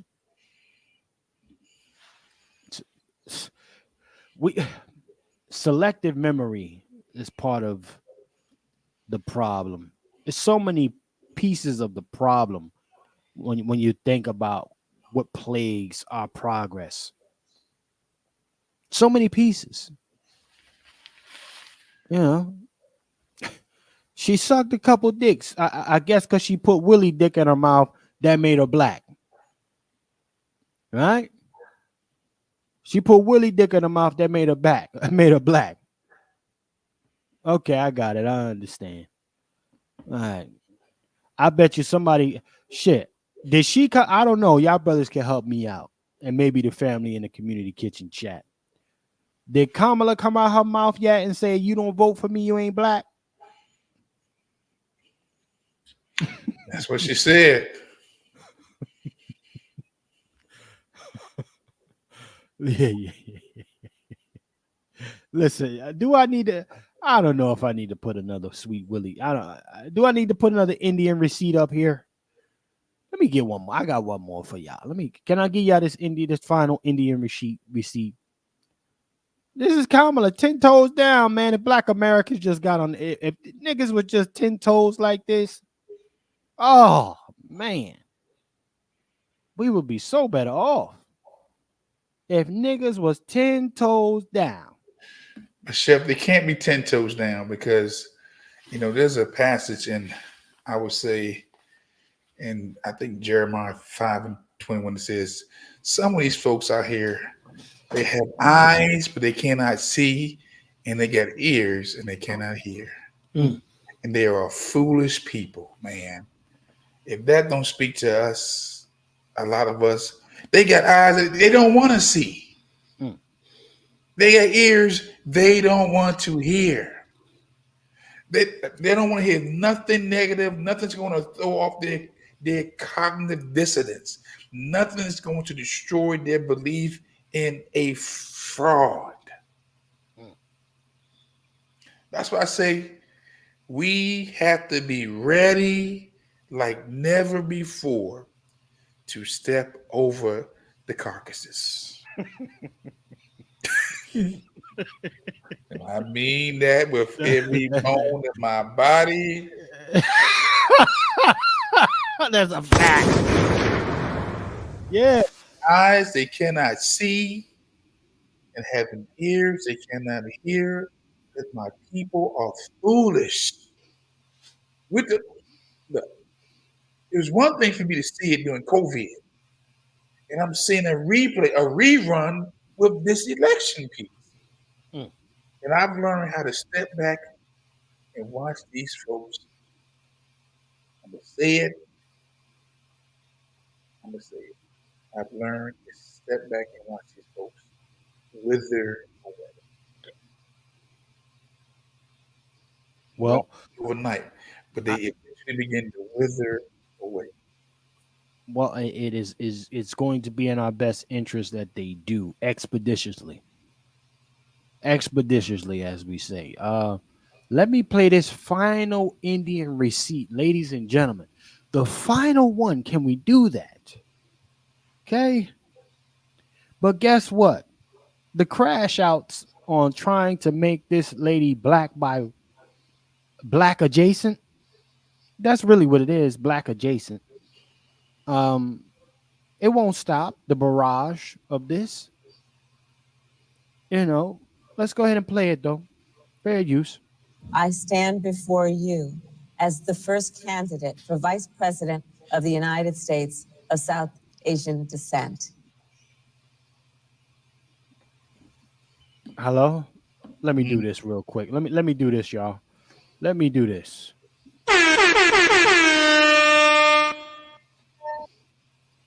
I 10 toes down. Huh?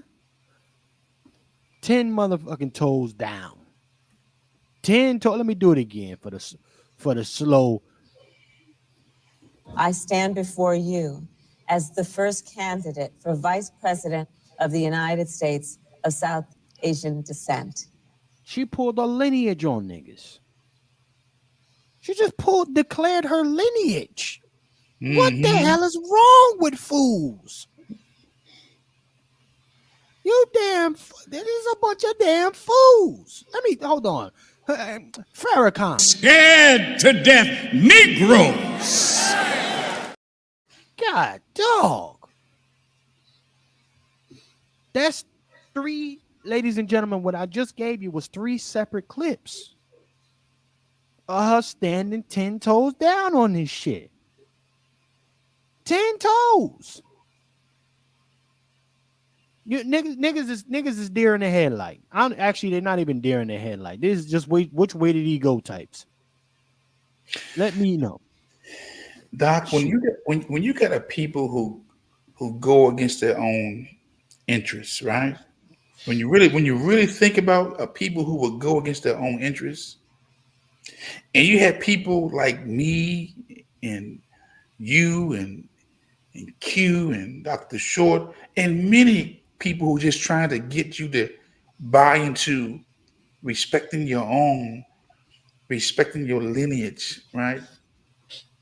And they reject us, unbeknownst to you and me, or to them, because I understand I see a bigger picture. They're not rejecting us per se. They're rejecting the God in them. It's trying to get them to put some respect on themselves. Right. God has never called us to love anybody more than we love ourselves. That's some artificial, that's some AI type of love right there. That's artificial. When you would project all your exceptionalism onto somebody who don't even deserve it, who don't even want it. You don't want no parts of that shit. No parts. But we'll pick it up when she needs to go to the next level. Man, I'm done. Listen. I can't say no more. Listen. At this stage, honestly, let's be honest here. Anybody else presented with opportunity, would you leave it? Or would you capitalize on the opportunity presented? Her melanated adjacent to Black Americans has been weaponized. She's proven what side of the fence she stands on by saying, hey, let me lock up Black men and women, with record numbers out there in California to prove where I stand on this. Okay. All right. Let me be clear about what it is that I'm about. The mothers who wanted to take their kids, to school, different districts and shit. Let me put them in jail for y'all, just so you understand how committed I am. I'll put them in jail for you. No worries. Yeah, I know the kids might suffer. It might, some of them even be there. So then those kids may wind up going into a system, but that's okay. I'm gonna show you that I'm about this life. But those not my kids. Right. I mean, so we all want some things out of life. This is something you want. And then the question is, well, what are you willing to sacrifice to get it?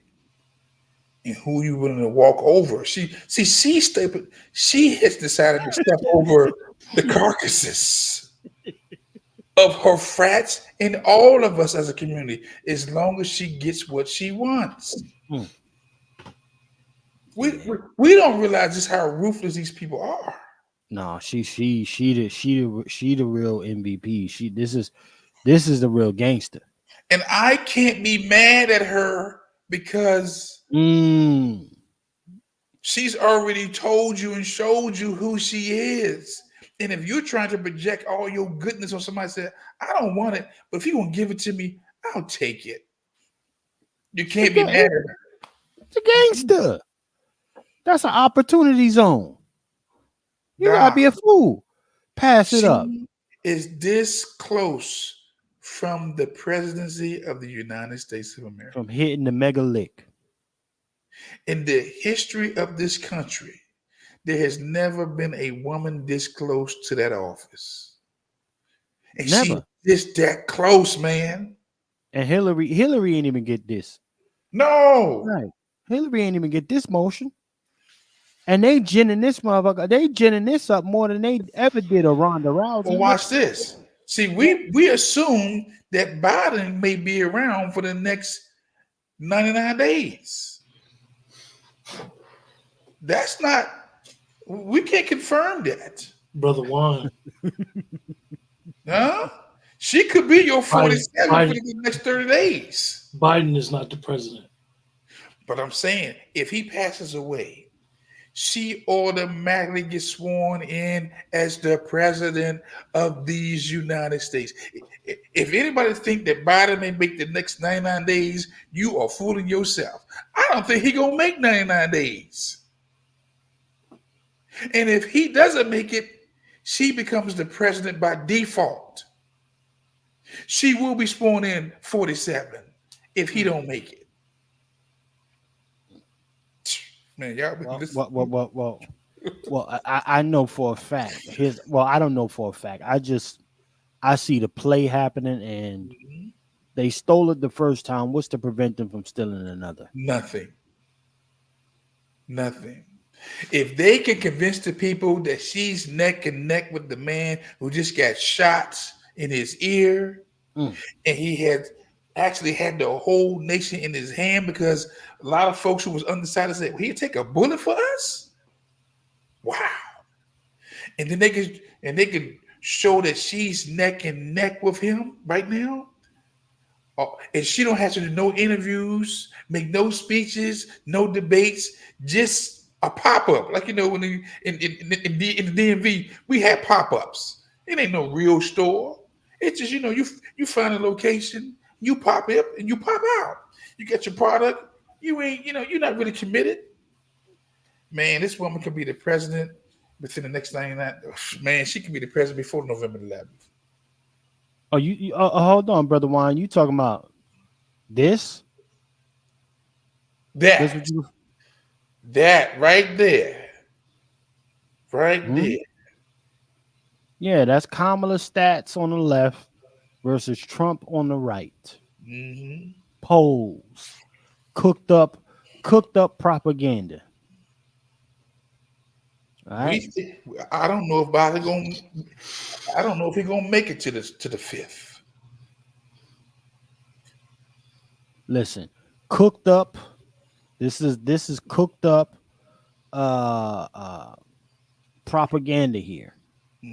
Okay, as long as it ain't got to be accurate, it's perception. Perception is the weapon. Okay, it ain't got to make sense at all. It doesn't. When you don't control the media, you don't control the narrative.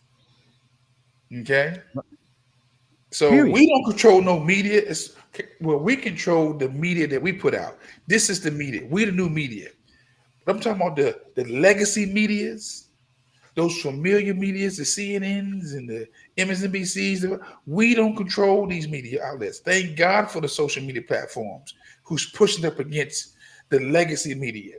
But when you don't control it, you don't control the narrative. We've seen that. Okay. But we push back with what we get. That's why they need to like, share, subscribe, and donate to the cause. That's a fact. That's a fact, ladies and gentlemen. That's a bubble fact.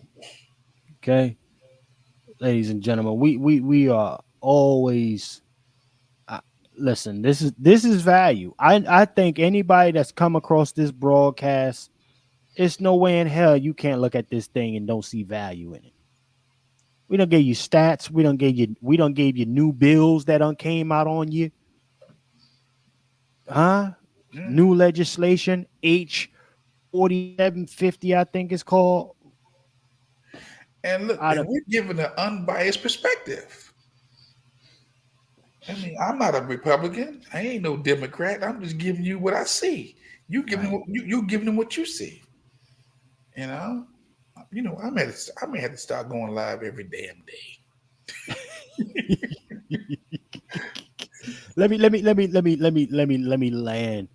Let me let your sister Kamala Harris land. Your sis. Yeah, let's go ahead. When my mother, Shamala, stepped off the plane in California at 19 years old, she didn't have much in the way of belongings. Look at the fuck. Come on, y'all. Come on. She telling you the plane that her mom got off. Where it all started. Like, come on, man.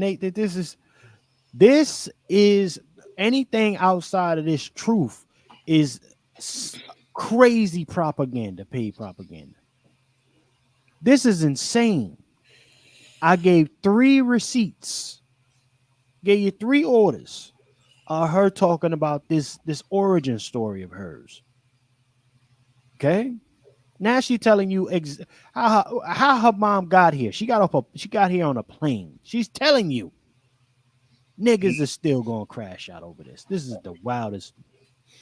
But she carried with her lessons from back home. Growing up, my mother would From back home, off the plane, how much she had when she got here. Everything that says, I'm not like you niggas. I'm not from here. What the? I don't even know if we can even stand on colorism being an issue here. Right? Other than a surrendering. You know, where my brother Q at? Q, you telling me I gotta hold this L? Her getting flued? You know when you really gonna hold this L?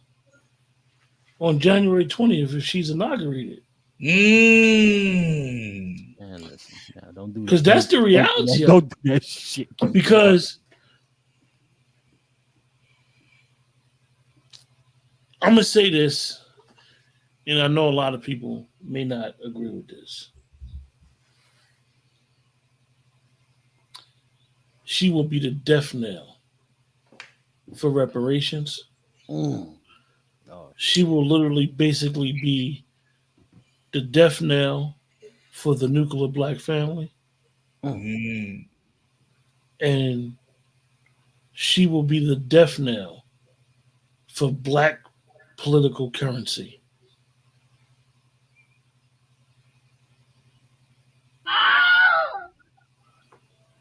Nigga, listen. No, you know what though? That's not even far-fetched, brother Q. If we remove all the emotional shit, y'all, remove all the emotional stuff, okay? If you could just sit there and think what it looks like. Salute to the over 140 in here, 5 hours strong. What it looks like for us collectively, Black America. Her ability to go in and out because they've allowed that. Being black, being Asian, being Indian, being all of this reading rainbow shit. Okay? What it looks like for people who don't want to actually do any real progress, any real work. She is, and what do they call these folks? God, dog. But I'm gonna tell you, this is Babylon. Okay, I'm gonna say that. Fuck, it's Babylon. She gets in. Black America is cooked. You talking about a Manchurian candidate? Because number one, what'll happen is it will co-sign this blanket blackness. And this is the fight, like Juan been saying, this is the fight that we're going on. We're fighting, Black Americans are fighting not just for our race, but we're fighting for our ethnicity right now. We're fighting to de-alienate ourselves, like as Roland always say.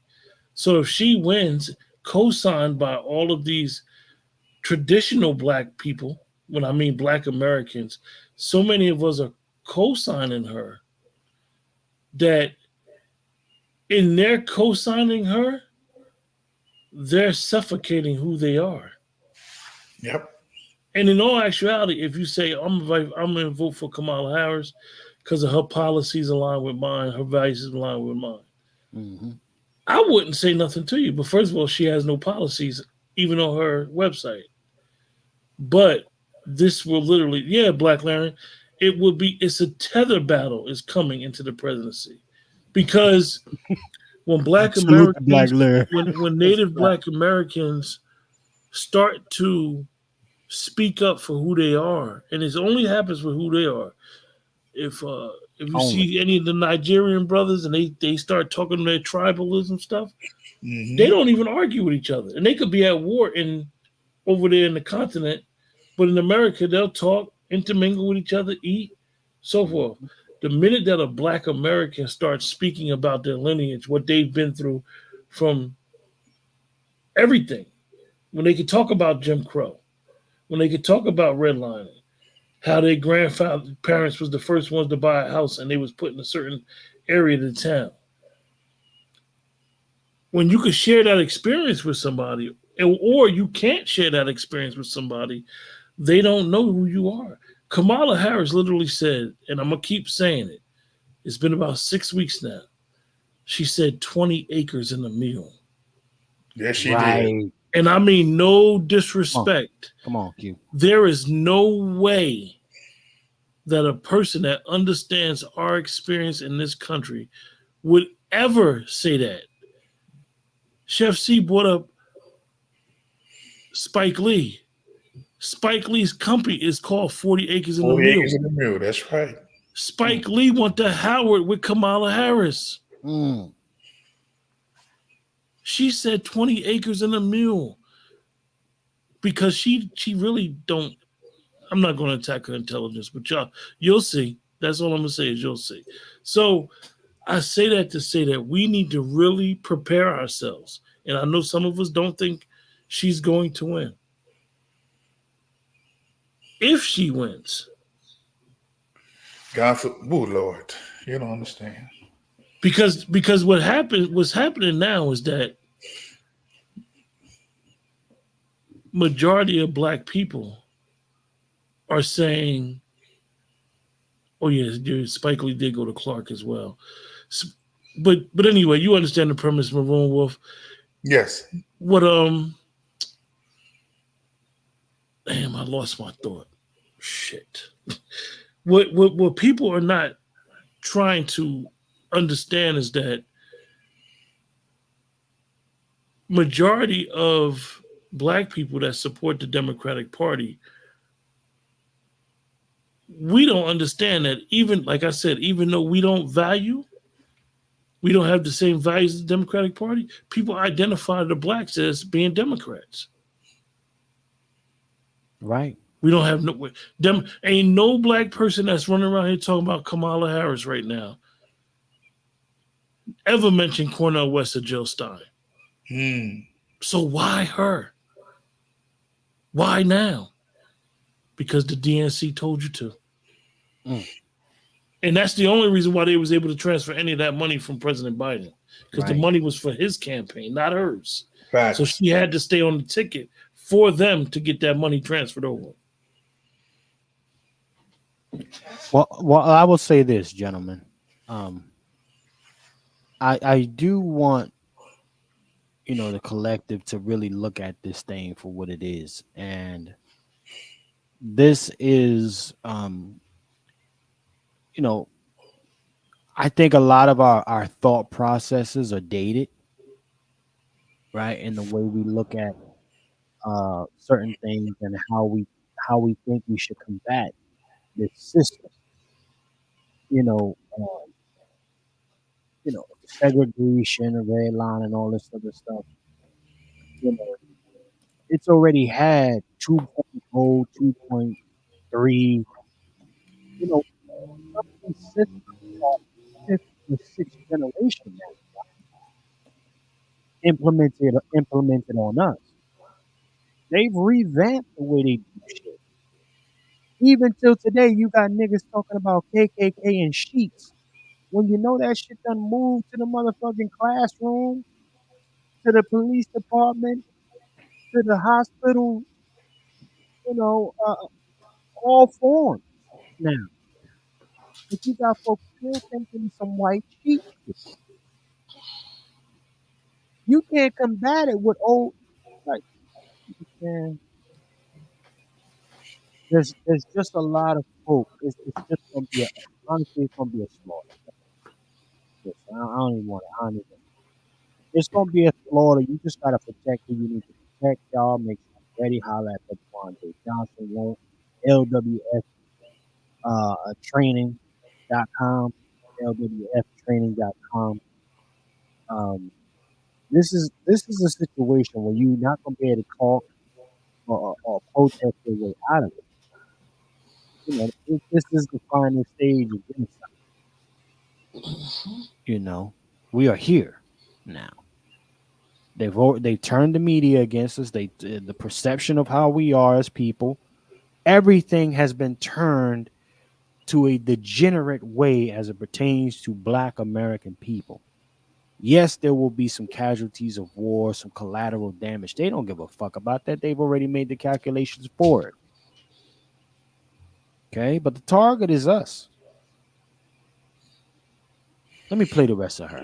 Would take my sister, Maya, and me back to what was then called Madras, because she wanted us to understand where she had come from. I stand To Madras. We cooked.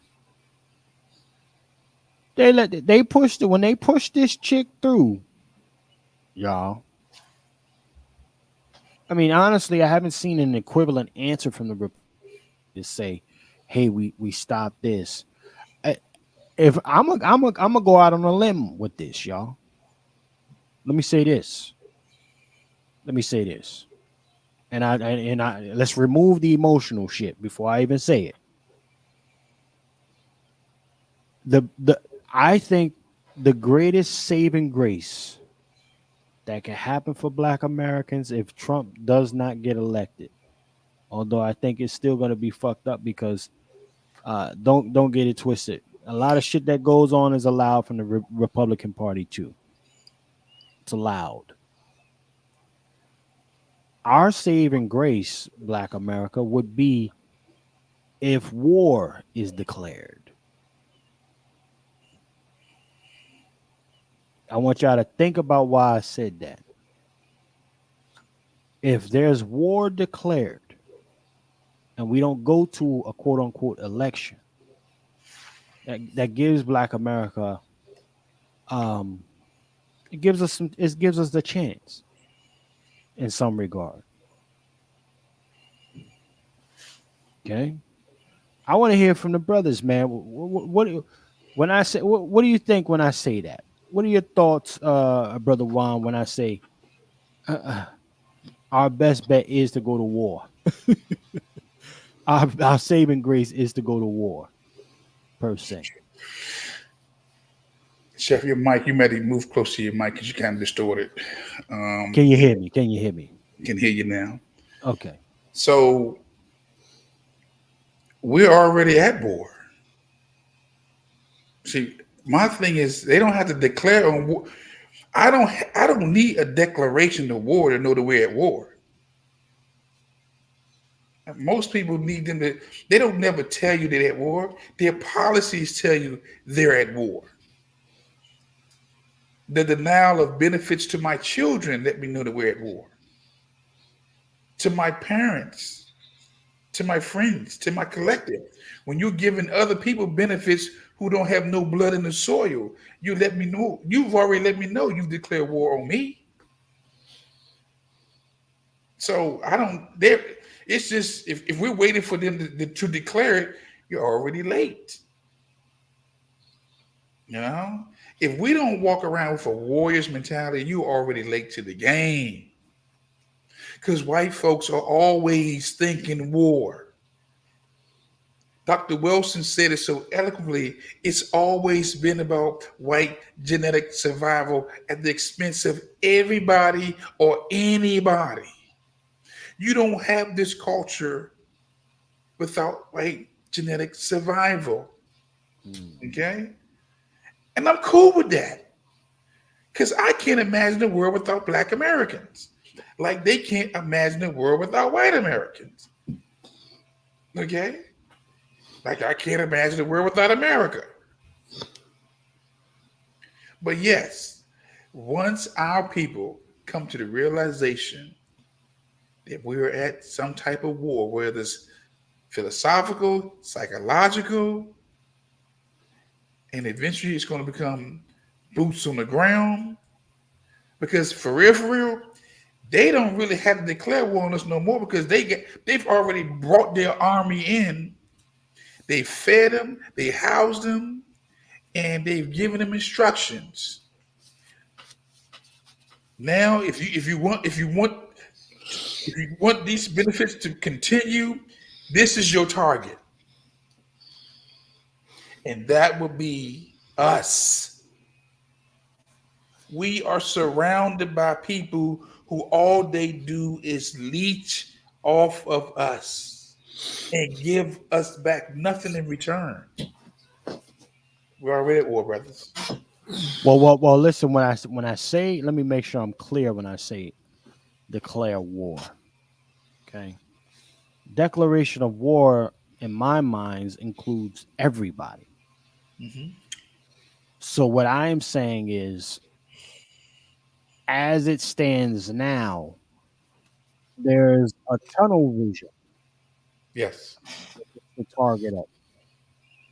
Right? Mm-hmm.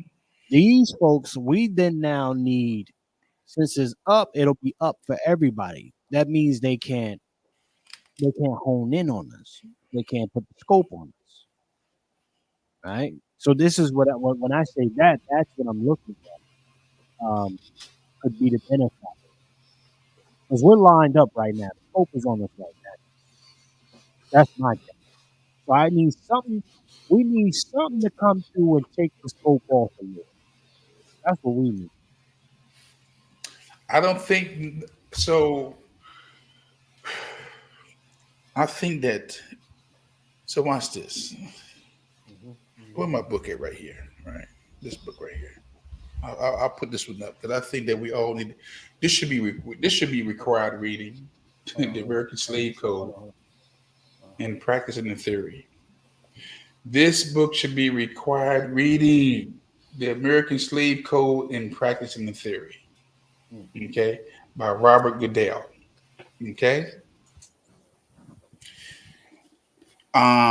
They never intended for us to be free. Right. Okay. And they have not stopped declaring war on us, even with the perception of freedom. Right. So now I don't operate as a slave. I am in my world, in my mind, I can do whatever I put my mind to do. Nothing and nobody can stop me or hold me back. Right. That's why when I became a firearm instructor, for years I was telling people, I need you to protect yourselves. I need you to get some guns. Okay. And this was when I was the police telling me this. And then I had the idea, become the thing you want to see. So I became a firearm instructor. So I can teach people how to defend themselves, protect themselves. All right. But for me, I've always known, even as a police officer, I was always outspoken. In the academy, they called me 1X. On my first day at the academy, I came with a kufi in a purple suit with kente. Okay. I was straight black, pro-black, super black, all things black. But I had my own identity. But I also knew I was going into an environment where you have to look a certain way, clean shaven. I didn't have no locks. I was a white man with black skin who was given power and authority to take a life. Okay? Very clear with this. A police officer ain't nothing but a glorified white man. If we keep it a buck. Because he has a power and he has authority that's given by the state, by the Constitution. And let me be clear about this whole protect and serve piece. That ain't in the Constitution. That's not, I didn't swear to protect and serve the people. I swore to protect and serve the Constitution. Two different things.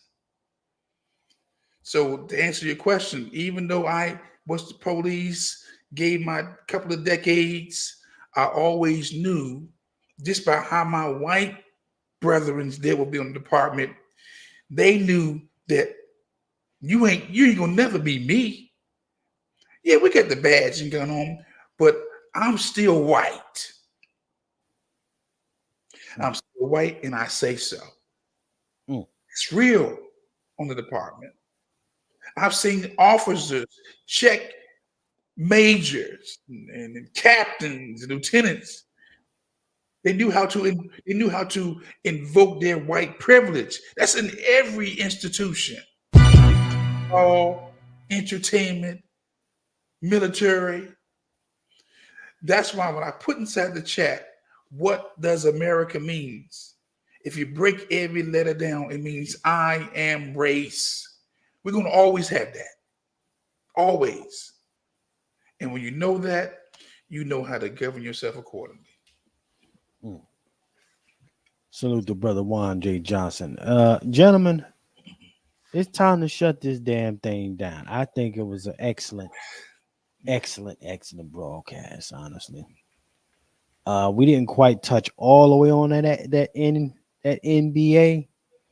But we could run something back, or maybe over the weekend, a small one. These marathon joints be long as hell. I gotta get my numbers up. I need everybody who watches this program to go to Along with Firearms and subscribe. Yeah. I need you to go when you see the wolf, that wolf in the background. That's Lone Wolf Firearms. I need everybody to go there and subscribe. And I may have to start coming every day. Every day, because it's just that important. I am reimagining a whole different way we're doing things, a whole different world. And so we're not going to change our situation until we learn how to reimagine the things you want to see, the things you want to do, and the things we want to have. Okay. Salute to you, Chef C, for this amazing broadcast. Salute to you, Brother Q, for this amazing contribution, the mind, the intellect, the information. Brother Randy Short in his absence, not being here, but his spirit is always here and strong. And I think he's kept his feet up so he can still have his folks see the program. Right. The Negro and his young zeal, but just I love it, man.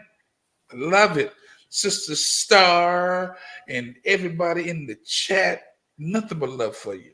But we have got to reimagine the Black community and not wait for others to do it. We got to start it right now. Okay. And salute to Kevin Sanders too. Most definitely. Salute to our brother Juan J. Johnson. That's a fact, brother Juan. Absolutely, man. You know what? Let's do it the right way. You know, when we talking a little bit.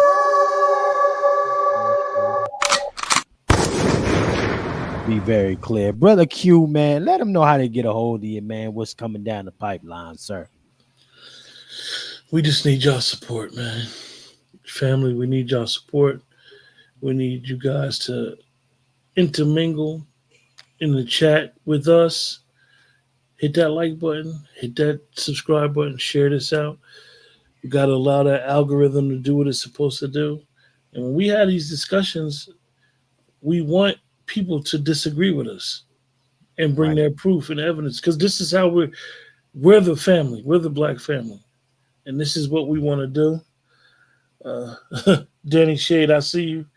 Yeah, we've been going at it for 5 hours, Danny Shade. That's what we're doing right now. But anyway, the Shades. Appreciate everybody that's been here for this amazing conversation. And just be aware of what's going on. And don't let all the things that in the world consume you. Take a break. Go for a walk in the park. It's okay. Right. Enjoy this beautiful weather wherever you at. Like I said, don't get over-consumed with it, because the next 100 days in the political aspect in America are going to be interesting. We're basically a decision. If Iran wants to go to war, we will be at war. It's all up to Iran right now. They go to war. The posturing that Israel has done, basically saying we want war. So how it can affect us. Some of us got people in the armed services, and they'll be in direct conflict. So just be mindful of what's going on and be vigilant, but continue to support us, continue to check us out in the broadcast and tell us, man, that we consider ourselves the new black media. We're gonna give it to you how it is. Most of us is from a voting block are independent. Mm-hmm. So we don't have no dog in this big fight that's going on. We just giving it to you how it is. Mm-hmm. You know, don't allow these people to pull the wool over your eyes neither. That's a fact. Salute our brother Q, man. Most definitely salute the brother Q in the building. Matter of fact, let me turn that sound up for brother Q. Give him the proper gunshot. You know what I mean? Yeah. Yeah. So, but nah, ladies and gentlemen, this was one of them ones. And I gotta tell you, when you start thinking about the life that you want to have for yourself, when you start thinking about the life you want to have for yourself, there's necessary adjustments that you got to make in order to see it come through. Wishing you would have or hoping that you got representation, we are past that, in the words of your boy Jay-Z, for those who fuck with him. I don't. It's about getting out there and doing it yourself now. You got to be the change that you want to see. Salute to our brother Juan J. Johnson. You got to be that. And for those of you who aren't ready to be that change just yet, you got Chef, gentlemen. Chef C. Yes, sir. Meaning to cut you off. Earth Angel just said, breaking news, Biden gone. Say what? What? Yeah. Earth Angel just posted breaking news, Biden is gone. Say what? You mean dead gone? That's what the sister put up. Look in the chat. That's what she put up. Hold on. We might extend the version. Hold on. Let me stop. Hold on. You just said this girl may be the 47th. Hold tonight. on now. Hold the fuck. Hold on. No. Oh shit. Gentlemen, we've been breaking news every fucking broadcast. Let's be clear about that. Every single broadcast, we have broken some shit. Remember, we broke the Biden step down. Hold on. Let me see. Biden. I ain't saying nothing yet. Let me see something. Biden dead. You do that. The hell. Sister Earth. Put what you got in the chat, sis. Yes, put in the chat. But I wouldn't be surprised.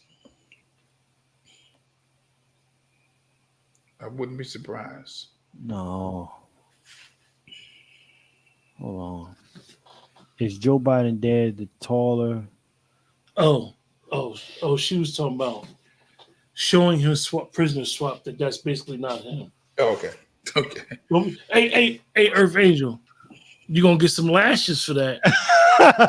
Don't be having us jump out the window, girl. Hey, Sister Earth, don't do that. Yeah. Some Umar lashes. Yeah, you gonna have to. Yeah, I was breaking my shit down about the slide. Earth, you did us dirty tonight, sis. Earth, you was trying to battery pack us to do another hour and a half. I was ready. I'd already another mode. I was Hey, Chef, I apologize for cutting you off when you was doing your closing, because I'm thinking sister was giving us some breaking news. We've been having breaking news every broadcast for the last 2 weeks. So, well, I think he's gone because that dude that we've been seeing is about 6'5". Right. The fate, and it's just a lot of different wrinkles he didn't have when he first went in. So, let me get back to breaking this down. All right, now we go. We go back out again. Let me smooth it out. Yeah. Okay, there we go. Ladies and gentlemen, as I was saying,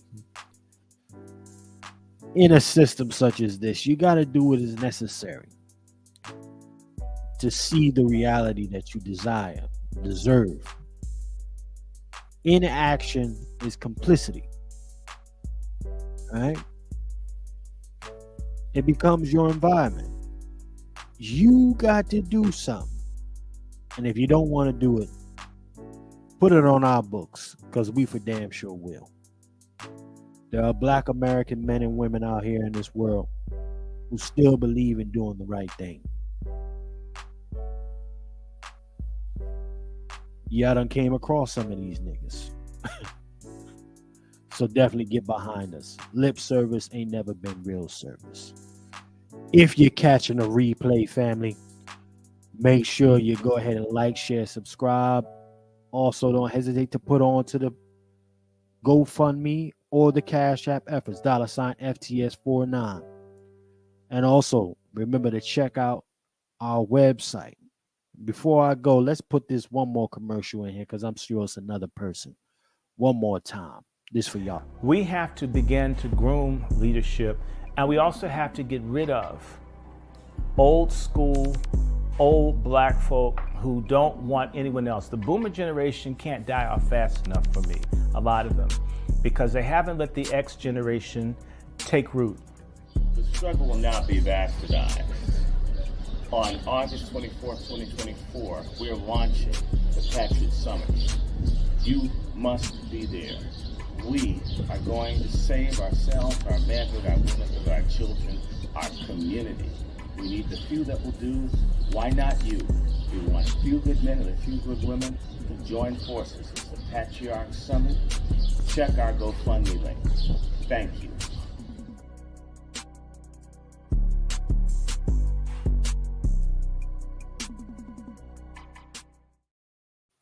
Salute to everybody that's checked in with us, man. Remember to like, share, subscribe.